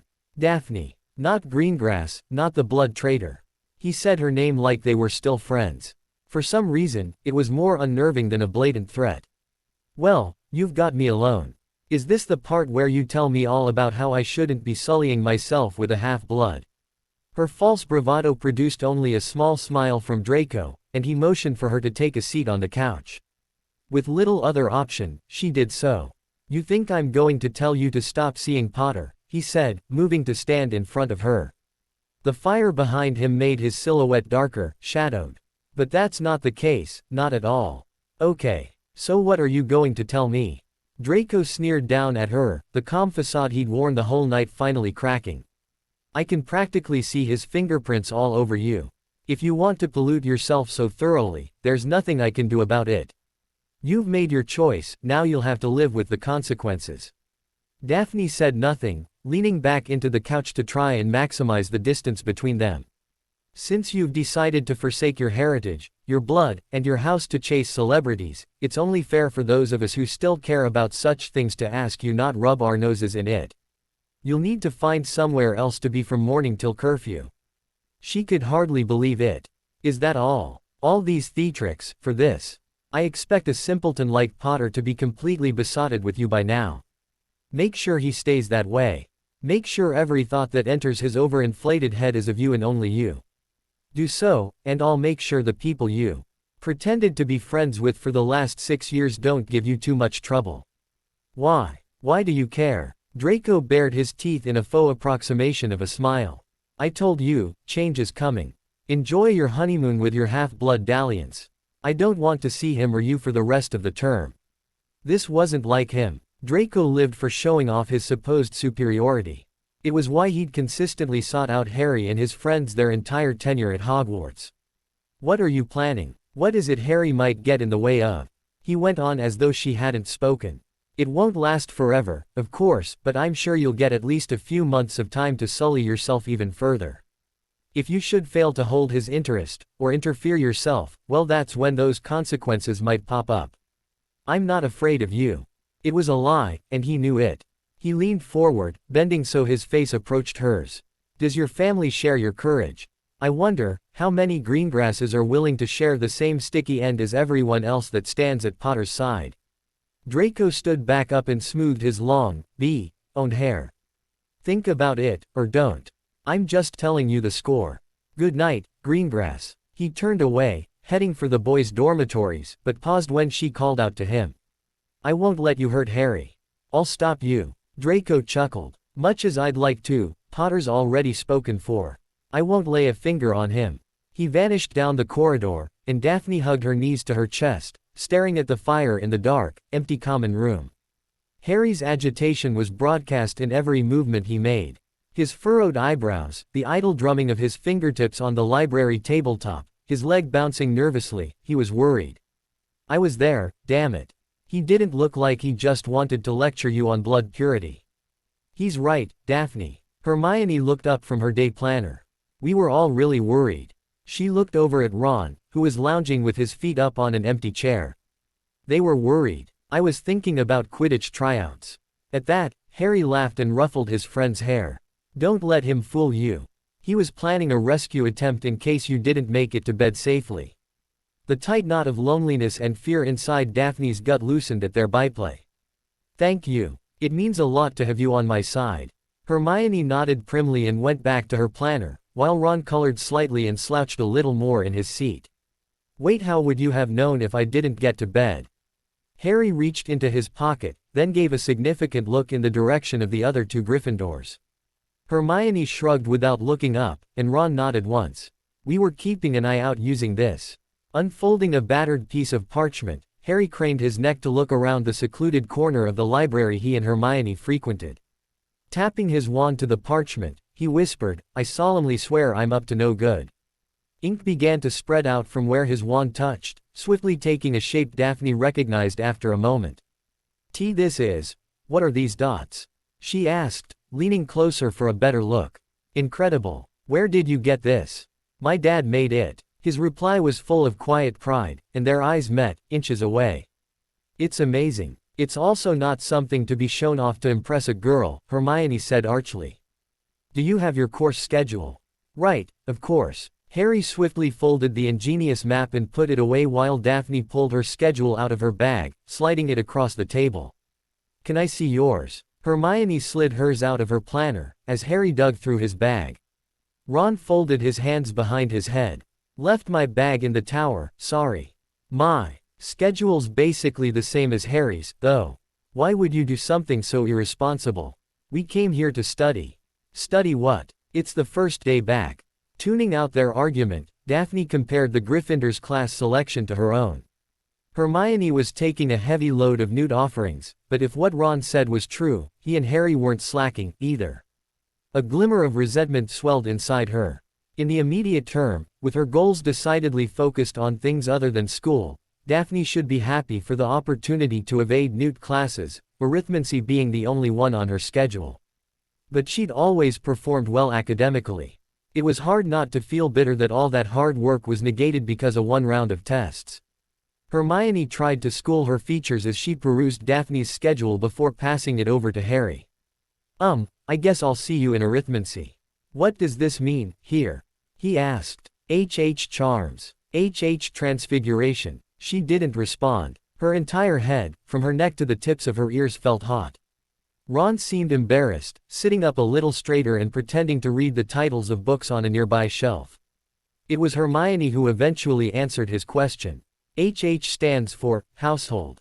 Courses offered to upperclassmen who didn't score high enough for a Newt class, but still want to learn more everyday magic in that field. Oh, but you said, Harry trailed off expectantly. Can we talk about it later? Daphne knew exactly what he was going to say. He'd reported his AL results in their correspondence following his birthday, but she'd been more vague. Pretty much what I expected, but I did good in potions and arithmancy, about her own scores. Ron, why don't we head back to the tower? I can help you fill in your day planner, Hermione said, while packing her things into her bag. What day planner? You know I don't have one of those, Ron groused, but stood up to join her anyway. Yes, you do. I bought you one when we did our school shopping, remember? Oh, I think I might have left it at the burrow. What? How could you be so inconsiderate? Their argument faded away as they left the library. So what's the deal? Harry asked. Why didn't you tell me about your owls? It's not like you asked for specifics. And it doesn't really matter. Like I said, I'm going to work with my family after graduation. Harry read through her schedule again. I didn't mean to. We've taken classes together for years. I know you're smart. Hell, we worked together in potions last term. You're better than I am. I screwed up, okay. I'm not exactly proud of my scores, talking about it isn't making me feel better.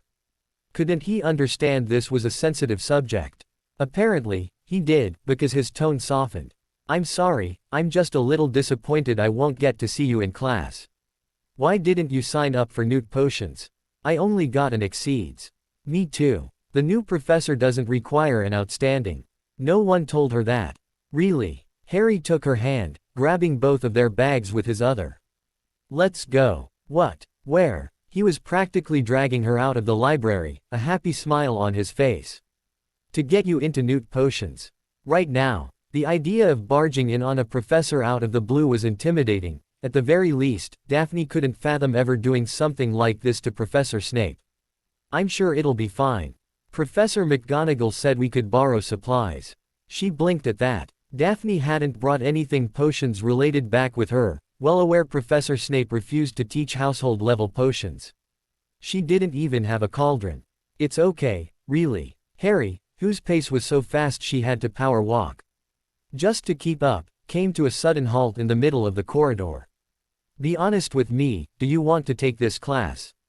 If you say no, that's fine, I won't push this. There was no hesitation in her reply. I want this. Good, because I couldn't bear the thought of finding a new brewing partner. They were both smiling, and now he held her hand rather than pulled her along. Their pace was slower, more relaxed. She was more relaxed, able to pretend, even if only for the moment, that everything was all right, that she was just a normal girl with her normal boyfriend. The new potions professor, Slughorn, Harry reminded her, was in the process of unpacking a case of wine when approached the open door to his office. Daphne recognized the labels on a few of the bottles from her own parents' collection. Professor. Oh ho. Harry, come in, come in. Is this a bad time, sir? Not at all, just arranging a few comforts to enjoy during my stay. He examined the bottle in his hand, then offered Harry a sly grin. I'd thought it would take a bit more effort after you refused my invitation on the express, but I should have known you were only biding your time for a more lengthy interaction. Harry rubbed the back of his neck, clearly uncomfortable.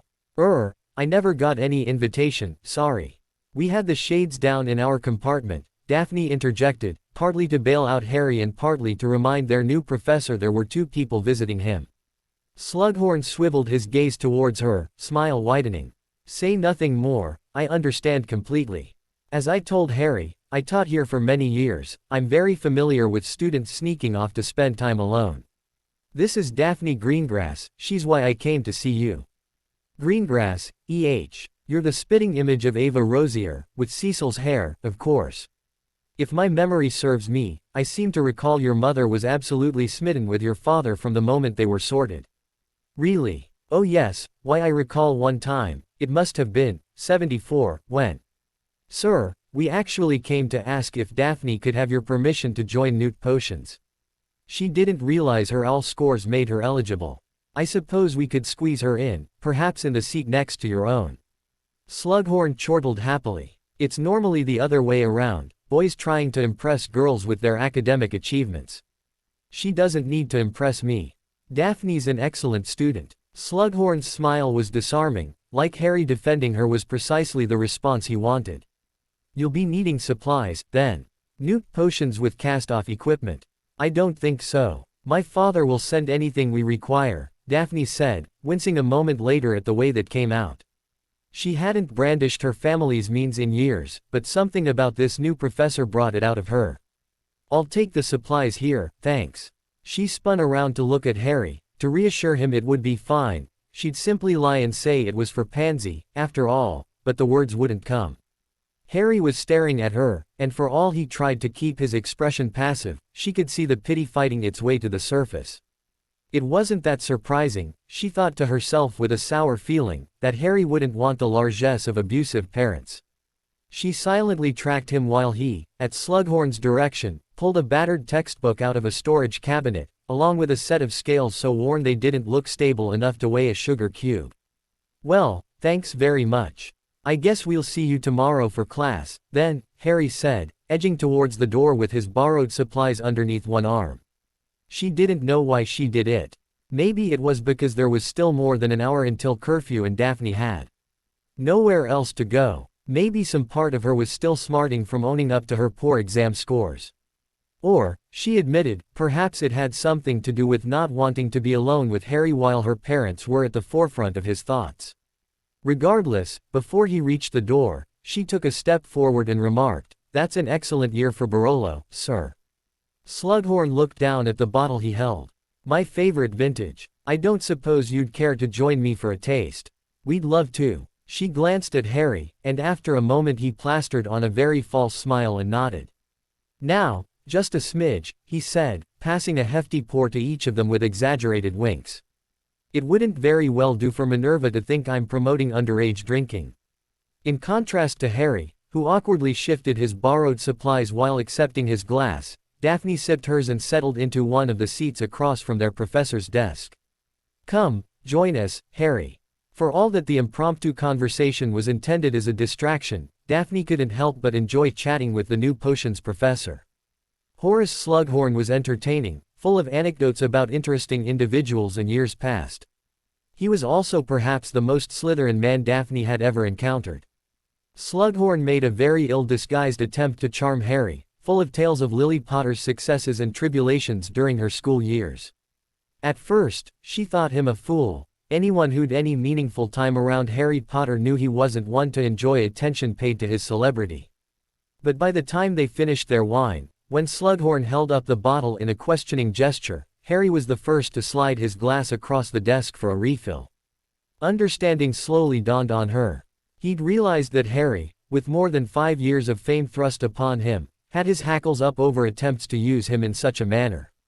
And why wouldn't he? Daphne thought, politely refusing another glass for herself. He endured more than his share of suffering over his notoriety. Recognizing someone with a hidden agenda must be second nature by now. Yet Slughorn was crafty, quick to adapt in the face of resistance. Named Cynthia Marble, one of your mother's closest friends during their first 3 years at Hogwarts. Naturally, she'd have many more stories to tell about Lily's introduction to the wizarding world. Daphne eyed Harry, seeing him hesitate for a moment before grasping the proffered bait. "Are you still in contact with her?" "But of course." Slughorn let out a booming laugh. "In fact, now that I'm teaching again, I've considered hosting the occasional get-together now and again, and introduce some of my old students with my new ones. I'm sure Cynthia would be delighted to attend, provided she knew you'd be there." "Right," Harry said slowly. "Maybe. If my memory serves, dear Cynthia ended up at Witch Weekly as an illustrator. I suspect she'll likely ask for an interview." Harry's expression grew stormy, but Slughorn smoothly continued, "No surprise she ended up there. She was always up to date on the latest trends, it's how she got Sirius Black to date her their entire 5th year. Slughorn was remarkably well informed, Daphne thought to herself. And just like that, Harry's reticence vanished. I'd really like to meet her. A consummate Slytherin. Daphne got the feeling she'd learn a lot from Horace Slughorn, and not just about potioneering. I'll reach out to her, then. Now, you two have class tomorrow, and I fear curfew is fast approaching. They said their farewells, and Daphne sneaked a glance at Harry while they walked through the corridors. He looked pensive. Are you all right? Yay, fine. She linked her arm through his, leading him towards the staircase. I need to send a letter, walk me to the Ollery. Harry pressed a brief key to the side of her head, and they walked quietly through the halls for a few minutes. So what did you think of Slughorn? You know he's just trying to use you, right? He laughed. Yay. Dumbledore warned me during the summer.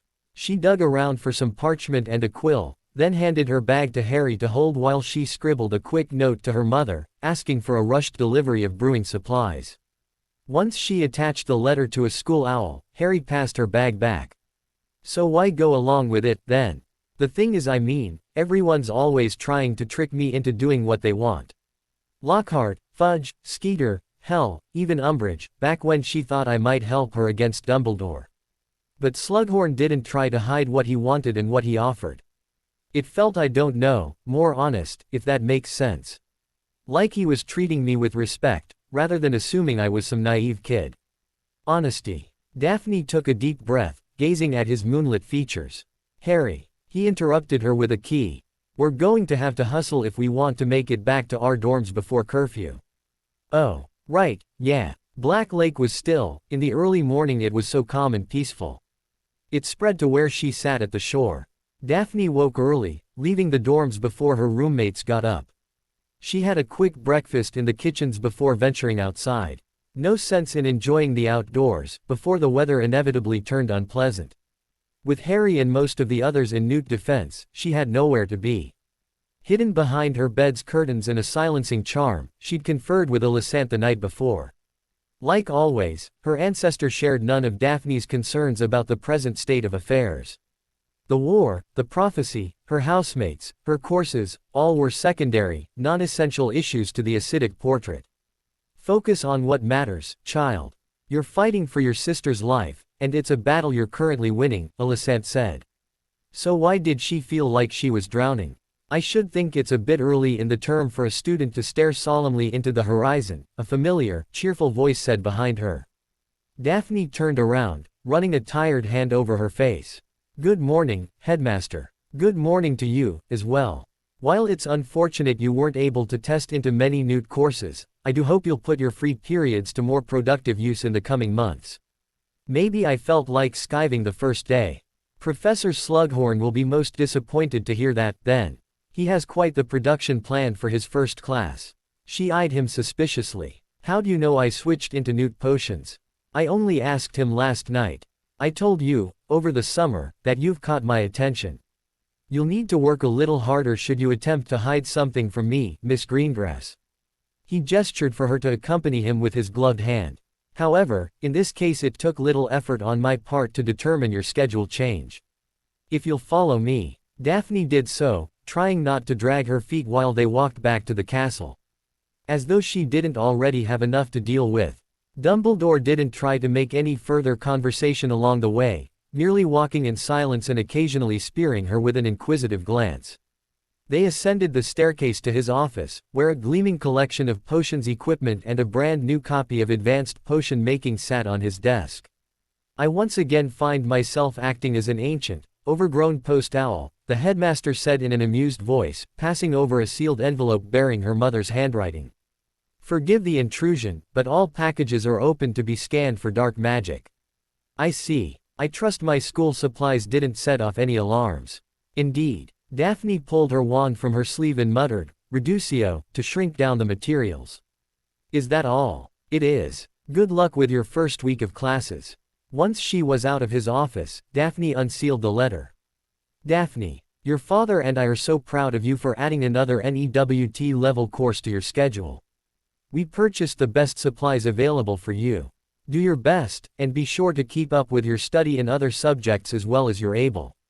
Your father spoke with the Wizarding Examination Authority. If you retake your owls over Yule, you can jump into Newt classes in the other subjects after break. I know you can do it. Love, Mum and Dad. To be continue, I hope you enjoyed this story. Also remember to subscribe and like this video. See you in the next video.